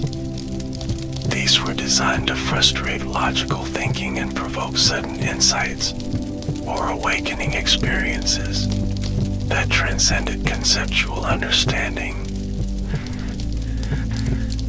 By the 12th century, Chan Buddhism had been transmitted to Japan, where it became known as Zen, the Japanese pronunciation of the Chinese character for Chan. In Japan, Zen developed into several distinct schools, including Rinzai, Soto, and Obuku. Each emphasized different aspects of practice, with Rinzai focusing on koan study, and Soto emphasizing shikantaza, or just sitting meditation. Zen profoundly influenced Japanese culture, leaving its mark on arts such as calligraphy, poetry, garden design, and the tea ceremony. The aesthetic principles of Zen, simplicity, asymmetry, suggestion rather than explanation, and appreciation of impermanence became central to Japanese artistic expression. This cultural integration helped Zen survive periods of political turbulence, ensuring its continued relevance across the centuries. In the 20th century, Zen made its journey to the West, introduced by Japanese teachers and popularized by writers like D.T. Suzuki, Ellen Watts, and later by Western practitioners who had trained in Japan. The encounter between Zen and Western psychology, philosophy, and science has created new dialogues and adaptations, making ancient wisdom accessible to contemporary seekers. Today, Zen centers and monasteries exist throughout North America, Europe, and beyond.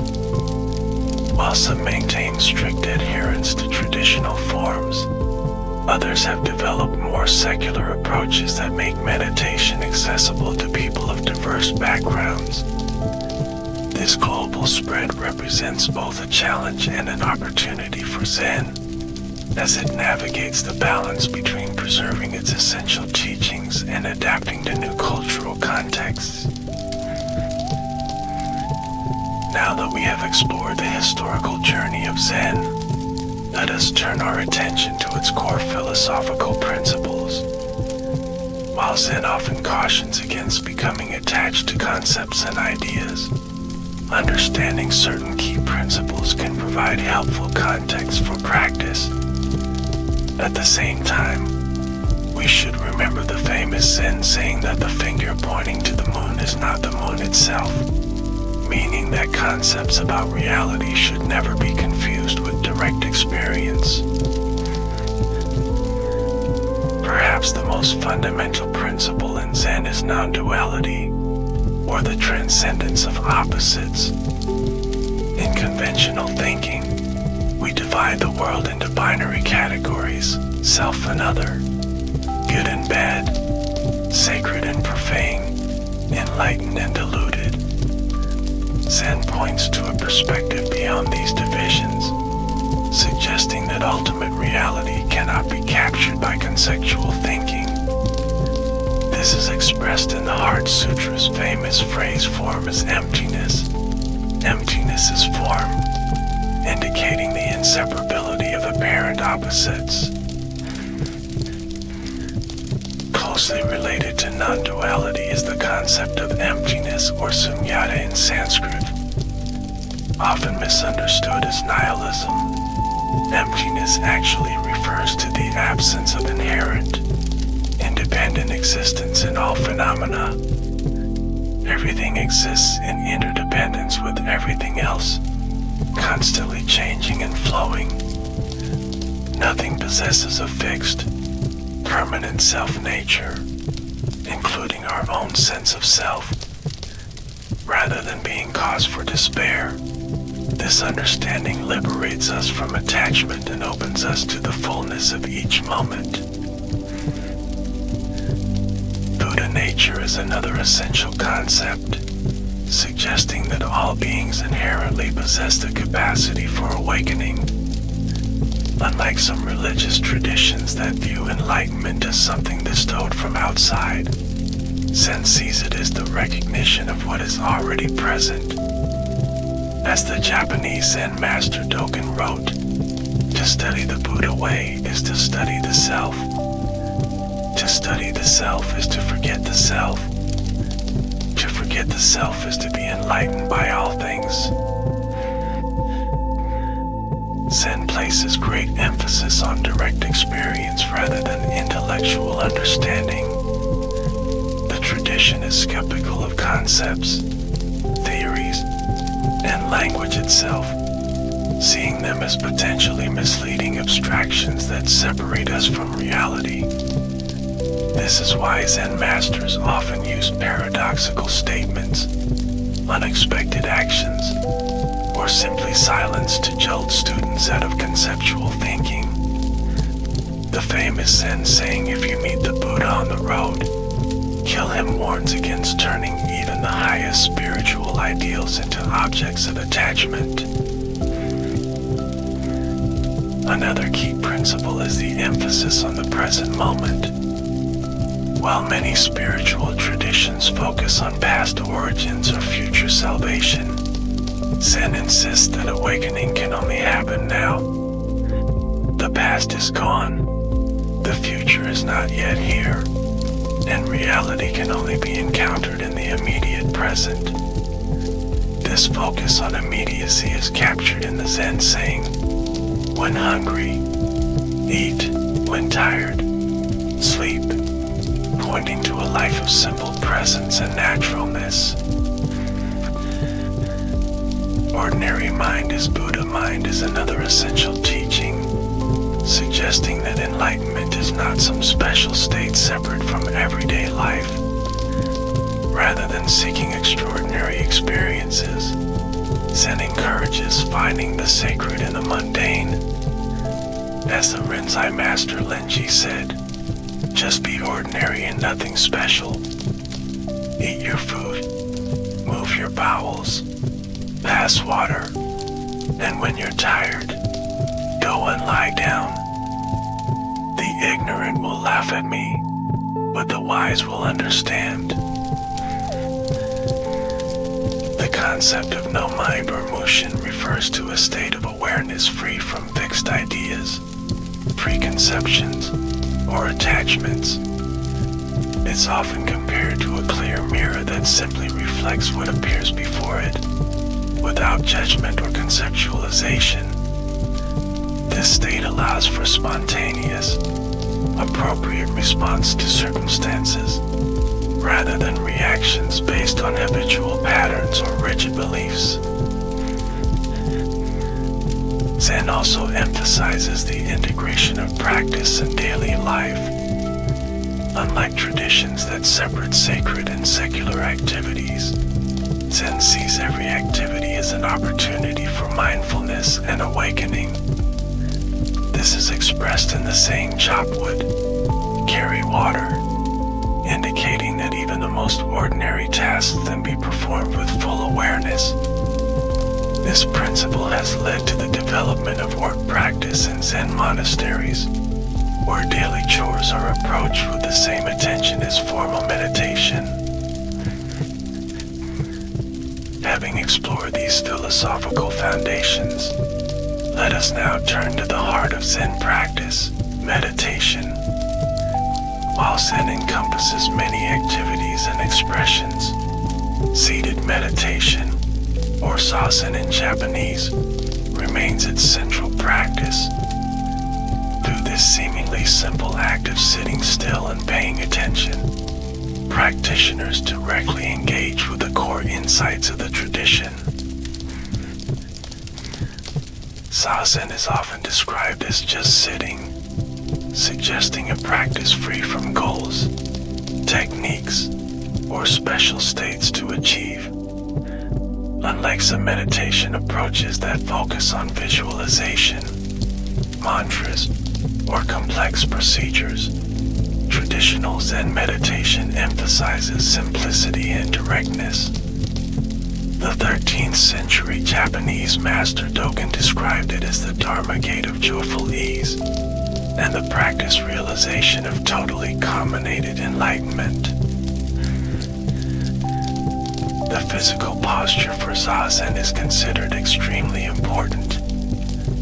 Traditionally, practitioners sit on a round cushion called a zafu, with legs crossed in either the full lotus, half lotus, or Burmese position. The back is straight but not rigid, with the chin slightly tucked and shoulders relaxed.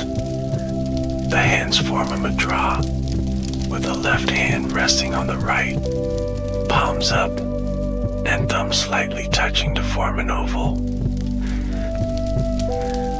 This posture embodies several important principles. The straight spine represents alertness and dignity, while the relaxed shoulders and hands suggest non-striding and ease. The stable triangular base created by the crossed legs and buttocks on the cushion provides physical stability, which supports mental stability.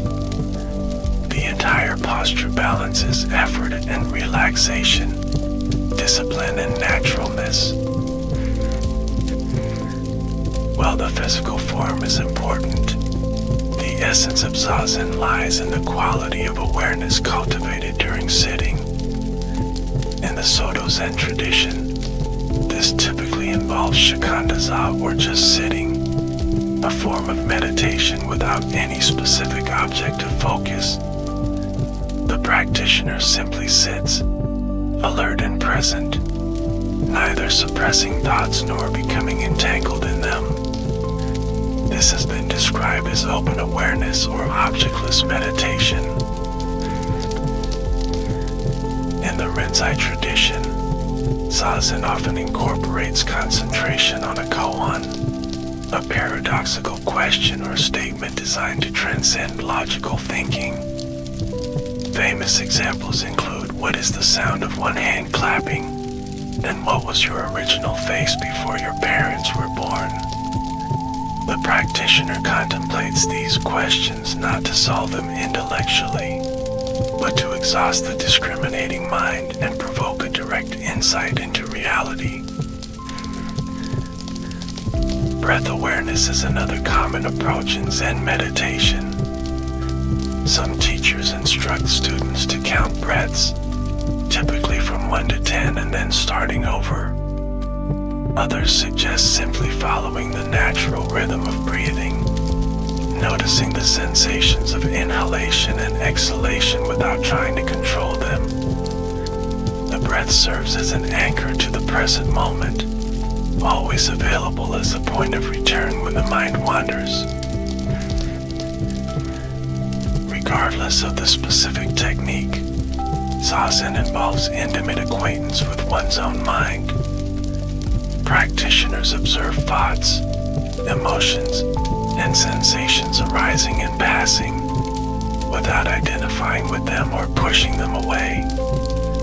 Through this process, one gradually recognizes the impermanent, insubstantial nature of mental phenomena, weakening the habitual tendency to be controlled by them. A common instruction in Zazen is to just sit or to sit without purpose, which presents a fascinating paradox for practitioners. Most human activities are goal-oriented, directed toward achieving something, yet Zazen asks us to abandon this familiar stance.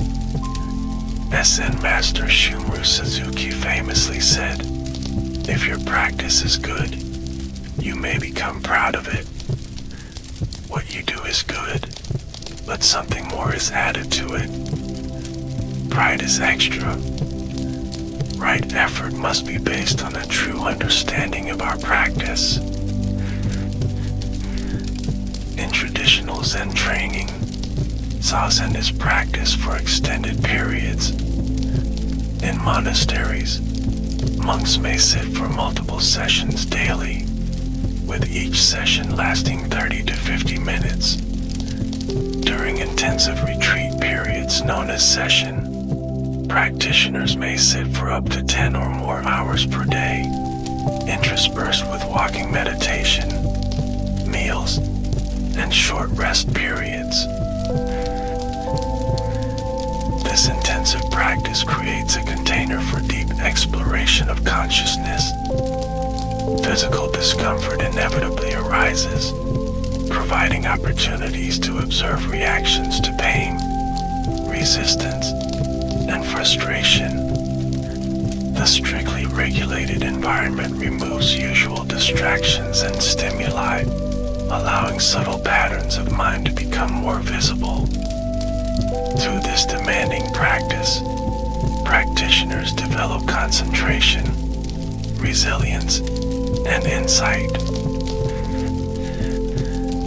Beyond seated meditation, Zen emphasizes mindfulness in all activities. Walking meditation, called kinhin in Japanese, is practiced between sitting periods.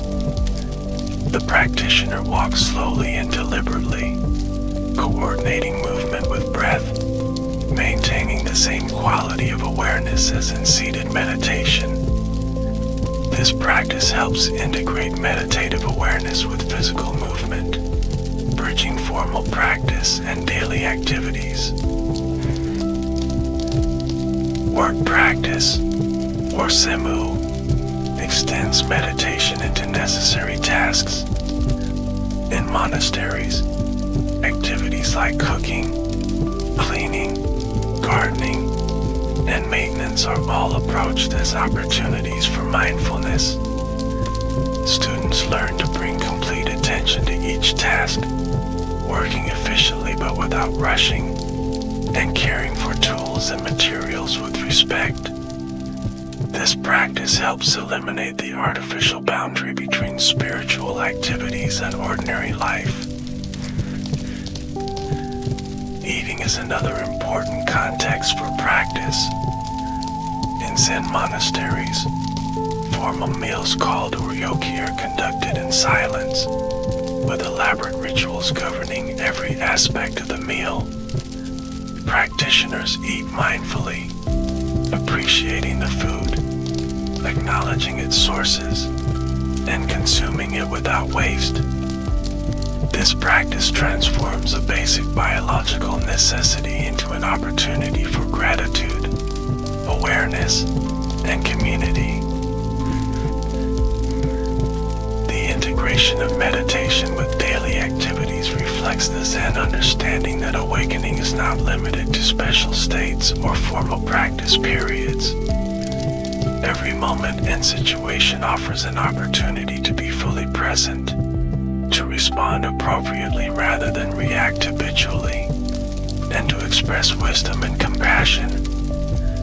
As the Japanese Zen master Dogen wrote, to study the Buddha way is to study the self. To study the self is to forget the self. To forget the self is to be enlightened by all things. Let us now explore some of the obstacles commonly encountered in Zen practice and traditional approaches to working with them. Understanding these challenges can help practitioners navigate their own journeys with greater patience and skill, recognizing that difficulties are not failures but integral parts of the path. Physical discomfort is often the first challenge encountered by beginning meditators. The cross-legged sitting posture can cause pain in the knees, back, and other parts of the body, especially for those unaccustomed to sitting on the floor. Zen teachings typically encourage practitioners to find a balance between making reasonable accommodations and using discomfort as an opportunity for practice. When pain arises during meditation, students are usually instructed to observe it directly, noticing its changing qualities rather than immediately reacting to it. They learn to distinguish between harmful pain that requires adjustment and manageable discomfort that can be worked with. Over time, the body often adapts to the posture, and practitioners develop a different relationship with physical sensations, neither ignoring them nor being dominated by them. Mental restlessness presents another common challenge. The untrained mind typically jumps from thought to thought, constantly planning, remembering, or fantasizing. When asked to sit still and pay attention, many people discover just how active and unruly their thinking is. This discovery, while potentially frustrating, is actually an important insight into the nature of mind. Zen teachers offer various approaches to working with mental activity. Some suggest simply observing thoughts as they arise and pass, without following or suppressing them. Others recommend gently returning attention to the breath or bodily sensations whenever one notices the mind has wandered. The key insight is that we are not our thoughts, and that we can develop the capacity to observe thinking rather than being completely identified with it. Drowsiness and dullness are also frequent visitors in meditation practice. Particularly during longer sessions, the mind may become foggy, awareness may dim, and the meditator may even start nodding off. In Zen monasteries, monitors carrying flat wooden sticks called kiyosaku may strike drowsy meditators on the shoulder, not as punishment but as a compassionate way to restore alertness. For less formal settings, practitioners can work with drowsiness by sitting with a straighter posture, opening the eyes wider, taking deeper breaths, or lightly refreshing themselves with cool water before meditation. Understanding the conditions that contribute to sleepiness, such as meal timing, room temperature, and sleep habits, can also help address this obstacle more effectively. Perhaps the most subtle challenge in Zen practice is the desire for achievement. Many people begin meditation with goals in mind, becoming calmer, gaining insights, or even achieving enlightenment. Yet Zen consistently points to the paradox that striding for results often interferes with genuine practice. As long as we're meditating in order to get somewhere, we're not fully present with what is. This creates what Zen calls the goalless goal, practicing diligently without attachment to outcomes. Teachers often remind students that there is nothing to attain, and that practice itself is enlightenment. These teachings point to the fundamental non-duality of means and ends, process and result, practice and realization. Working with this paradox requires a subtle shift from doing meditation to simply being present.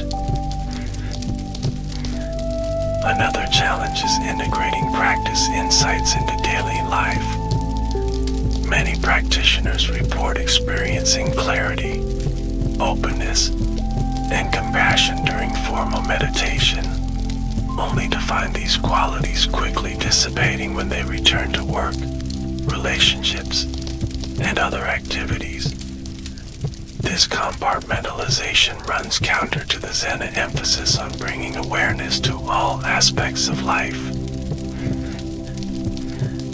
The traditional remedy for this split is consistent practice in various contexts.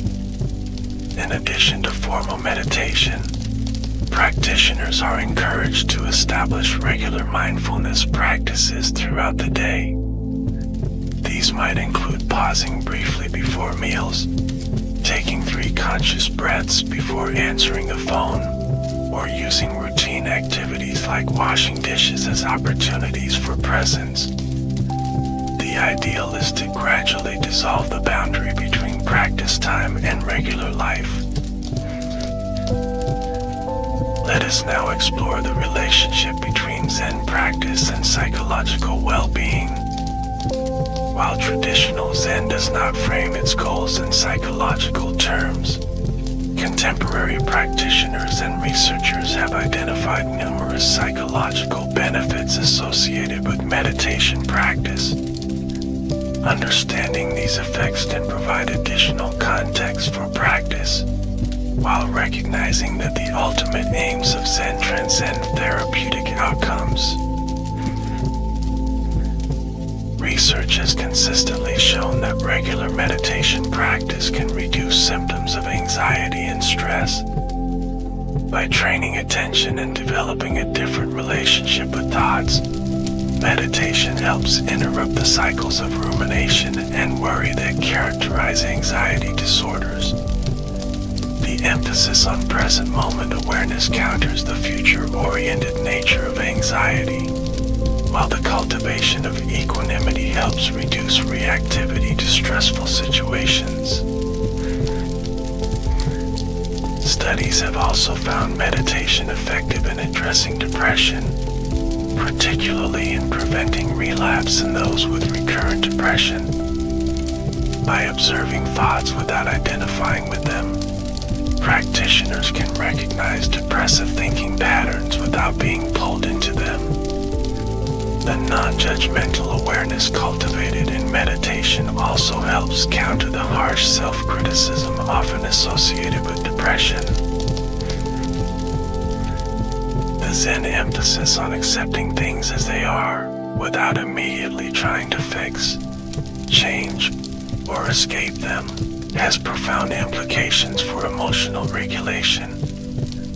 Practitioners learn to create space around difficult emotions, neither suppressing them nor becoming overwhelmed by them.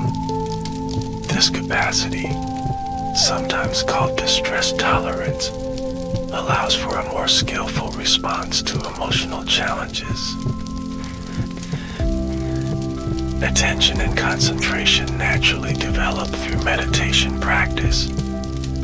The repeated exercise of noticing when the mind has wandered and gently bringing it back strengthens what neuroscientists call executive function. This improved attentional control transfers to many areas of life, from work performance to interpersonal communication. allowing for greater focus and presence in daily activities. Self-awareness is another psychological capacity enhanced through Zen practice. By regularly observing the patterns of one's own mind, practitioners develop insight into their habitual reactions, preferences, and assumptions.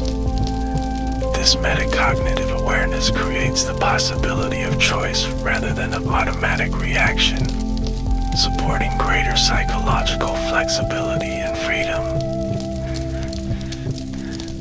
The Zen approach to the self offers a particularly valuable perspective for psychological health. Many psychological difficulties stem from rigid self-concepts and the desperate attempt to maintain a fixed identity. Zen practice reveals the constructed and impermanent nature of the self, not to annihilate identity, but to hold it more lightly.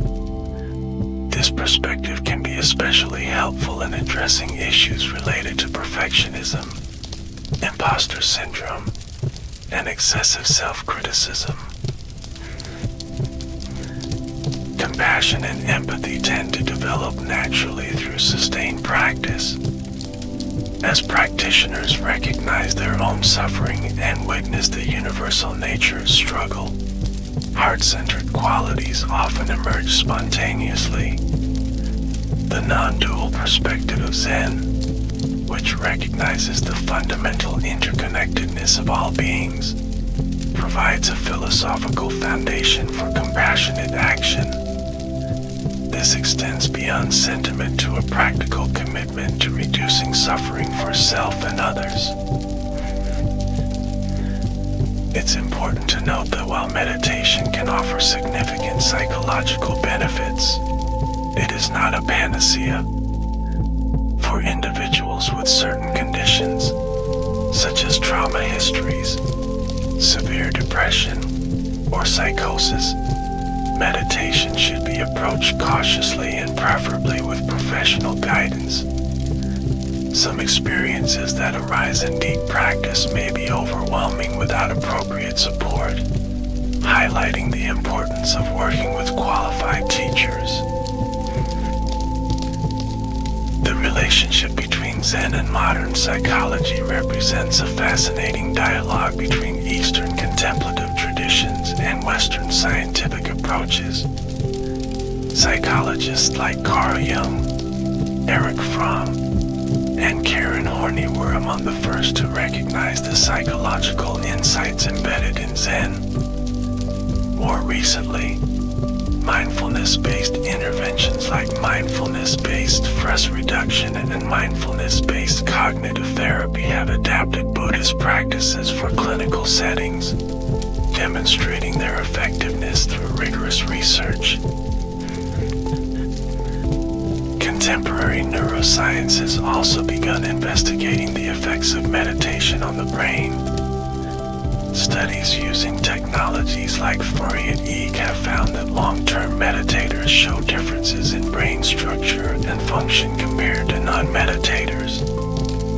These include increased gray matter in regions associated with attention, sensory processing, and emotional regulation. Even relatively brief meditation training has been shown to produce measurable changes in brain activity. While these scientific validations are encouraging, traditional Zen maintains that the deepest aspects of practice transcend what can be measured or conceptualized. The ultimate goal is not better brain function or even psychological well-being, but a profound shift in how we experience ourselves and reality. This transformation, sometimes called awakening or realization, points to dimensions of experience that scientific methods may not fully capture. Let us now explore the relationship between Zen and various forms of creative expression. Throughout its history, Zen has influenced and been expressed through art such as poetry, painting, calligraphy, garden design, and martial arts. These creative forms embody Zen principles in ways that transcend conceptual understanding, offering different avenues for experiencing the essence of the tradition. Zen poetry, particularly in the form of haiku, represents one of the most accessible expressions of Zen aesthetics. These brief 3-line poems traditionally capture a moment of direct perception, often related to nature, that points towards something beyond words. The 17th century Japanese poet Basho is considered a master of this form, with poems like An Old Pond, A Frog Jumps In, Sound of Water. The apparent simplicity of haiku belies their depth. By juxtaposing concrete images without explanation or commentary, these poems invite the reader into direct experience rather than abstract thought. They embody the Zen principle of nothing special, finding profound meaning in ordinary moments rather than seeking extraordinary experiences.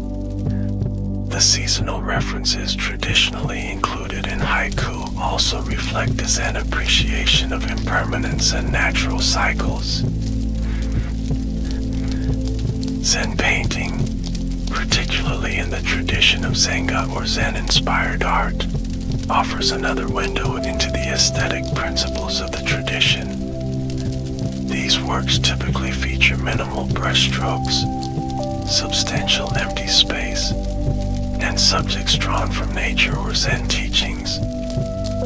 Famous examples include Hakin's portraits of Bodhidharma, Sengai's circle triangle square painting, and countless depictions of natural subjects like mountains, bamboo, and the moon. Unlike Western art traditions that often prize technical virtuosity and elaborate detail, Zen painting values spontaneity, directness, and the ability to capture the essence of the subject with minimal means.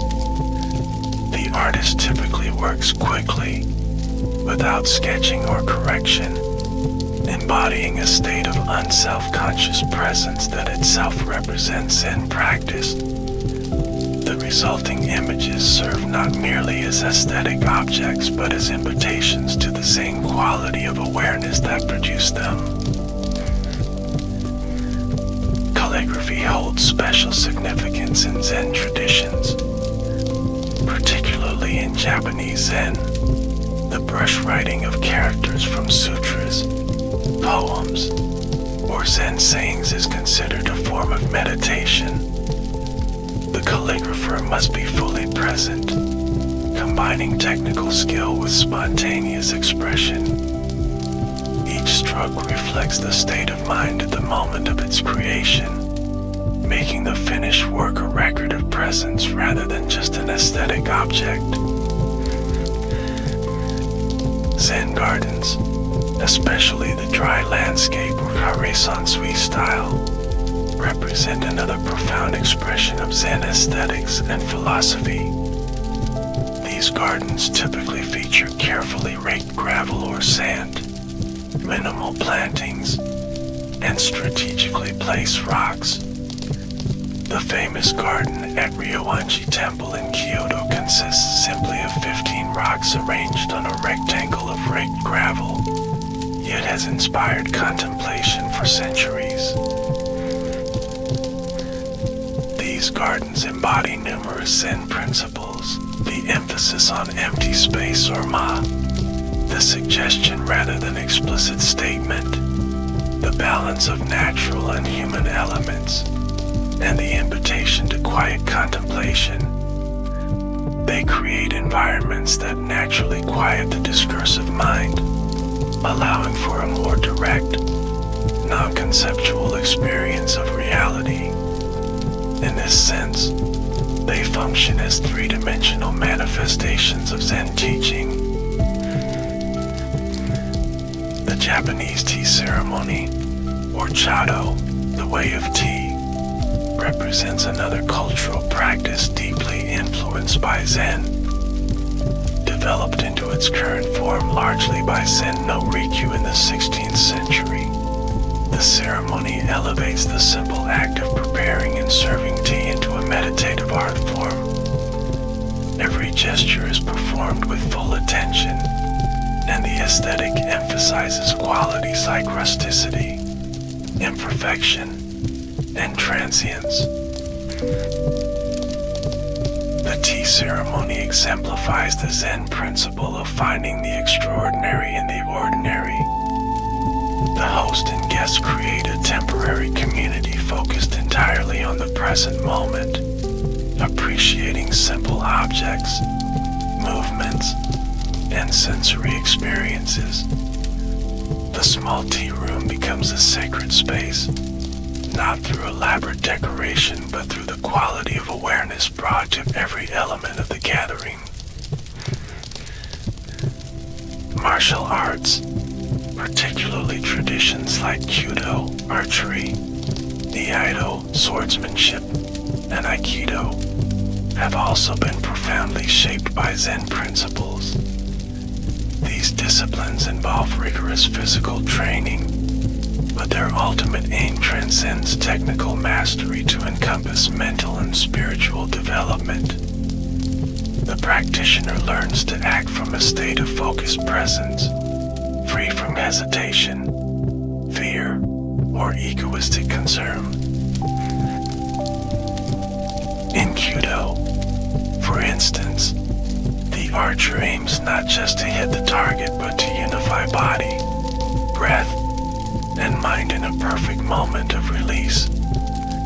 As described in Eugene Herrigel's classic Zen and the Art of Archery, the goal is to reach a state where it shoots rather than I shoot. This transcendence of the subject-object division represents the essence of Zen insight expressed through physical discipline. These various art forms share certain aesthetic principles that reflect core Zen values. Simplicity, Kanso, values clarity and avoidance of the unnecessary. Asymmetry, Fukansi, recognizes that perfect balance often comes through apparent imbalance. Naturalness, Shizen, prizes that which appears unforced and uncontrived. These and other principles like suggestion, tranquility, and impermanence create a distinctive aesthetic that both expresses and cultivates Zen insight. In the modern world, these traditional art forms continue to be practiced, while Zen aesthetics have also influenced contemporary creative expression across cultures. Minimalist architecture, certain forms of abstract art, and even approaches to design and technology sometimes draw inspiration from Zen principles. The emphasis on simplicity, functionality, and the elimination of the unnecessary resonates with many modern sensibilities. Now let us turn our attention to the practice of Zen in everyday life. While formal meditation and traditional arts are important, the true test of Zen practice lies in how it informs our moment-to-moment existence. As the saying goes, after enlightenment, the laundry, pointing to the importance of bringing awareness to ordinary activities. One of the most fundamental practices for everyday life is mindful attention to bodily activities. Walking, eating, washing dishes, or brushing teeth can all become opportunities for practice when approached with full awareness. This doesn't require anything special beyond noticing sensations, movements, and the direct experience of these activities. By repeatedly returning to this simple presence, we counteract the habit of living on autopilot. Work offers particularly rich opportunities for practice. Whether our work involves physical labor, intellectual activity, caregiving, or creative expression, we can approach it with the same attention brought to formal meditation. This might mean focusing completely on one task at a time, maintaining awareness of bodily sensations while working, or bringing curious attention to habitual reactions that arise during workplace challenges. The Zen approach to work includes doing what needs to be done without excessive concern for results or recognition. This doesn't mean working carelessly, but rather bringing full effort to the task itself while holding outcomes lightly. As the saying goes, when working, work. When eating, eat. This simple instruction points to a life of appropriate response rather than constant distraction. Relationships provide another vital context for practice. Bringing mindful presence to our interactions with others can transform ordinary conversations into opportunities for genuine connection. This includes truly listening without planning our response, noticing reactive patterns that arise during difficult interactions, and cultivating awareness of how we co-create our relational experiences. The Zen emphasis on non-duality has profound implications for relationships. By recognizing that self and other are not ultimately separate, we develop natural compassion and ethical sensitivity. This doesn't erase appropriate boundaries, but it does transform how we hold those boundaries, moving from defensive separation to mindful discernment. Difficult emotions provide especially valuable opportunities for practice in daily life. Rather than immediately reacting to anger, fear, jealousy, or other challenging feelings, Zen practice encourages us to turn toward these experiences with curious attention. By directly feeling the bodily sensations of emotions, observing the thoughts that accompany them, and noticing their changing nature, we develop a different relationship with our emotional life. This approach doesn't mean suppressing emotions or maintaining a detached indifference. Rather, it allows for a more authentic and appropriate emotional response, free from the amplifying effects of resistance, identification, or storylines. We feel what we feel, but we're not limited to habitual reactions based on those feelings. The experience of physical pain and illness also offers opportunities for practice. By bringing mindful awareness to discomfort, we can distinguish between the raw sensations themselves and the additional suffering created by resistance, catastrophizing, or identification. This doesn't replace appropriate medical care, but it can complement it by changing our relationship to inevitable physical challenges.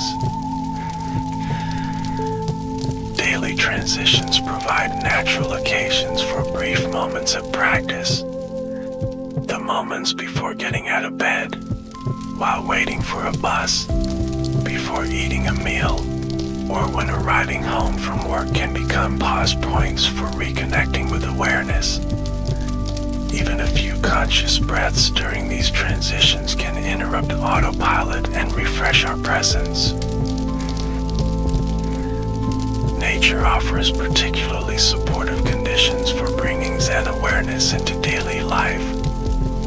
Taking time to fully experience natural environments, whether a forest, beach, garden, or simply the sky visible from an urban window, can awaken a sense of connection and perspective. The directness of sensory experience in nature bypasses conceptual thinking, inviting the same quality of presence cultivated in formal meditation. Technology use represents a significant challenge for contemporary practitioners. The constant notifications, information streams, and entertainment options available through our devices can reinforce habits of distraction and craving. Bringing Zen awareness to our technology use might involve creating boundaries around device time, practicing fully present engagement with digital activities, or regularly unplugging to reconnect with direct experience. Simple daily rituals can help anchor awareness in an everyday life. Morning practices like mindfully preparing tea, taking a few minutes for meditation, or setting an intention for the day create a foundation of mindfulness. Similarly, evening rituals like reflecting on the day without judgment, consciously relaxing the body, or expressing gratitude can bring closure and perspective. The cultivation of gratitude aligns naturally with Zen practice. By regularly acknowledging the countless conditions that support our existence, from the breath that sustains us to the countless people involved in producing our food, clothing, and shelter, we counter the tendency toward entitlement and complaint. This appreciation isn't forced positivity, but a recognition of the interdependent nature of reality.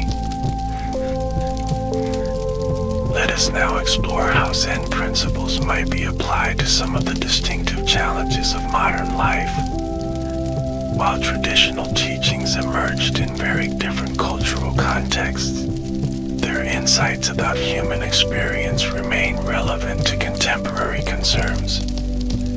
Indeed, many aspects of Zen practice seem particularly well suited to addressing the specific difficulties of our time.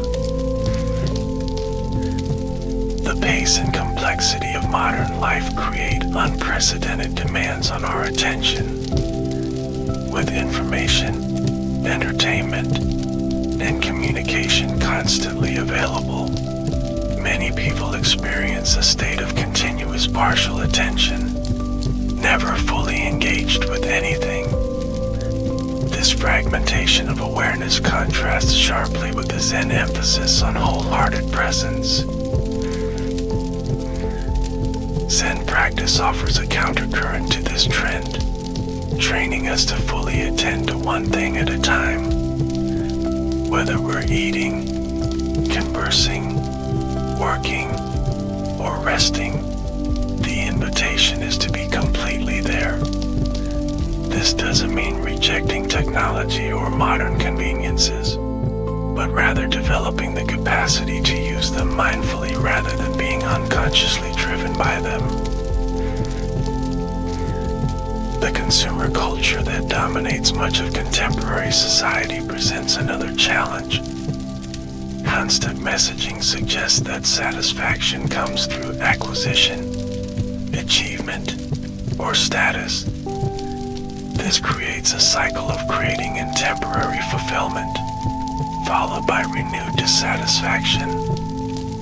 The resulting habits of consumption affect not only individual well-being but also social equity and environmental sustainability. Zen offers a radical alternative through its emphasis on finding contentment and simplicity. Traditional monastic practice demonstrates that deep satisfaction is available with minimal material possessions, while the aesthetic principle of wabi-sabi finds beauty in the imperfect, impermanent, and modest. For contemporary practitioners, this might translate into conscious choices about consumption, appreciation of what is already present, and finding value beyond material acquisition.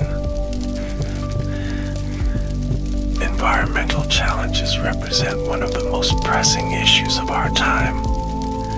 Climate change, biodiversity loss, pollution, resource depletion threaten the foundations of human and ecological well-being.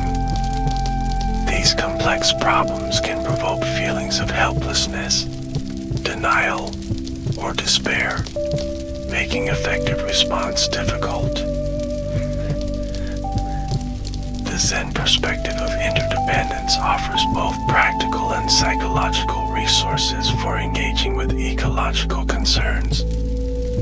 By recognizing that we are not separate from the natural world but integrally part of it, we develop a different relationship with environmental issues. This shift in perception can inspire more sustainable choices while also addressing the emotional challenges of engaging with systemic problems. Political polarization characterizes many contemporary societies, with increasing division between ideological groups and diminishing capacity for dialogue across differences. Social media algorithms, partisan news sources, and geographical sorting reinforce separation, while dehumanizing rhetoric undermines the possibility of finding common ground. Zen practice cultivates qualities that can help navigate this challenging landscape. The ability to hold strong convictions without rigid attachment to views, to listen deeply to those with different perspectives, to recognize shared humanity beyond ideological differences, and to respond compassionately rather than reactively. All these capacities support constructive engagement with political realities. While Zen doesn't provide specific political positions, it offers resources for approaching politics with greater wisdom and compassion. Work-life balance presents another significant challenge in contemporary society. Many people struggle with overwork, burnout, and the difficulty of maintaining boundaries between professional responsibilities and personal renewal. Digital technologies that enable work from anywhere can further blur these boundaries, creating a sense of never being fully off duty. The Zen tradition offers insights for navigating this terrain. The principle of non-separation between practice and daily life suggests that work itself can be approached as spiritual practice, bringing the same qualities of presence, care, and appropriate effort to professional activities as to formal meditation. At the same time, Zen emphasizes the importance of cycles and rhythms, acknowledging that periods of activity naturally alternate with periods of rest. Identity concerns occupy significant attention in contemporary culture.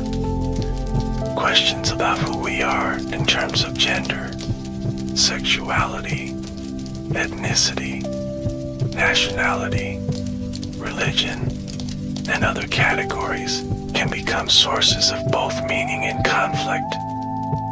These identities may provide important sense of belonging and recognition, while also potentially creating new forms of separation or essentialism. Zen offers a nuanced perspective on identity through its teaching on non-self. Rather than rejecting conventional identities, this view invites holding them more lightly, recognizing their constructed and impermanent nature without denying their relative importance. This middle way approach allows for honoring specific identities and addressing historical injustices while not becoming fixated on categories that ultimately cannot contain the fullness of human experience. The rapid pace of technological change presents both opportunities and challenges for contemporary practitioners. Artificial intelligence, virtual reality, genetic engineering, and other emerging technologies are transforming how we work, communicate, heal, and even define ourselves as humans. These developments raise profound questions about ethics, values, and the nature of consciousness itself. Zen principles offer resources for engaging thoughtfully with technological change. The emphasis on direct experience encourages maintaining connection with embodied reality even as virtual environments become more immersive. The recognition of interdependence highlights how technological choices affect social and ecological systems. The tradition of questioning fixed views supports holding both appreciation and healthy skepticism toward technological promises. Having explored various aspects of Zen philosophy and practice, let us now examine some common misconceptions about this tradition. Clarifying these misunderstandings can help contemporary practitioners approach Zen with greater accuracy and discernment, avoiding potential pitfalls on the path. One common misconception is that Zen is about emptying the mind or stopping thoughts. This leads many beginning meditators to become frustrated when they find themselves unable to prevent thinking. In reality, Zen practice isn't about eliminating thoughts but changing our relationship to them. The goal is to observe thinking without being completely identified with or controlled by it, recognizing thoughts as mental events rather than absolute truths. Another misunderstanding is that Zen promotes detachment or indifference. Some interpret the emphasis on non-attachment as encouragement to disengage from relationships, emotions, or social concerns. However, true non-attachment in Zen means engaging fully without clinging, being completely present without fixation. This leads to greater compassionate involvement rather than withdrawal, as practitioners recognize their interconnection with all beings. Some people believe Zen rejects intellectual understanding altogether. It's true that Zen warns against mistaking concepts for reality itself, and some teaching methods deliberately frustrate logical analysis. However, the tradition also includes sophisticated philosophical writings, careful study of sutras, and precise conceptual distinctions. Rather than rejecting intellect, Zen aims to put it in proper perspective, as one faculty among many rather than the ultimate authority. Another misconception is that Zen is primarily about achieving special experiences or altered states. While profound experiences may occur during practice, authentic Zen teaching consistently emphasizes that the ultimate goal isn't some exotic state of consciousness, but rather clear seeing of ordinary reality. As one master put it, before enlightenment, chop wood, carry water. After enlightenment, chop wood, carry water. Some Westerners believe Zen is entirely separate from Buddhism, viewing it as a non-religious practice of mindfulness or mental training. While Zen does emphasize direct experience over doctrinal belief, historically and traditionally it remains firmly rooted in Buddhist principles, ethics, and cosmology. Understanding this context helps practitioners recognize the full depth of the tradition, even if they approach it from a secular perspective. There's also a misconception that Zen practice should always feel peaceful or pleasant. In reality, sincere practice often brings practitioners into contact with difficult emotions, painful memories, or challenging insights about themselves. The path includes both tranquility and disturbance, clarity and confusion, as different different aspects of experience are encountered and worked through. Another common misunderstanding is that Zen is incompatible with other religious traditions. While Zen does have its own distinct approach, many practitioners have found ways to integrate Zen practice with Christian, Jewish, Muslim, or other religious commitments. The emphasis on direct experience rather than doctrinal belief creates possibilities for dialogue and cross-fertilization across traditions. Some people approach Zen as a form of self-improvement, seeking to create a better, more successful, or more spiritually advanced version of themselves. This misunderstands the fundamental insight of Zen, which points to the illusory nature of the separate self that we're trying to improve. Rather than enhancing the ego, authentic practice gradually reveals its constructed nature, opening to a more fundamental identity beyond self-concept. A final misconception is that Zen requires withdrawal from ordinary life into monasteries or intensive retreats. While these traditional forms remain valuable, Zen has always included lay practitioners who integrated practice with family, work, and social responsibilities. Indeed, bringing awareness to everyday activities represents the combination of practice rather than a compromise. Let us now explore how to begin and sustain a Zen practice in contemporary life. Whether you're drawn to this tradition for spiritual reasons, psychological benefits, philosophical interest, or cultural appreciation, these practical guidelines can help establish a foundation for meaningful engagement. Starting with meditation is the most direct way to experience what Zen is about. Begin with short sessions, perhaps 10 or 15 minutes, and gradually increase the duration as your capacity develops. Consistency matters more than length, so a daily practice of 20 minutes is more beneficial than occasional longer sessions. Early morning often works well, as the mind may be clearer before the day's activities begin.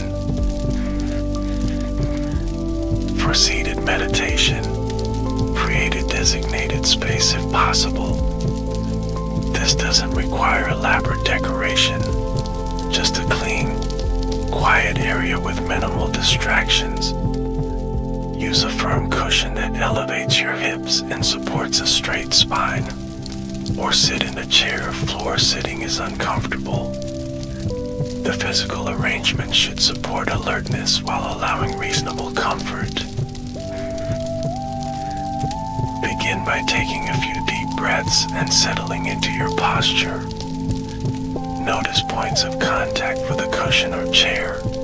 Feel the weight of your body and allow your spine to be upright but not rigid.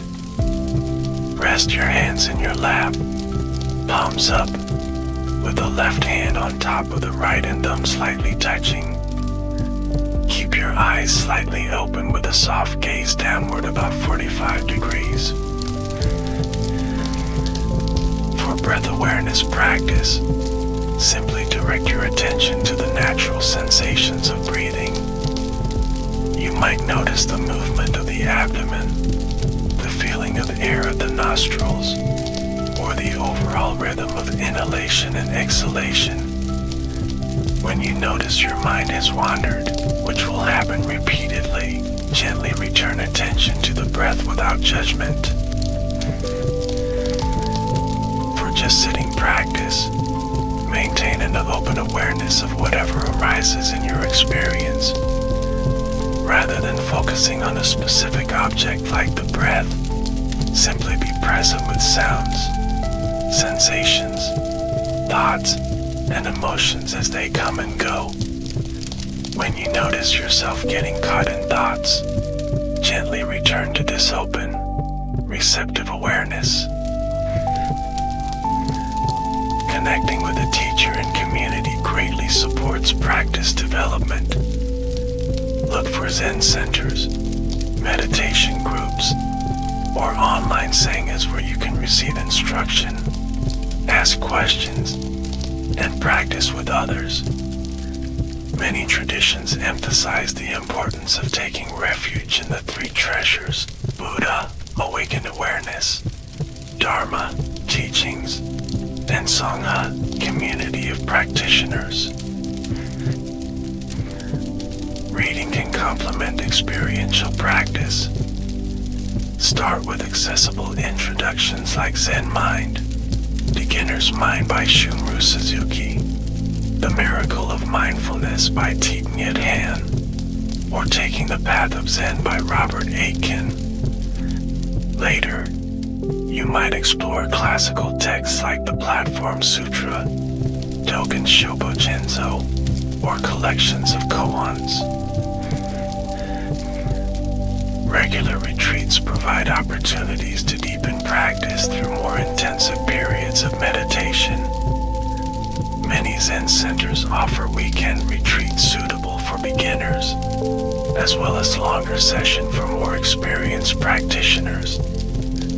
These immersive experiences can provide insights difficult to access in daily practice alone, while also connecting you with the traditional forms of Zen training. Integrating mindfulness into daily activities represents a crucial aspect of practice. Choose regular activities like drinking tea, washing dishes, or walking to practice with full awareness. Notice physical sensations, emotional tones, and the tendency of the mind to wander. Gradually extend this quality of presence to more challenging situations, like difficult conversations or stressful work scenarios. Studying ethical precepts provides guidance for living with awareness and compassion. Traditional Buddhism offers 5 basic precepts: avoiding killing, stealing, sexual misconduct, harmful speech, and intoxication. These are understood not as commandments but as training principles that support practice, creating conditions for greater awareness and harmony. When challenges arise in practice, which they inevitably will, remember that difficulties often contain important lessons. Physical discomfort, restlessness, doubt, boredom, or intense emotions during meditation aren't signs of failure but opportunities to observe how the mind works. Bringing curious attention to these experiences rather than trying to eliminate them can lead to valuable insights. Maintaining regularity helps establish practice as a natural part of life. Consider creating simple rituals that support consistency, such as meditating at the same time each day, marking the beginning and end of practice with a bell or bow, or keeping a journal of insights and questions. These structures help bridge formal practice and daily life, reinforcing commitment during periods when motivation fluctuates. Patience is essential for sustainable practice. While immediate benefits like reduced stress or increased focus may appear relatively quickly, the deeper transformations of Zen unfold gradually over years or decades. As Zen Master Suzuki Roshi said, Zen is not some fancy, special art of living. Our teaching is just to live, always in reality, in its exact sense. Let us now explore some advanced aspects of Zen practice that may become relevant as your engagement with the tradition deepens. These elements often emerge gradually through sustained practice, study with qualified teachers, and integration of Zen principles into daily life. Koan practice represents one of the distinctive features of some Zen lineages, particularly those in the Rinzai tradition. Koans are paradoxical stories, questions, or statements that cannot be resolved through logical thinking. Famous examples include, what is the sound of one hand clapping? What was your original face before your parents were born? And does a dog have Buddha nature? Working with koans typically occurs under the guidance of an authorized teacher. The student contemplates the koan during meditation, bringing complete attention to it without trying to figure it out intellectually. Periodically, they meet with a teacher in private interviews called dokusan to present their understanding. The teacher may offer guidance, reject inadequate responses, or confirm genuine insight. Rather than puzzles to be solved, koans function as devices to exhaust the logical, conceptualizing mind and precipitate a different mode of knowing. Through sustained engagement with these enigmatic teachings, practitioners may experience sudden insights that transform their understanding of self and reality. These breakthroughs typically require verification by a qualified teacher to ensure they represent authentic realization rather than intellectual constructions. The experience, often called Kensho or Satori, refers to moments of clear seeing or awakening that may occur during Zen practice. These experiences vary widely in depth and duration, from brief glimpses to profound recognitions that permanently alter one's perspective. What they share is a direct perception of reality beyond conceptual understanding, often accompanied by a sense of clarity, release, or recognition of what has always been present. While these awakening experiences are valued in the tradition, Zen masters consistently warn against attaching to them or considering them endpoints. The famous 10 ox herding pictures that depict the stages of practice show that even after enlightenment, one must return to the marketplace of everyday life. Genuine realization is expressed through natural, appropriate action rather than special states or claims to spiritual attainment.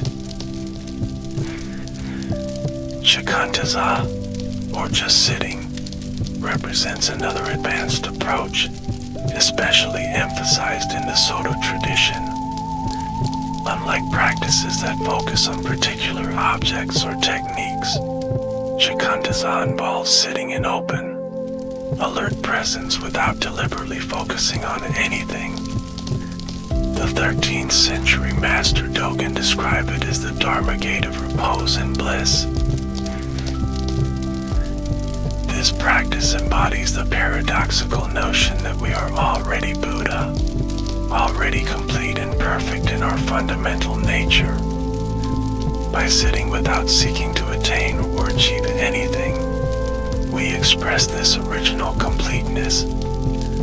At the same time, consistent practice is necessary to realize what is already present, creating another of Zen's characteristic paradoxes. The integration of samadhi, concentration, and prajna, wisdom, represents a sophisticated aspect of advanced practice.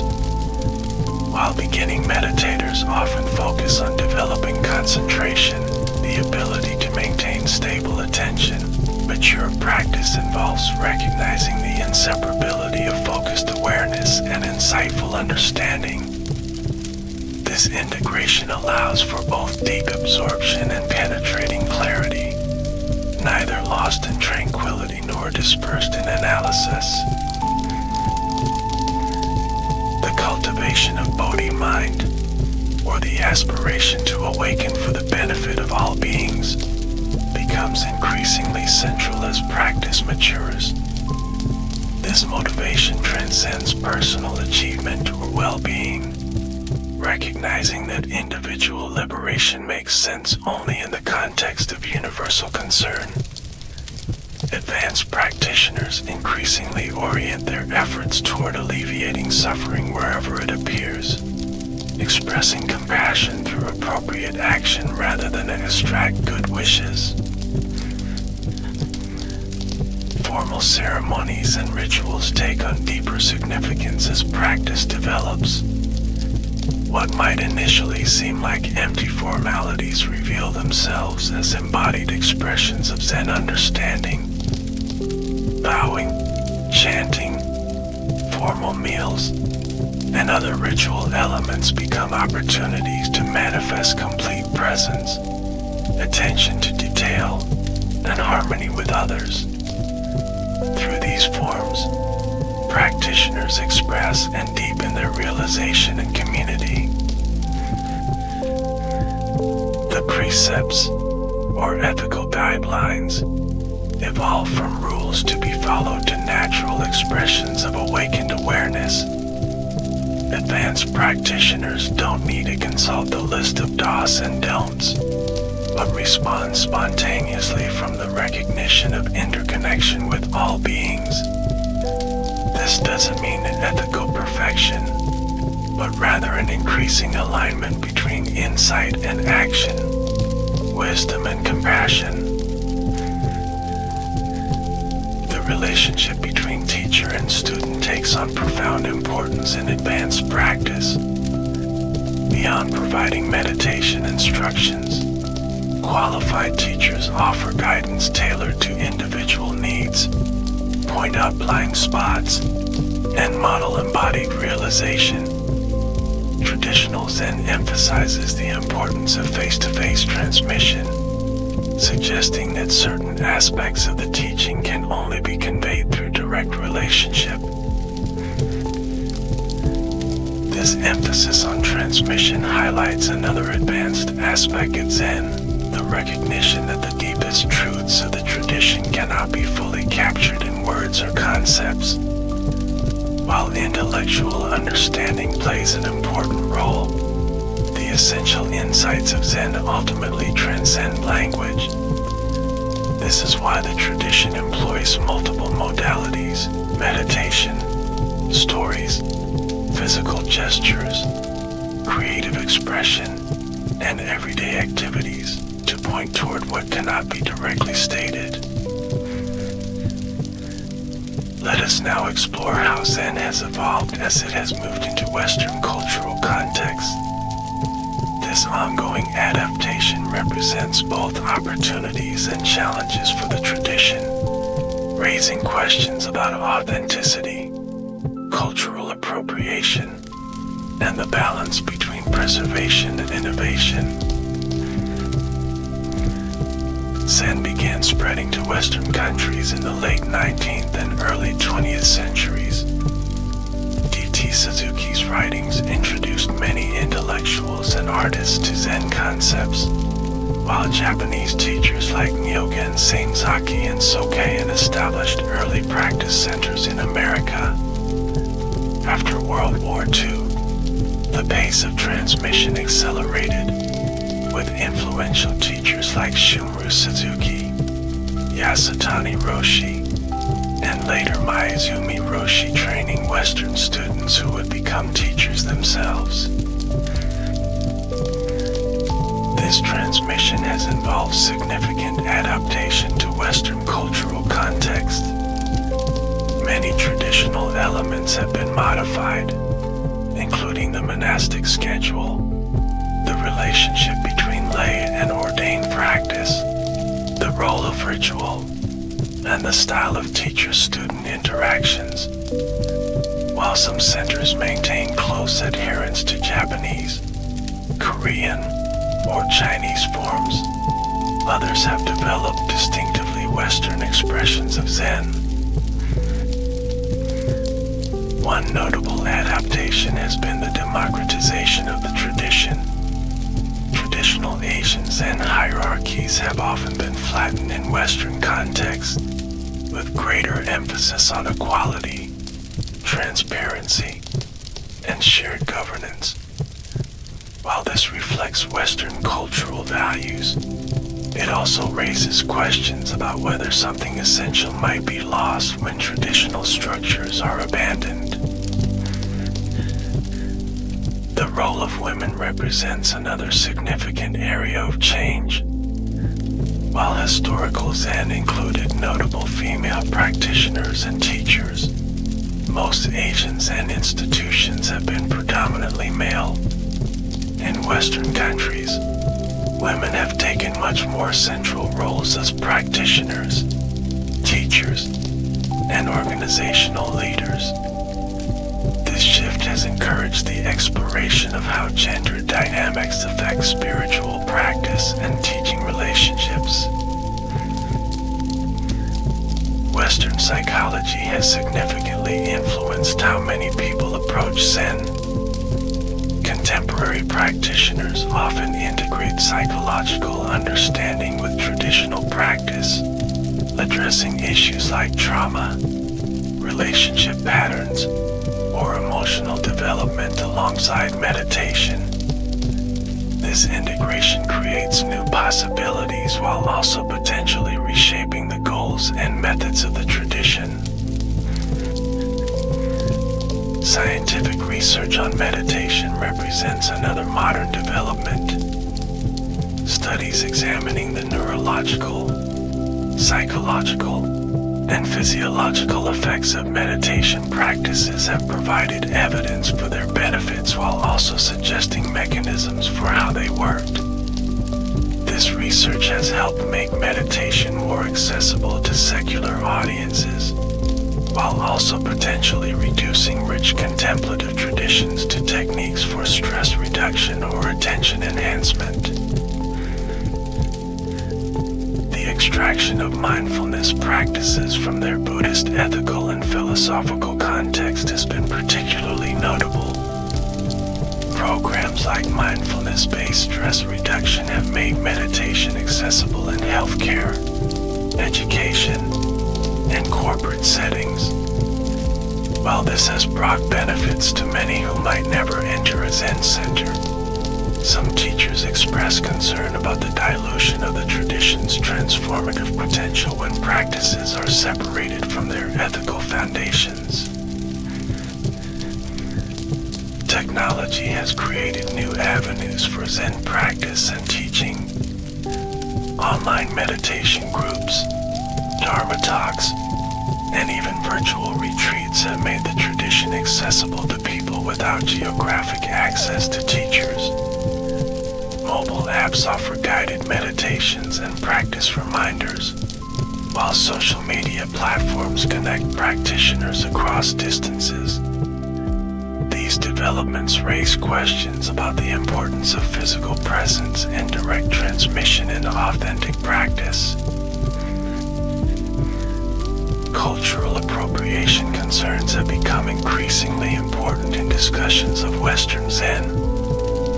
When elements of Asian spiritual traditions are adopted without proper understanding, attribution, or respect for their origins, ethical issues arise. Thoughtful practitioners and teachers navigate these concerns by maintaining connections with Asian lineages, acknowledging sources, and approaching the tradition with cultural humility. The relationship between social engagement and contemplative practice has evolved in Western Zen. While traditional Asian Buddhism often maintains separation between monastic practice and political involvement, many Western Zen communities explicitly connect meditation with social justice work. Teachers like Bernie Glassman, Joan Halifax, and David Loy have developed approaches that integrate contemplative practice with addressing issues like poverty, racism, and environmental degradation. These various adaptations reflect the living nature of the Zen tradition, Throughout its history, Zen has been transformed as it moved between cultures, responding to new conditions while maintaining its essential insights. The ongoing evolution of Western Zen represents both a continuation of this adaptive process and a unique chapter in the tradition's development. As we near the conclusion of our exploration, let us reflect on how the insights and practices of Zen might be particularly relevant to the challenges and opportunities of contemporary life. What wisdom does this ancient tradition offer to individuals navigating the complexities of the modern world? In an age of unprecedented distraction, Zen's emphasis on present moment awareness offers a powerful antidote. The simple yet profound practice of bringing full attention to whatever we're doing, whether working, relating, eating, or resting, counters the fragmentation of awareness so common in digital culture. This capacity for presence enriches experience while also enhancing effectiveness in whatever we undertake. In a culture that often equates worth with productivity, Zen offers permission to simply be. The practice of just sitting without agenda or goal contradicts the constant pressure to achieve, produce, and optimize. This radical acceptance of our fundamental completeness provides a necessary balance to performance-oriented values, suggesting that our basic worth isn't dependent on what we accomplish.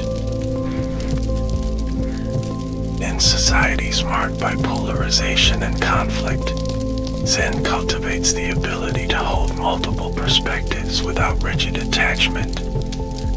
The practice of observing how we create and defend fixed viewpoints helps loosen ideological certainty, making space for dialogue across differences.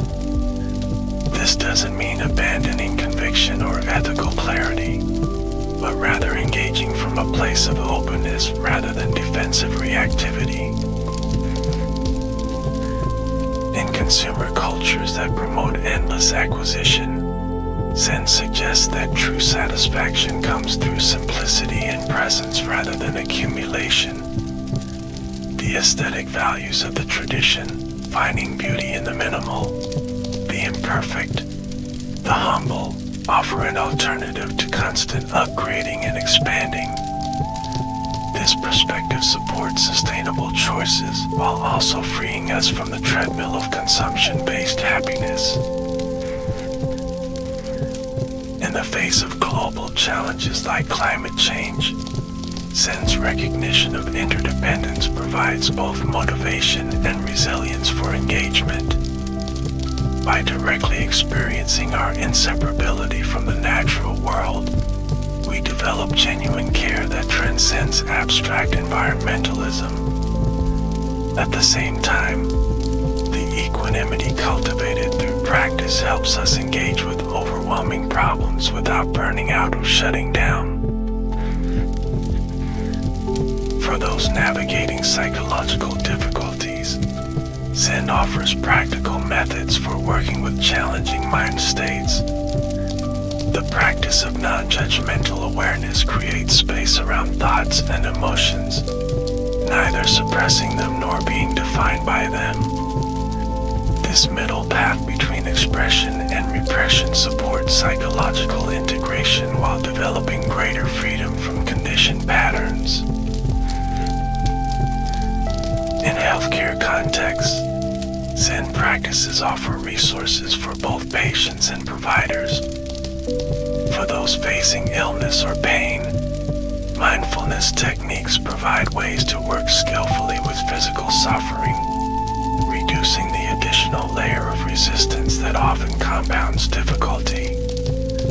For healthcare workers, these same practices support presence with suffering, self-care amid challenging conditions, and connection with the deeper meaning of their work.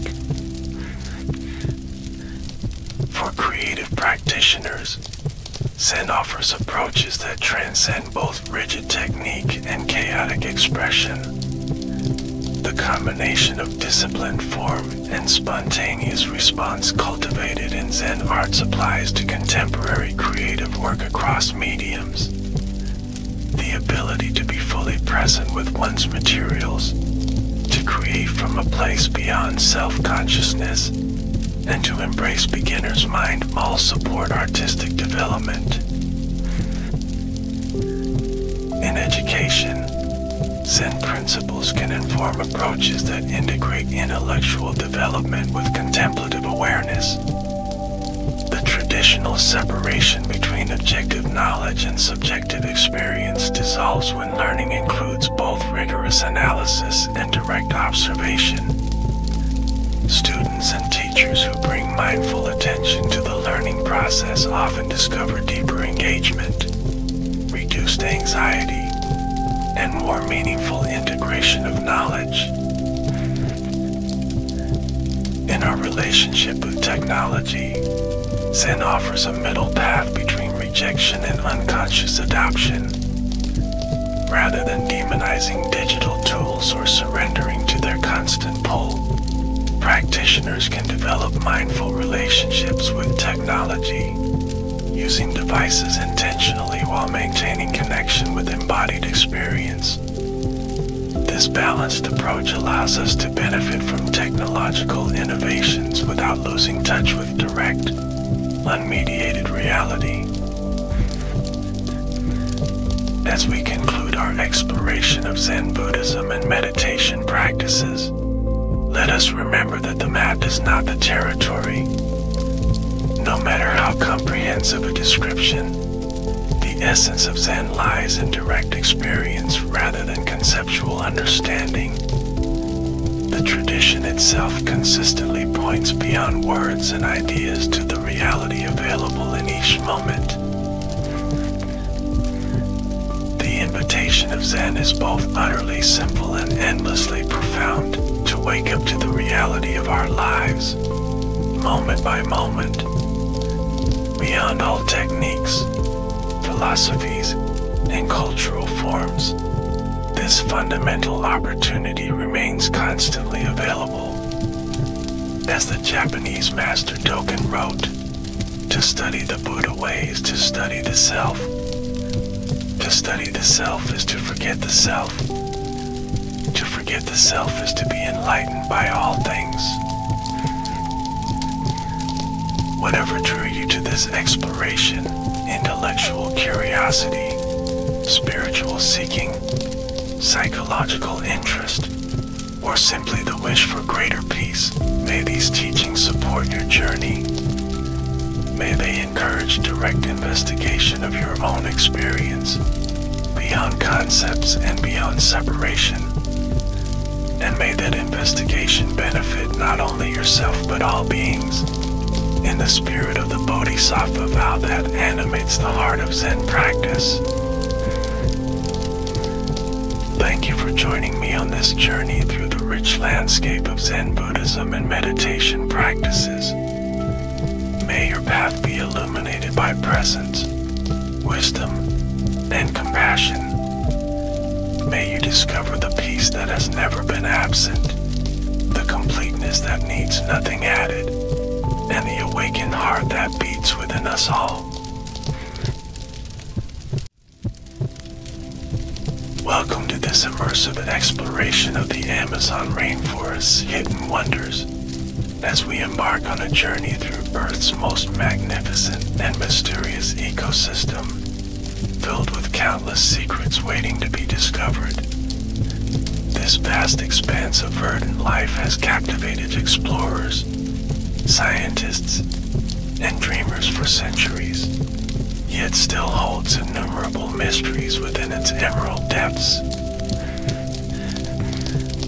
The Amazon rainforest, spanning over 2.7 million square miles across 9 South American countries, represents the planet's greatest concentration of biodiversity. Often called the lungs of our planet, this This magnificent ecosystem produces approximately 20% of Earth's oxygen, while housing roughly 10% of all known species on our planet. As we journey through these ancient forests, we'll discover creatures both microscopic and massive, plants with healing properties yet to be fully understood, and indigenous wisdom that has preserved this ecosystem for millennia. We'll explore hidden waterways, mysterious forest clearings, towering canopies, and the complex relationships between countless living beings that call this place home. Let us begin our exploration with gentle curiosity, an open mind, and deep respect for this irreplaceable treasure that continues to reveal new wonders to those patient enough to look closely. The name Amazon itself carries fascinating origins, believed to derive from a battle between Spanish explorer Francisco de Orellana and local tribes in the 1540s. The fierce indigenous women warriors reminded the Europeans of the Amazons from Greek mythology, thus giving this magnificent river and forest their enduring name.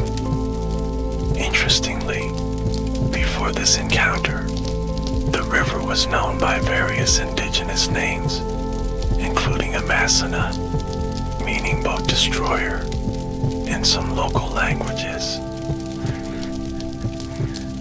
The sheer scale of the Amazon defies ordinary comprehension. If the Amazon rainforest were a country, it would rank 9th in size globally, larger than India and nearly the size of Australia. Its river system contains over 1,100 tributaries, with 17 of those tributaries measuring more than 1,000 miles long. The Amazon River itself discharges approximately 209,000 cubic meters of water per second into the Atlantic Ocean, representing about 20% of all fresh water entering the world's oceans. This vast wilderness harbors life in extraordinary abundance and diversity. Scientists estimate the forest contains roughly 390 billion individual trees, representing 16,000 different species. Each hectare may hold up to 750 tree species, 1,500 flowering plant species, 125 mammal species, 400 bird species, 100 reptile species, and 60 amphibian species. Yet these impressive numbers only hint at the true diversity, as researchers continue discovering species previously unknown to science with remarkable frequency. Let us now venture deeper into the layered structure of this magnificent forest, where each vertical zone represents its own unique ecosystem. From the forest floor to the emergent layer, each stratum plays a vital role in the functioning of this complex habitat. The forest floor, where we begin our journey, receives merely 2% of the sunlight that reaches the top of the canopy. This dim realm might appear quiet and still, but it teems with remarkable life adapting to these shadowy conditions. Here, a complex decomposition system recycles nutrients with extraordinary efficiency, as billions of microorganisms transform fallen leaves, branches, and other organic matter back into usable nutrients. Despite containing some of the richest soils on Earth for biodiversity, the actual soil of the Amazon is surprisingly nutrient poor. This seeming paradox exists because nutrients are rapidly recycled between living organisms, rather than stored in the soil itself.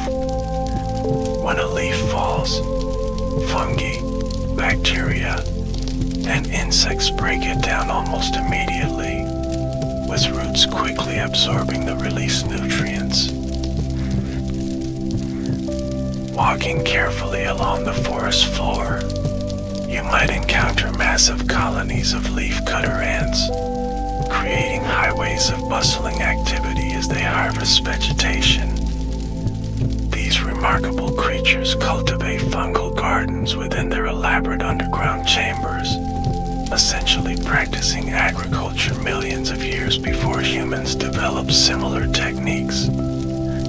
A single leaf-cutter ant colony might contain up to 8 million individuals, with their combined weight equaling that of a cow.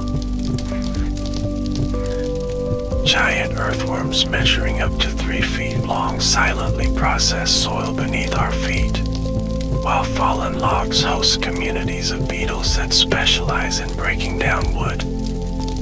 Here too we find the deadly Brazilian wandering spider, whose venom contains a toxin so potent it can cause painful priapism in human males, a medical emergency requiring immediate attention.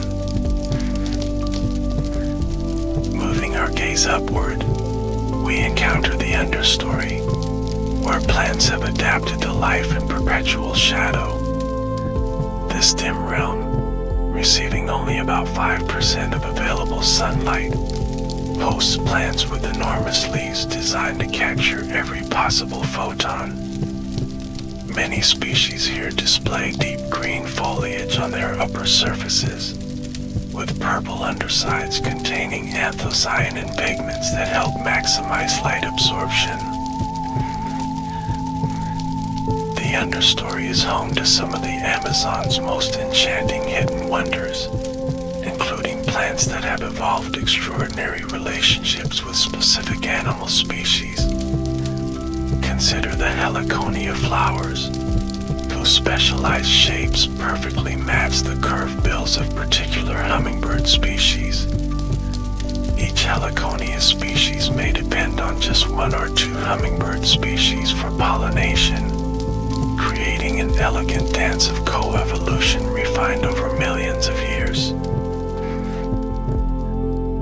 It is here in the understory that we find a remarkable phenomenon of devil's gardens, mysterious clearings where a single species of tree dominates. For centuries, indigenous peoples attributed these monospecies stands to supernatural forces. Modern research revealed the fascinating truth these gardens form through a remarkable partnership between Doroya hirsuta trees and Myrmellachus deschumeni ants. The ants nest exclusively in these trees and inject formic acid into any competing plant species that attempts to grow nearby, effectively creating herbicide-free zones for their host trees. Some devil's gardens have existed for over 800 years, containing up to 400 trees, and spanning areas larger than an Olympic swimming pool. This extraordinary example of mutualism demonstrates how complex relationships shape the forest landscape in ways invisible to casual observation. Another hidden wonder of the understory reveals itself only after sunset, when certain fungi emit an ethereal blue-green glow. This natural phenomenon, called bioluminescence, serves to attract insects that help disperse fungal spores. Walking through the forest at night, one might witness entire logs glowing with this mysterious light, creating natural lanterns in the darkness. Rising higher into the forest, we enter the canopy layer, a dense roof of vegetation that forms the primary photosynthetic zone of the rainforest. This vibrant region, situated 60 to 130 feet above the ground, creates a nearly continuous expanse of leaves and branches that intercept about 95% of incoming sunlight. The canopy represents one of Earth's least explored frontiers, teeming with life that rarely if ever descends to the forest floor. Scientists Scientists estimate that up to 70% of all rainforest life exists in the canopy, much of it still undiscovered and unstudied. Specialized organisms have evolved to live their entire lives in this elevated world, from frogs that develop in water-filled bromeliads to monkeys that never touch the ground. Some plants grow exclusively as epiphytes, anchoring themselves to tree branches rather than soil, creating hanging gardens that add another dimension of habitat complexity. The canopy hosts remarkable examples of convergent evolution, where unrelated species develop similar traits in response to environmental pressures.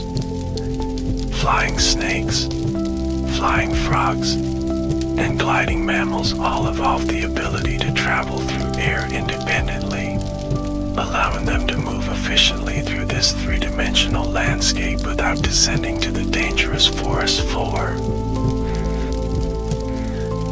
Among the canopy's hidden wonders are the ant gardens, where certain ant species cultivate specific epiphyte plants on tree branches. The ants collect and plant seeds of these epiphytes, then protect and fertilize them as they grow. In return, the plants provide food through specialized structures and create ideal nesting sites with their roots. These suspended gardens can weigh hundreds of pounds, hosting dozens of plant species in a single aggregate. Finally, we reach the emergent layer, where the Amazon's giants pierce the canopy to stand in solitary splendor. These massive trees, some reaching heights over 200 feet, endure the full force of tropical sun, wind, and rain. Kapok trees, Brazil nut trees, and massive lupuna trees create islands above the green sea of the canopy, their crowns providing specialized habitats for sun-loving species. The emergent layer hosts the magnificent harpy eagle, one of the world's most powerful birds of prey. With a wingspan approaching 7 feet and talons the size of grizzly bear claws, these majestic hunters can snatch monkeys and sloths directly from the branches. Their presence indicates a healthy forest ecosystem, as they require vast territories and abundant prey to survive. Having explored the vertical structure of the Amazon, let us now turn our attention to some of its most fascinating inhabitants, beginning with the remarkable diversity of its aquatic environments. The waters of the Amazon contain an estimated 3,000 fish species, more than the entire Atlantic Ocean. New species continue to be discovered regularly, suggesting the true number may be significantly higher. Perhaps most iconic among Amazonian fishes is the arapaima, one of the world's largest freshwater fish. These ancient creatures can grow to lengths exceeding 10 feet and weigh over 400 pounds. Their scales are so tough that they repel piranha bites, and indigenous people have traditionally used them as nail files and for other tools. Unlike most fish, arapaima are obligate air breathers, needing to surface every 5 to 15 minutes. The Amazon River dolphin, or Bodo, represents another fascinating aquatic marvel. These intelligent cetaceans evolved from marine ancestors that moved inland approximately 18 million years ago. Unlike their ocean-dwelling relatives, they possess unfused neck vertebrae that allow them to turn their heads 180 degrees, helping them navigate among submerged trees and roots. Their distinctive pink coloration, most pronounced in adult males, has inspired rich folklore throughout the Amazon basin. According to widespread belief, photos can transform into handsome young men who seduce young women at village festivals before returning to the river at dawn. These encantados, or enchanted beings, occupy an important place in the Amazonian cosmology, bridging the human and spirit worlds. The Amazon's waters also host one of nature's most misunderstood creatures, the electric eel. Despite its name, this remarkable animal is not actually an eel but a type of knifefish. 3 specialized electric organs comprise 80% of its body, generating both low-voltage pulses for navigation and high-voltage discharges reaching 860 volts for hunting and defense.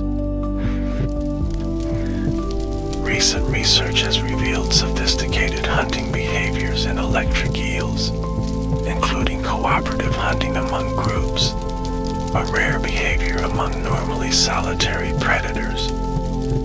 Even more surprisingly, these creatures can leap partially out of water to directly shock threads above the water's surface, concentrating their electrical discharge on a potential predator.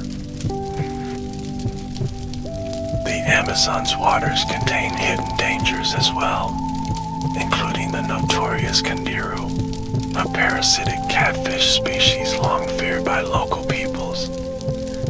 While many stories about this tiny fish are exaggerated, it typically parasitizes the gills of larger fish rather than attacking humans. Nevertheless, its reputation has earned it the nickname vampire fish of the Amazon, contributing to the rainforest's mystique of beautiful but potentially dangerous wonders. Equally fascinating are the Amazon's amphibians, which display remarkable adaptations to life in this humid environment. The glass frogs, named for their translucent skin that reveals internal organs, demonstrate extraordinary parental care. Males guard egg clutches deposited on leaves overhanging water, keeping them moist and protecting them from predators until the tadpoles hatch and drop into the water below. The poison dart frogs represent perhaps the most colorful inhabitants of the forest floor, with their brilliant yellows, blues, and reds serving as warning coloration.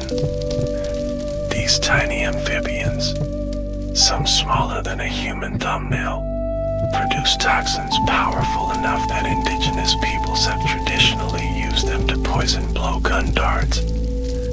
Remarkably, these frogs don't produce their toxins independently but sequester them from their prey, primarily ants and mites. The golden poison frog contains enough toxin to kill 10 grown men, making it one of Earth's most poisonous vertebrates. Yet these same toxins have medical potential, with scientists studying them for possible pain medications and heart rhythm treatments. When raised in captivity without their specialized prey, these frogs produce no toxins at all, highlighting their complex relationship with the forest ecosystem. Among the Amazon's reptiles, perhaps none generates more fascination than the green anaconda, Earth's heaviest snake. These massive constrictors can exceed 29 feet in length and weigh over 500 pounds. Unlike many large predators, female anacondas grow significantly larger than males, with breeding balls forming when dozens of males simultaneously court a single large female. Despite their immense size, anacondas remain elusive, spending much of their time partially submerged in water. Their cryptic coloration makes them nearly invisible among the aquatic vegetation, allowing them to ambush prey as large as capybaras, caimans, and occasionally jaguars. After consuming such massive meals,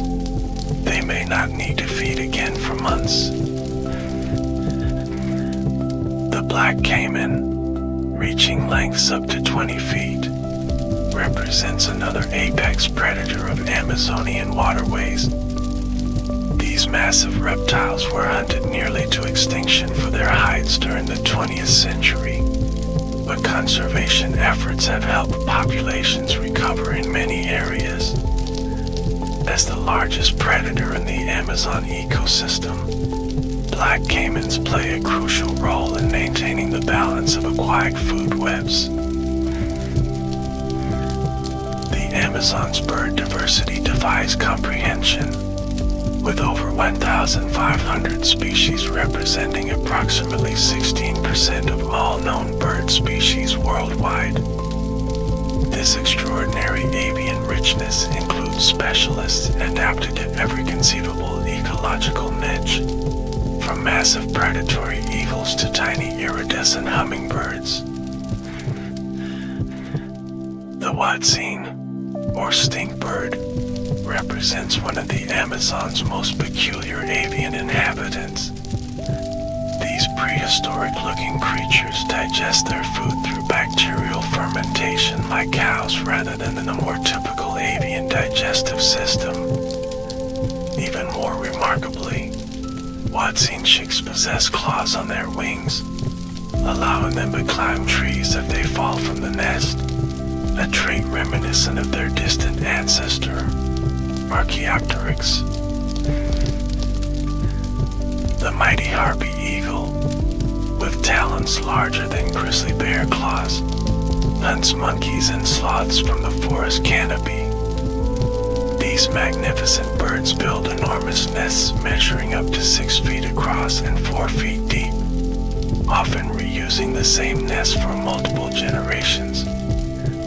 Harpy eagles form lifelong pair bonds and raise a single chick every 2 to 3 years, investing extensive parental care over an unusually long period for birds. Among the Amazon's hidden wonders, the courtship displays of monogams demonstrate nature's artistic genius.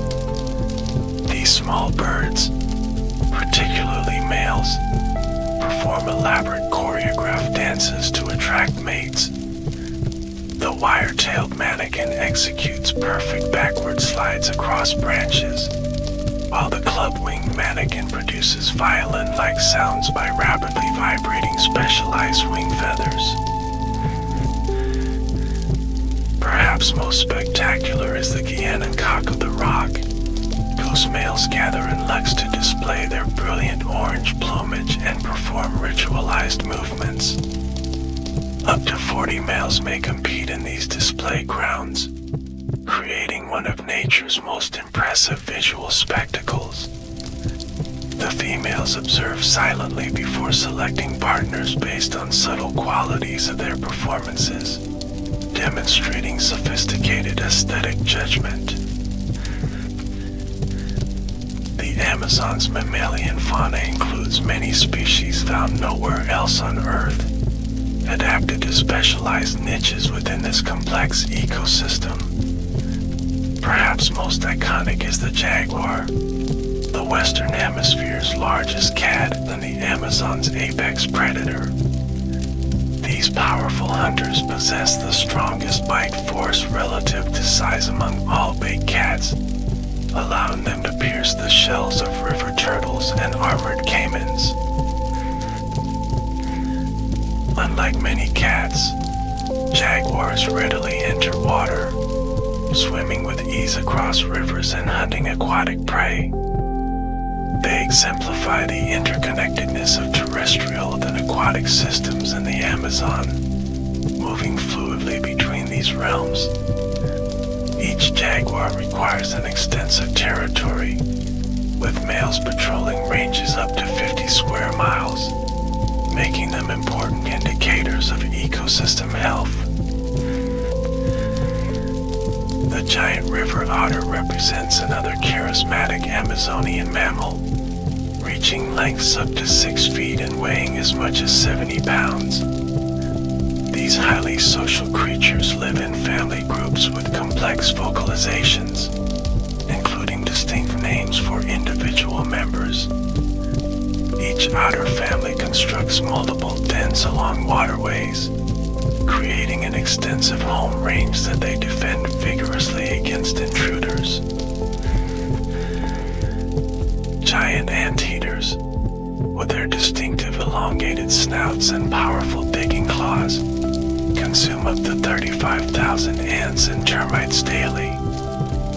Their specialized tongues can extend nearly 2 feet, flicking in and out 150 times per minute to gather insects.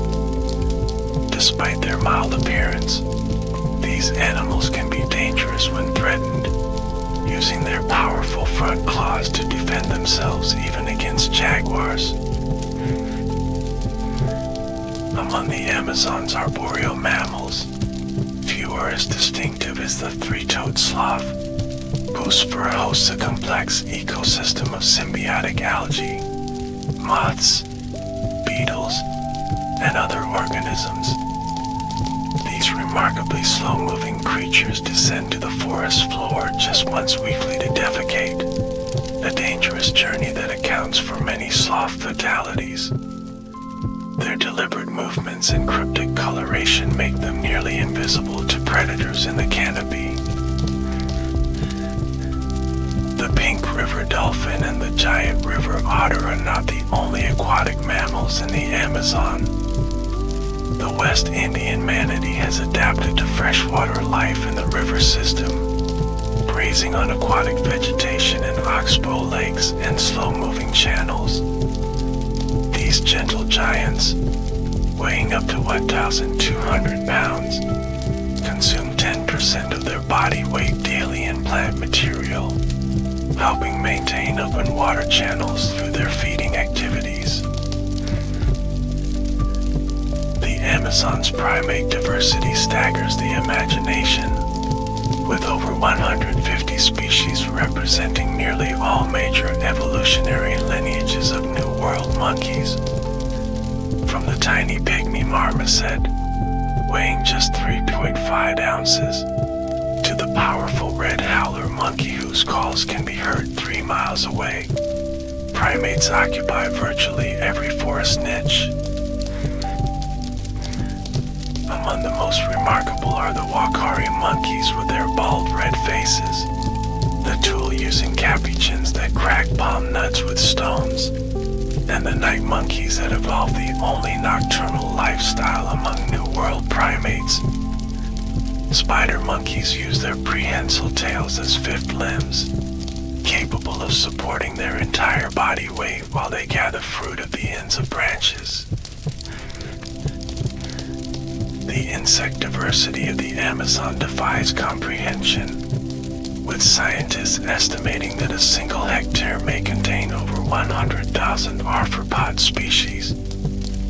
This staggering diversity includes some of Earth's most spectacular creatures, from iridescent blue morpho butterflies with wingspans exceeding 8 inches to rhinoceros beetles capable of carrying 850 times their body weight.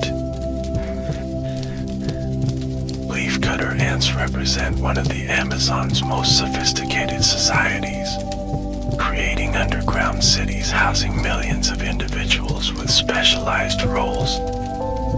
These remarkable creatures harvest vegetation not for direct consumption but to cultivate specific fungi that serve as their food source. The fungal gardens require precise temperature and humidity, which the ants maintain through complex ventilation systems and meticulous garden tending. Army ants form living architectures with their own bodies, linking legs and mandibles to create temporary nests called bivouacs. These massive colonies, containing up to 2 million individuals, operate as superorganisms that sweep through the forest in coordinated hunting raids. Their presence creates ant-following communities of birds, insects, and even mammals that feed on prey fleshed out by the ant's advance. The bullet ant, named for its extraordinarily painful sting often compared to being shot, features features in the coming-of-age rituals of certain indigenous groups. Young men must wear gloves filled with these ants multiple times to demonstrate their readiness for adulthood. The venom contains ponerotoxin, a neurotoxic peptide that disrupts nerve function and creates intense pain lasting up to 24 hours. Among the Amazon's most spectacular insects are the lanternflies, whose elaborate head structures were once believed to glow, giving them their misleading name.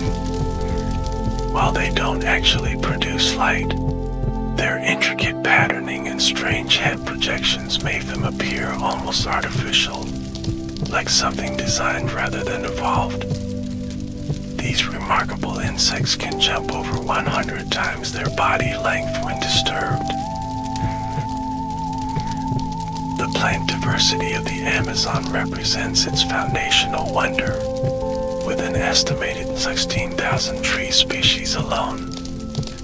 This extraordinary botanical richness has evolved over millions of years, creating complex relationships between plants and their pollinators, seed dispersers, and even defenders.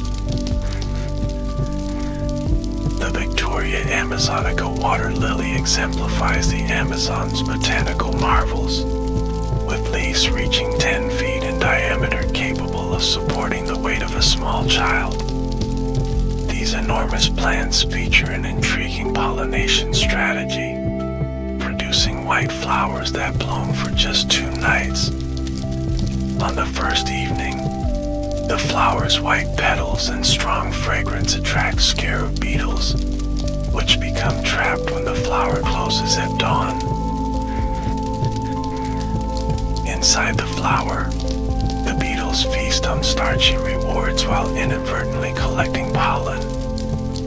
The second night, the flower reopens with pink petals, releasing the pollen-covered beetles to carry their cargo to newly opened white flowers elsewhere.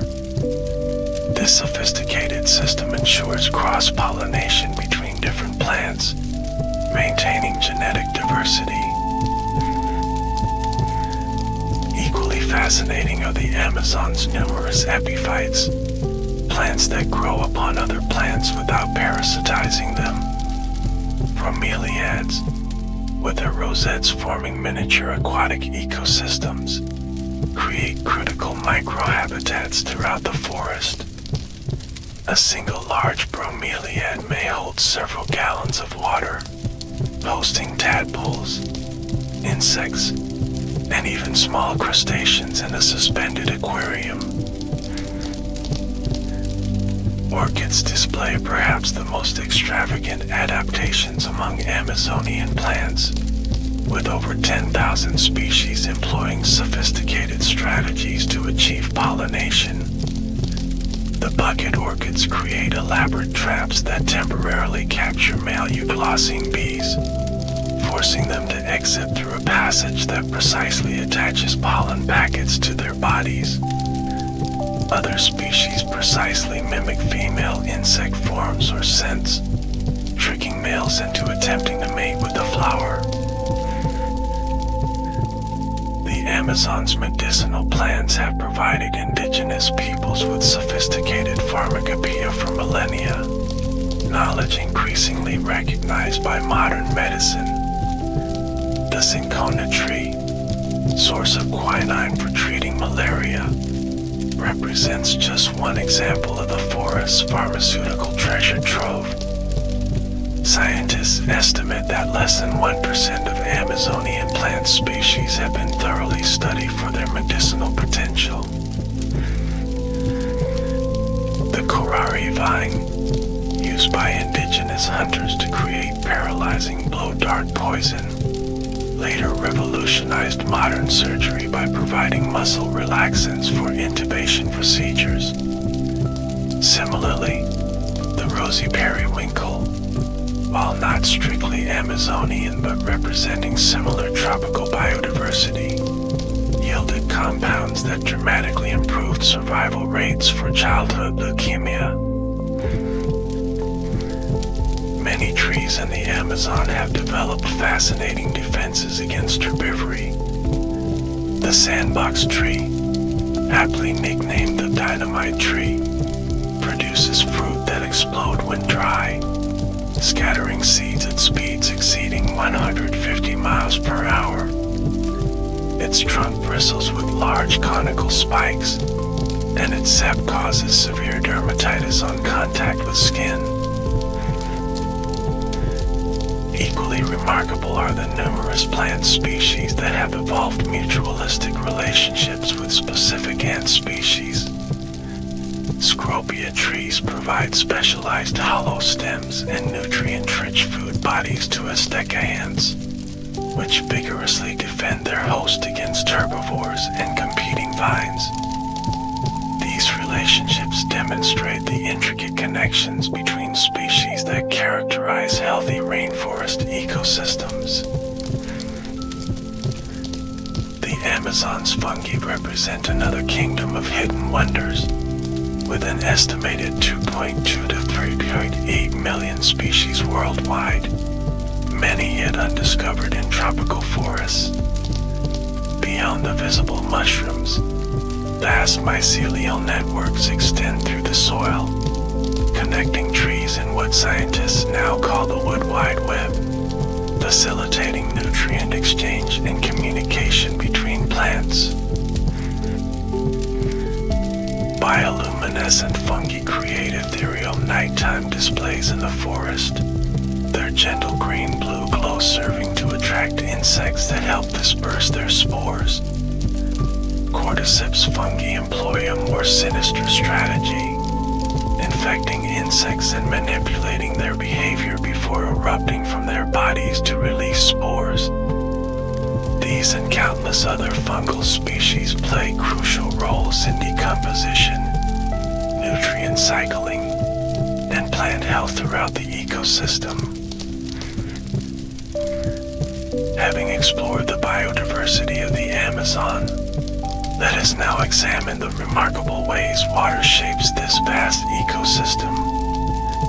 The Amazon basin contains the largest river system on Earth, draining an area roughly the size of the contiguous United States. The main stem of the Amazon River flows approximately 4,000 miles from its source in the Peruvian Andes to its mouth at the Atlantic Ocean. During the annual flood cycle, water levels can rise over 30 feet, transforming the landscape and triggering crucial ecological processes. When waters rise, they create varzea, or flooded forests, where fish disperse among trees to feed on fruits, seeds, and terrestrial insects. This remarkable adaptation has led to fish species that can digest seeds and fruits, effectively becoming important seed dispersers for certain plant species. The meeting of the waters, or Encontro das Aguas, near Manaus presents a stunning visual demonstration of the Amazon's distinct river types. Here, the dark, coffee-colored water of the Rio Negro flows alongside the muddy, sediment-rich water of the Solomois River without mixing for over 3.7 miles. This phenomenon occurs due to differences in temperature, speed, and water density between the two rivers. Scientists classify Amazonian rivers into three main types based on their characteristics. Whitewater rivers like the main Amazon stem carry rich sediments from the Andes, appearing muddy and supporting high productivity. Blackwater rivers like the Rio Negro contain high levels of tannins from decomposing vegetation, creating acidic waters the color of strong tea. Clear water rivers have intermediate characteristics, with greater visibility but fewer nutrients than whitewater systems. These distinct river types create varied aquatic habitats supporting different species assemblages. The nutrient rich whitewater systems support abundant fish populations, while the more acidic black waters host specialized species adapted to these challenging chemical conditions. Some fish species have evolved to live exclusively in one river type, unable to survive if transferred to another. The Amazon River's influence extends far beyond its banks, creating a massive freshwater plume that alters salinity levels in the Atlantic Ocean for hundreds of miles offshore. This enormous discharge, approximately 209,000 cubic meters per second, represents about 20% of all freshwater flowing into the world's oceans. During peak flood season, people sailing off the Brazilian coast can sometimes collect drinkable freshwater while still out of sight of land. Throughout the Amazon basin, distinctive aquatic environments create specialized niches for countless organisms. Oxbow lakes, formed when river meanders are cut off from the main channel, provide calm water habitats for species like the giant water lily and various fish species that avoid strong currents. These lakes often become isolated during the dry season, intensifying predator-prey interactions as water levels decrease. Flooded forests, or igapo, create surreal landscapes where terrestrial and aquatic worlds merge. Trees in these areas have evolved specialized adaptations to withstand months of inundation, including the ability to absorb oxygen through lenticels on their bark. Fish move among submerged branches, while arboreal animals must retreat to the highest parts of the canopy. Another fascinating aquatic habitat in the Amazon is the floating meadow, where massive mats of water hyacinth, water lettuce, and grasses create drifting islands of vegetation. These floating ecosystems support distinctive communities of invertebrates, fish, and birds. They also play important roles in filtering water and providing nursery habitats for juvenile fish species. The hydrological cycle of the Amazon represents one of Earth's most important climate regulatory systems. The forest itself generates approximately half of its own rainfall through evapotranspiration, the process by which water vapor is released from plant leaves. This self-sustaining moisture system creates flying rivers, aerial pathways of water vapor that carry rainfall throughout South America. A single large tree in the Amazon may transpire up to 1,000 liters of water daily, collectively creating humidity that forms clouds and precipitation. This process not only sustains the forest but affects weather patterns across the continent. The moisture generated in the Amazon travels on prevailing winds to support rainfall in agricultural regions of Brazil, Argentina, and beyond. The complex interactions between the Amazon and Earth's climate reveal hidden connections that extend far beyond the forest's geographical boundaries.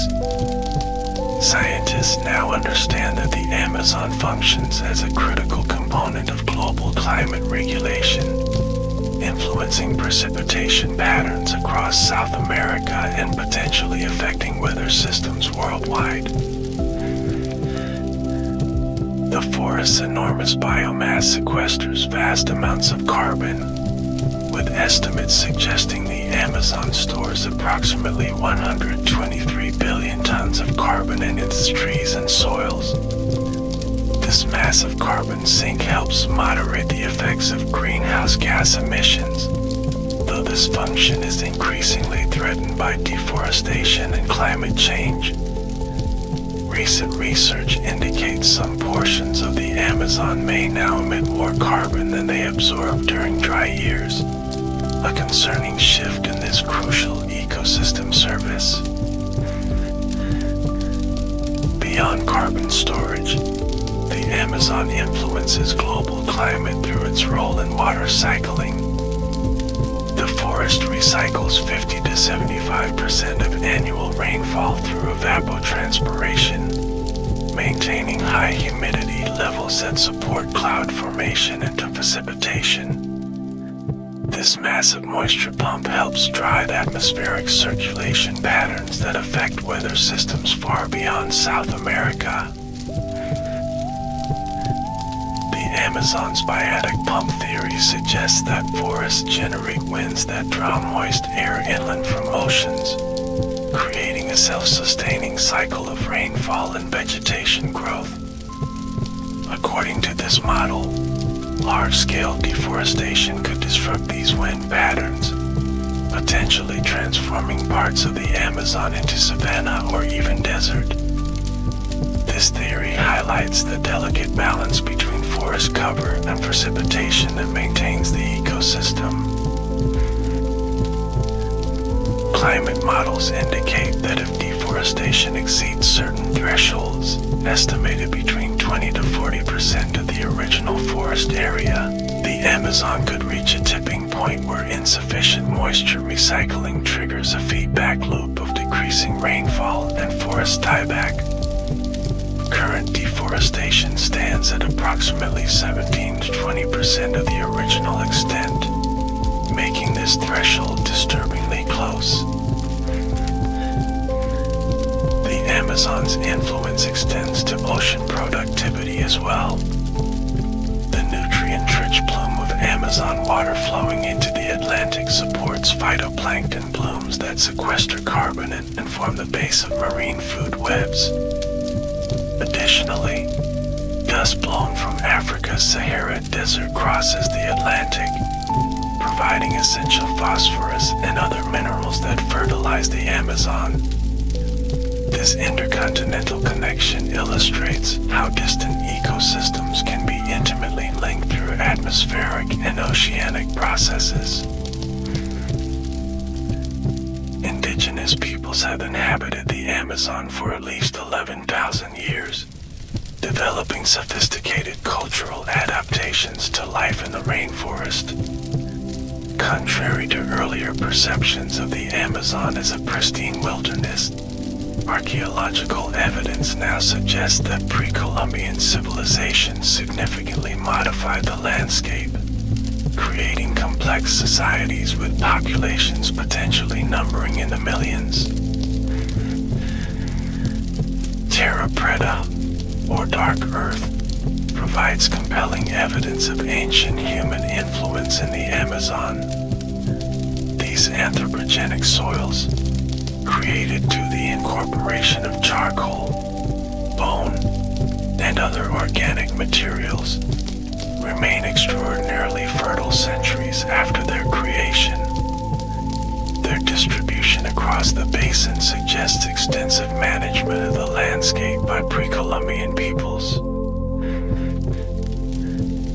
Recent discoveries of massive geometric earthworks, only visible when forest is cleared, have revolutionized understanding of ancient Amazonian societies. These geocliffs, some measuring hundreds of meters across, suggest complex ritual landscapes and social organization previously thought impossible in tropical forest environments. Their construction would have required coordinated labor from large populations, challenging notions that the Amazon could only support small, nomadic groups. Today, approximately 1 million indigenous people belonging to over 400 distinct ethnic groups inhabit the Amazon basin.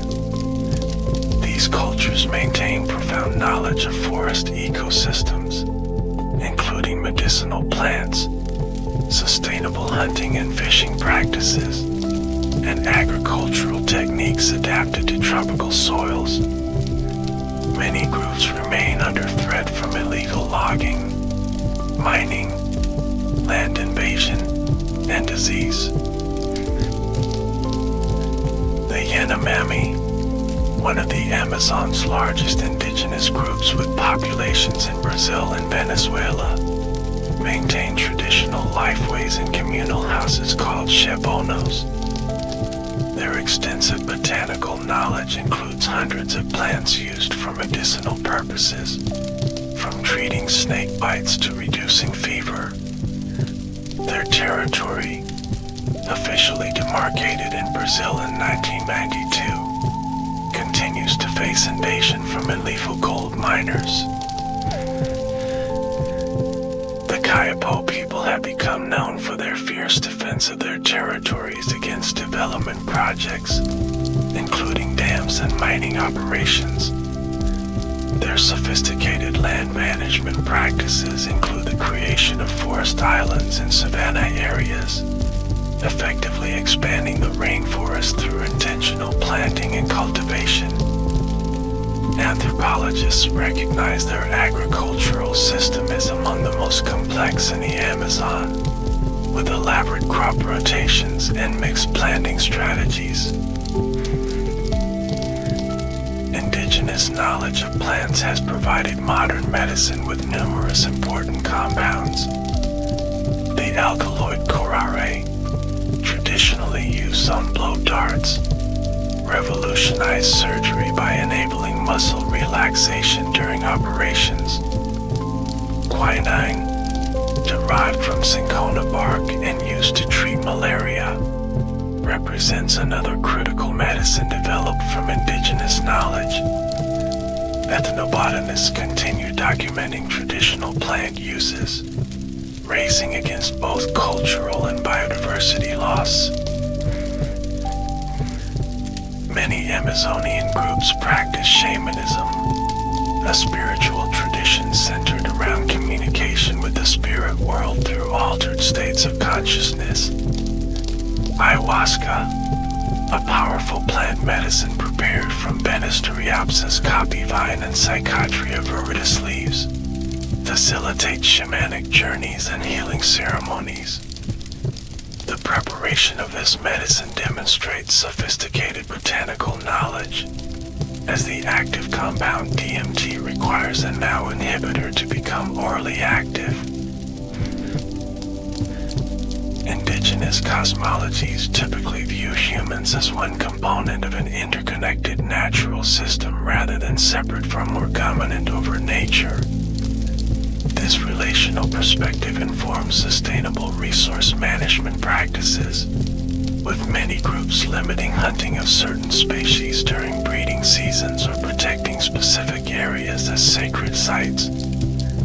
These traditional conservation approaches often parallel scientific ecological principles, though arising from entirely different cultural frameworks. The Amazon faces unprecedented threats from various human activities, with deforestation rates accelerating in recent years despite increased global awareness of the forest's importance. Between August 2019 and July 2020 alone, approximately 11,088 square kilometers were cleared, representing a 12-year high in forest loss. Primary drivers include cattle ranching, soy cultivation, illegal logging, mining, and infrastructure development. Cattle ranching remains the leading cause of deforestation, accounting for roughly 80% of cleared land in the Brazilian Amazon. Brazil has become the world's largest beef exporter, with much of this production occurring on formerly forested land. The process typically begins with logging of valuable timber species, followed by burning to clear remaining vegetation for pasture. Large-scale soy production has expanded dramatically in the Amazon since the early 2000s, driven by global demand for animal feed and vegetable oil. While the soy moratorium of 2006 reduced direct conversion of primary forests for soy cultivation in Brazil, indirect effects continue with soy expansion in previously cleared areas pushes cattle ranching further into the forest frontier.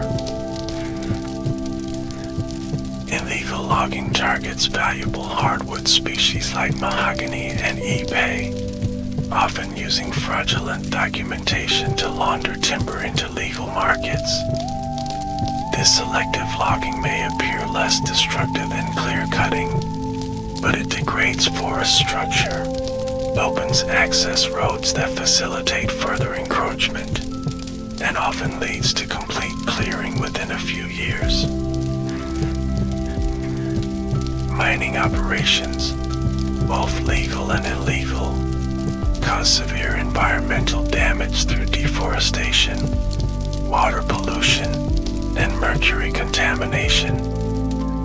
Illegal gold mining has surged with rising gold prices, with an estimated 30,000 illegal miners operating in the Brazilian Amazon alone. These operations often encroach on indigenous territories, bringing violence and disease to remote communities.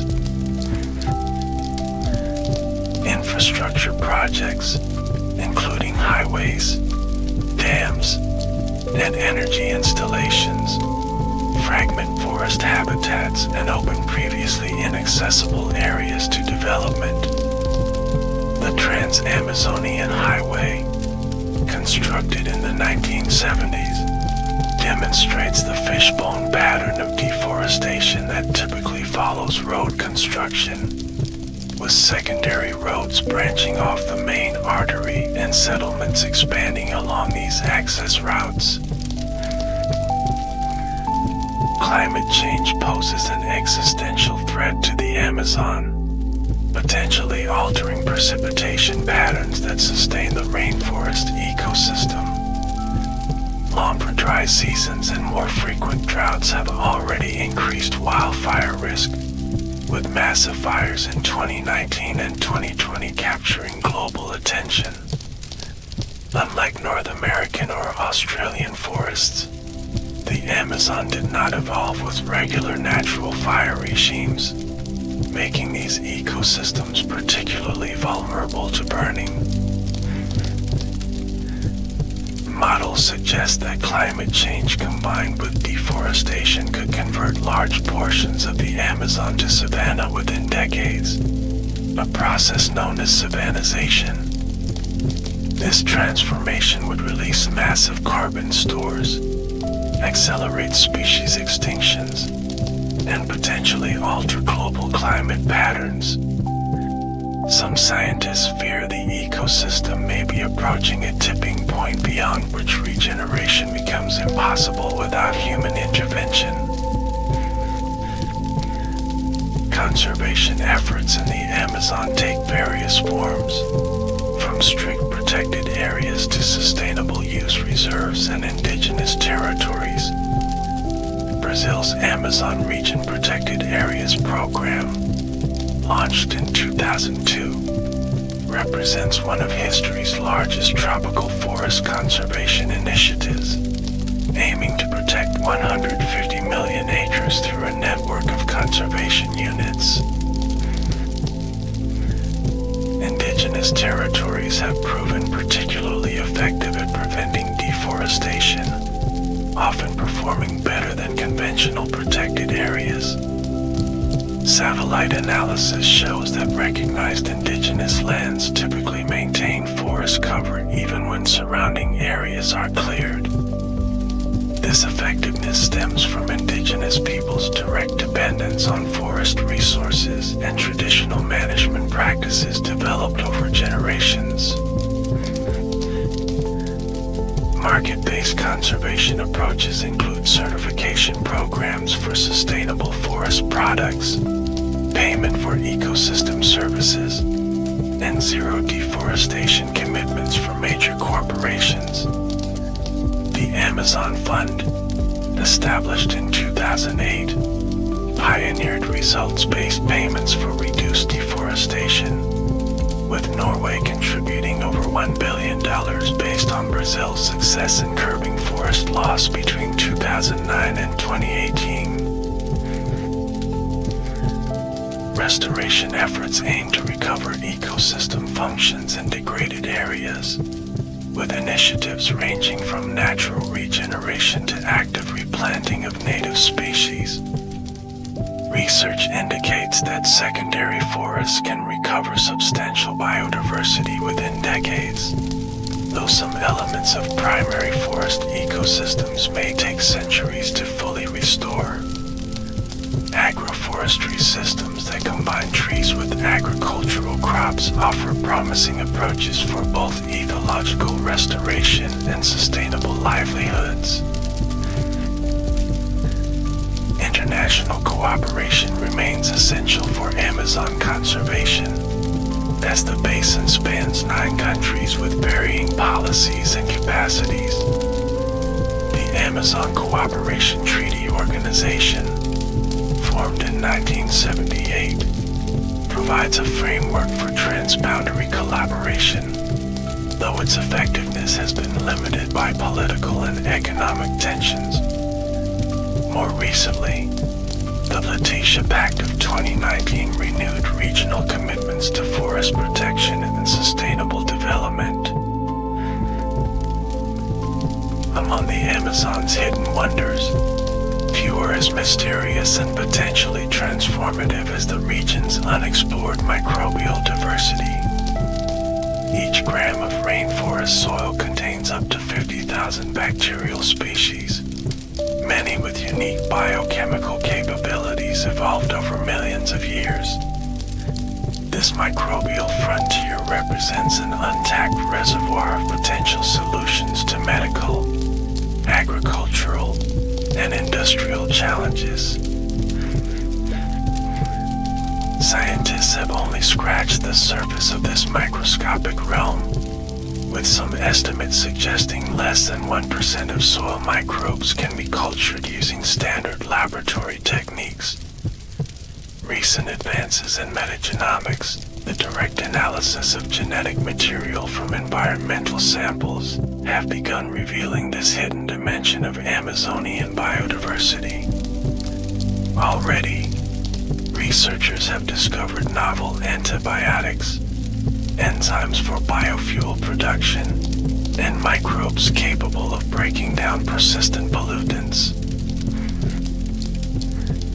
Particularly fascinating are the endophytic fungi that live within plant tissues without causing disease.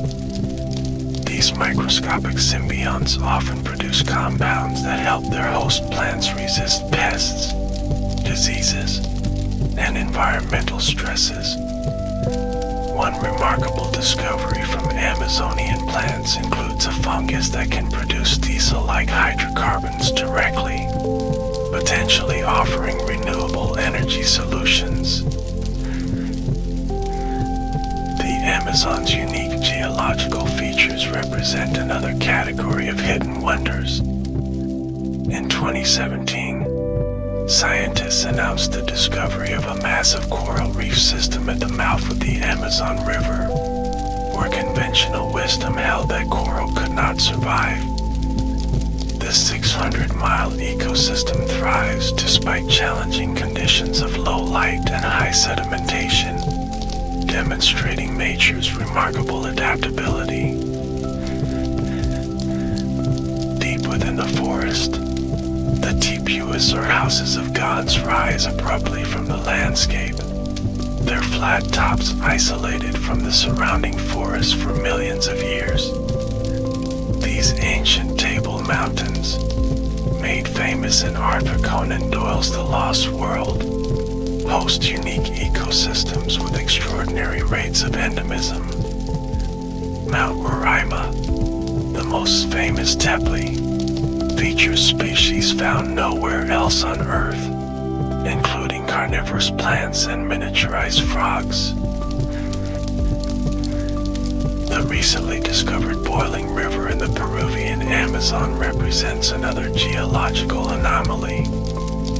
This non-volcanic hot river reaches temperatures up to 200 degrees Fahrenheit, 93 degrees Celsius, hot enough to cause third-degree burns in seconds.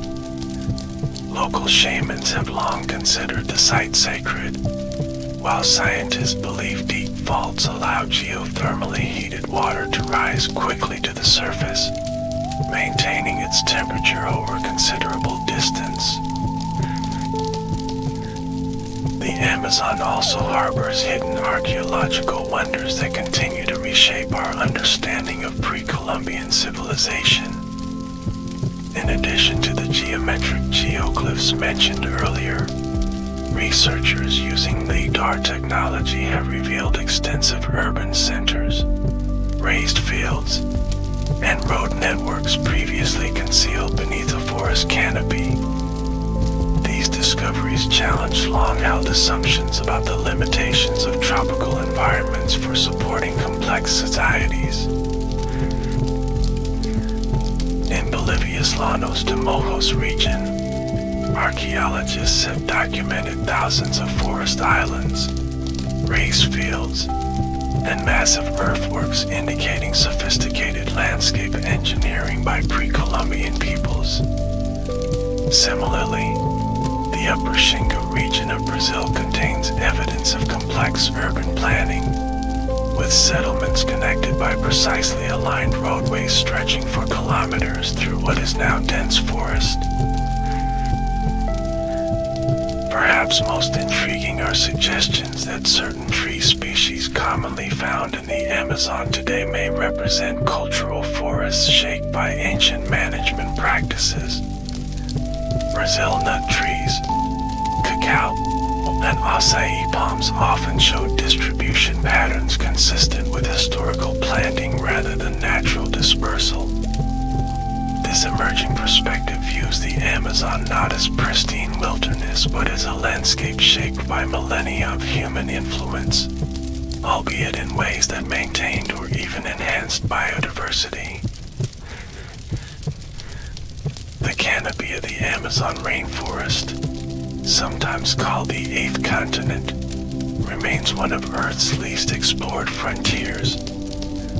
Scientists estimate that this aerial realm, composed of interconnected tree crowns, may contain 60 to 80% of the forest's total biodiversity. Much of this life exists nowhere else, with some insects and microorganisms completing their entire life cycles without ever touching the ground. Research techniques for studying the canopy have evolved from early expeditions using ropes and climbing gear to sophisticated methods, including construction of canopy walkways, research cranes, and even inflatable rafts deployed atop the treetops. Each new approach has revealed previously unknown species and ecological relationships, suggesting that countless discoveries await in this three-dimensional frontier. Among the canopy's hidden wonders are the ant gardens, mentioned earlier, complex symbiotic communities where ants cultivate specific epiphyte species on tree branches. These aerial partnerships demonstrate sophisticated coevolution, with the plants providing food and shelter while the ants offer protection and nutrients through their waste. Some ant species even selectively gather and plant seeds of their preferred epiphytes, essentially practicing agriculture high above the forest floor. Equally fascinating are the tank bromeliads. Loose leaf formations create water-holding reservoirs that function as suspended aquatic ecosystems. A single large bromeliad may contain several liters of water and host dozens of species, including specialized frogs that complete their entire life cycle within these miniature ponds. Some tadpoles develop in bromeliad tanks so small they hold just a few tablespoons of water, demonstrating remarkable adaptations to these microhabitats. The evolutionary arms race between plants and herbivores has produced extraordinary chemical diversity in the Amazon. Trees and other plants produce thousands of secondary compounds to deter feeding, many with potential pharmaceutical applications. Researchers estimate that less than 1% of tropical plant species have been thoroughly screened for bioactive compounds, suggesting vast untapped potential for new medicines. The Amazon seed dispersal strategies demonstrate evolution's creative genius. Some trees produce fruits specifically designed for particular animal dispersers, like the Brazil nuts complex woody pods that only certain agoutis can effectively open and disperse. Other plants have developed mechanical dispersal methods, including explosive seed pods that can launch seeds many meters from a parent plant. Fish play surprising roles in seed dispersal during the Amazon's flood seasons. When waters rise and inundate the Várzea forests, fruit-eating fish like the tambaqui consume fruits that fall into the water. These fish may carry seeds several kilometers before depositing them intact in their feces, effectively planting trees throughout the floodplain. This fish-forest relationship represents one of many hidden connections that maintain ecosystem function. The hidden wonders of the Amazon extend to remarkable examples of mimicry and camouflage. The South American bushmaster, the hemisphere's longest venomous snake, possesses scales that perfectly mimic dead leaves, complete with apparent fungal spots and insect damage. This sophisticated disguise allows the ambushed predator to disappear almost completely against the forest floor. Stick insects of the Amazon achieve perhaps the most convincing plant mimicry of any animals on Earth. Some species not only resemble twigs in shape and color but move with swaying motions that mimic branches in a gentle breeze. Others display what appear to be mosses and lichens growing on their bodies, completing the illusion of being part of the vegetation. Equally impressive are the leaf-mimic katydids, whose bodies replicate not just the shape and color of leaves but their apparent imperfections. Different species mimic leaves in various states of decay, complete with realistic-looking damage patterns, fungal spots, and even transparent sections that appear to have been eaten away by herbivores. The glass frogs of the Amazon demonstrate a different approach to camouflage with their partially transparent skin. When resting on leaves, their translucent bodies diffuse light in ways that help break up their outline, making them difficult for predators to detect. Their internal organs appear as shadowy forms beneath their skin, with their bones often visible as delicate white structures. Among butterflies, mimicry reaches extraordinary sophistication. The clear-winged butterflies have evolved transparent wings that make them nearly invisible in flight, while others precisely mimic toxic species that predators have learned to avoid. These mimicry complexes can involve multiple species across different insect orders, all converging on similar warning patterns. Perhaps most remarkable is the orchid mantis, which mimics not just the appearance but the optical properties of flower petals. Studies have shown that pollinating insects are actually more attracted to these predatory insects than to real flowers, making them aggressive mimics that exploit their prey's innate behaviors. Their bodies have evolved precisely shaped structures that create the same light scattering effects as actual petals. The Amazon soundscape represents another dimension of its hidden wonders, with researchers documenting complex acoustic patterns that change throughout the day and night. Dawn and dusk chorus events feature thousands of species vocalizing in coordinated ways, often occupying specific acoustic niches to avoid interference. biophony, the collective sound of living organisms, contains information about ecosystem health and biodiversity that scientists are only beginning to decode. Recording and analyzing these soundscapes has emerged as a non-invasive method for monitoring biodiversity. Machine learning algorithms can now identify hundreds of species from audio recordings, detecting subtle changes in community composition that might indicate environmental stress. These acoustic monitoring techniques are particularly valuable in the Amazon, where visual surveys often miss species hidden in the dense vegetation. Some Amazonian species produce sounds beyond human hearing, utilizing ultrasonic frequencies for communication. Certain bats, insects, and even some frogs vocalize above 20 kilohertz, creating an acoustic world imperceptible without specialized equipment. These hidden soundscapes may contain important information about species interactions and behaviors that have remained largely unexplored.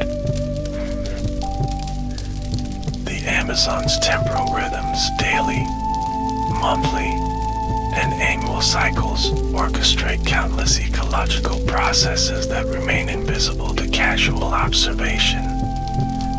Many plant species coordinate their flowering and fruiting with specific seasonal cues, creating resource pulses that ripple through the food web. These phenological patterns ensure effective pollination and seed dispersal while providing reliable food sources for animals. Remarkably, some tree species demonstrate masting behavior, synchronizing their reproduction across vast areas to overwhelm seed predators. Trees separated by hundreds of kilometers somehow coordinate massive flowering events, producing more fruits and seeds than animals can possibly consume. The mechanisms behind this synchronization remain poorly understood but may involve responses to subtle climate signals or even communication through fungal networks. The Amazon circadian patterns create distinct day and night ecosystems that effectively double the forest's functional biodiversity. Nocturnal species occupy the same physical space as diurnal ones but interact with the environment in fundamentally different ways. As darkness falls, a complete transition occurs as daytime specialists retreat and nighttime creatures emerge, creating an entirely different ecological community. Lunar cycles influence animal behavior throughout the Amazon, with many species timing reproduction to specific moon phases. Some frogs breed only during heavy rains coinciding with the new moon, when darkness provides maximum protection from predators.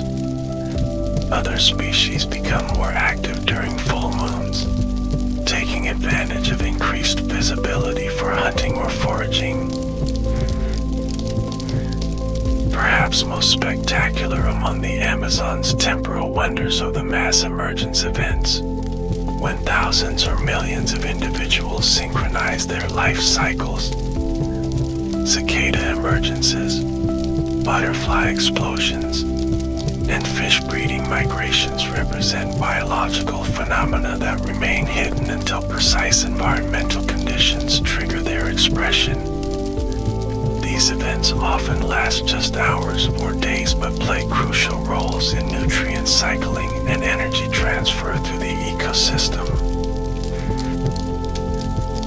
The chemical ecology of the Amazon represents one of its least visible but most significant dimensions. Plants, animals, fungi, and microorganisms communicate and interact through complex chemical signals, creating an invisible network of information exchange. These semiochemicals mediate countless ecological processes, from plant defenses to animal mating systems. When certain trees are attacked by herbivores, they release volatile compounds that signal nearby trees to increase their chemical defenses. Some plants can even tailor these responses to specific threats, producing different compounds depending on which herbivore species is feeding on them. This sophisticated chemical communication system represents a form of botanical intelligence that science is only beginning to understand. Animals navigate the forest using olfactory landscapes as complex as visual ones. Pheromone trails laid by ants contain detailed information about food quality, distance, and colony identity. Mammals mark territories with scent glands containing chemical compounds unique to individuals, essentially creating olfactory name tags recognizable to other members of their species. The Amazon's biochemical diversity represents a vast and largely untapped resource for human medicine. Many pharmaceutical compounds in current use derive from rainforest organisms, including treatments for malaria, glaucoma, hypertension, and leukemia. Yet scientists estimate that less than 0.5% of flowering plants have been thoroughly investigated for their medicinal potential. The soil biodiversity of the Amazon represents another frontier of hidden wonders. A single teaspoon of healthy rainforest soil may contain more microbial species than all the mammals in South America. These underground communities perform crucial ecological functions, from nutrient cycling to plant disease suppression, yet remain largely unexplored due to their microscopic nature. Fungi form vast underground networks connecting trees in what scientists now call the Wood Wide Web, facilitating resource sharing between plants. Research suggests that older mother trees may support younger saplings through these mycorrhizal connections, transferring carbon, nutrients, and even information about threats like insect attacks. These networks add another dimension to forest ecology, creating communities connected below ground in ways invisible to human observers. The Amazon soils also harbor extraordinary invertebrate diversity, with thousands of species participating in decomposition and nutrient cycling. Giant earthworms measuring up to 3 feet long create drainage channels that help prevent erosion during heavy rains. Countless beetle species specialize in breaking down specific plant materials, creating microhabitats for other organisms in the process. The hidden world of plant fungus relationships extends beyond mycorrhizal networks. Endophytic fungi live within plant tissues without causing disease, often producing compounds that help their hosts resist pests and pathogens. Some produce chemicals nearly identical to those the plant would make itself, effectively extending the plant's biochemical capabilities through symbiosis. Recent research has revealed that fungi may even influence rainfall patterns over the Amazon. Certain species release spores that serve as exceptionally effective cloud condensation nuclei, potentially playing important roles in precipitation formation. This suggests that fungal life cycles might be integrated with regional climate in ways previously unrecognized, adding another layer to our understanding of the forest's self-sustaining moisture system. The Amazon harbors specialized ecosystems within its broader expanse, creating islands of distinctive habitat that support unique species assemblages. Campanaranas, or white sand forests, grow on nutrient-poor sandy soils derived from ancient riverbeds. forests feature stunted trees, specialized carnivorous plants, and animal communities adapted to these challenging conditions. Bamboo forests dominated by species of gadgua create distinctive habitats that support specialized birds, mammals, and insects found nowhere else. These forests undergo mass flowering and die-off events every few decades, when all individuals of the same species flower simultaneously and then die. These cycles trigger cascading ecological effects, including rodent population explosions that affect predator dynamics throughout the region.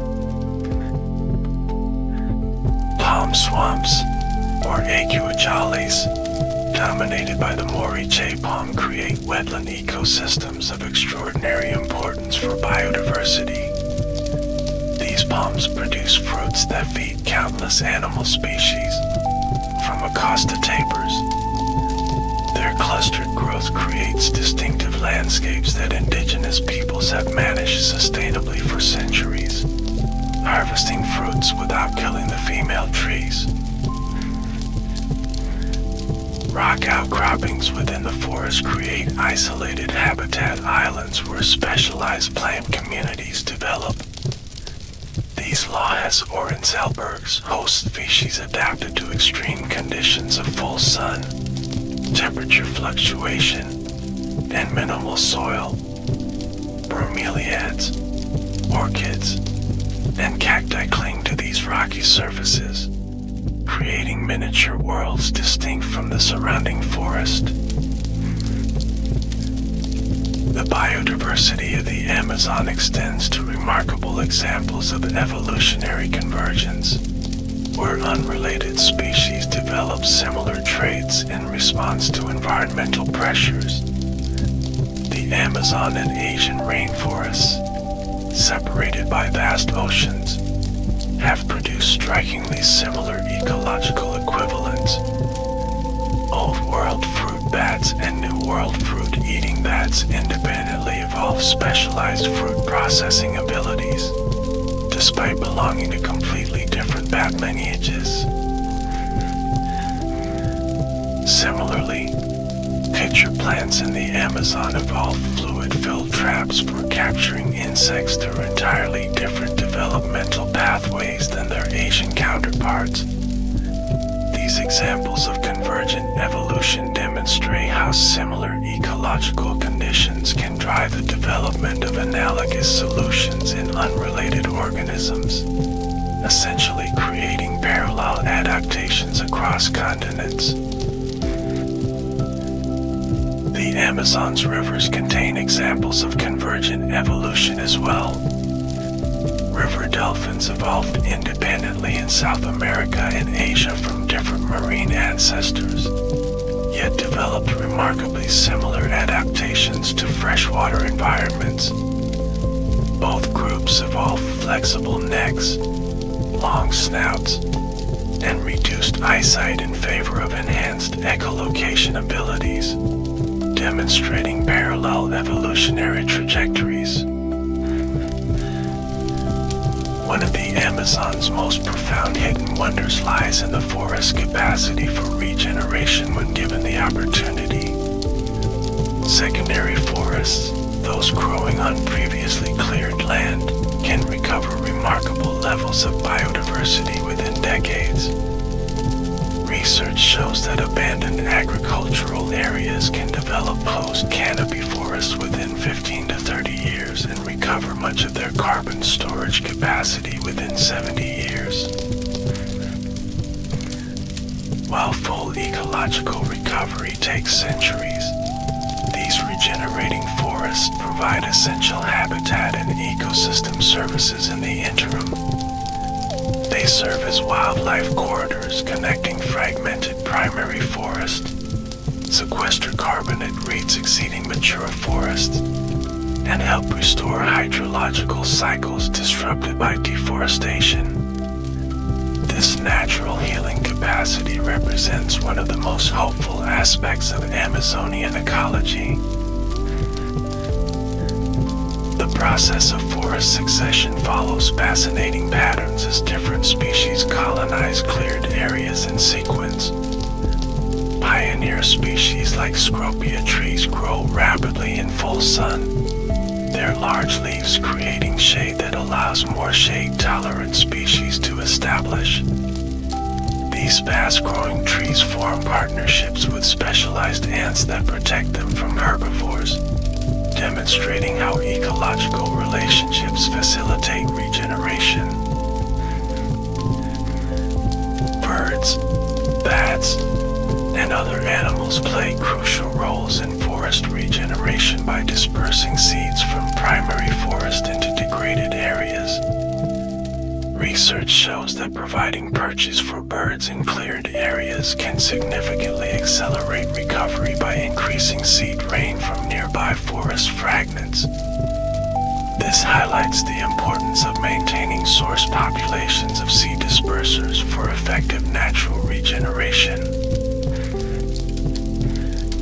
Traditional ecological knowledge held by indigenous and traditional peoples represents one of the Amazon's most valuable yet threatened hidden wonders. Generations of careful observation and practical experience have produced sophisticated understanding of the ecological processes, plant properties, and sustainable management techniques. This knowledge often includes awareness of subtle environmental cues and relationships invisible to conventional scientific approaches. Indigenous agroforestry systems demonstrate this sophisticated ecological understanding. Many groups create forest gardens containing hundreds of useful species arranged in ways that mimic natural forest structure while enhancing production of desired plants. These systems maintain high biodiversity while providing food, medicine, building materials, and other resources from the same area for generations. The ethnobotanical knowledge of Amazonian peoples includes recognition of plant relationships invisible to casual observers. Many indigenous classification systems group plants according to ecological functions, chemical properties, or relationships with animals rather than the morphological features emphasized in Western taxonomy. This alternative perspective often reveals connections overlooked by conventional science. Traditional fire management practices employed by many indigenous groups demonstrate sophisticated ecological engineering. Controlled burning at specific times and intensities can reduce fuel loads, enhance certain plant species, create habitat mosaics, and improve hunting opportunities. These practices, developed over thousands of years, contrast sharply with contemporary catastrophic wildfires in areas where traditional management has been suppressed.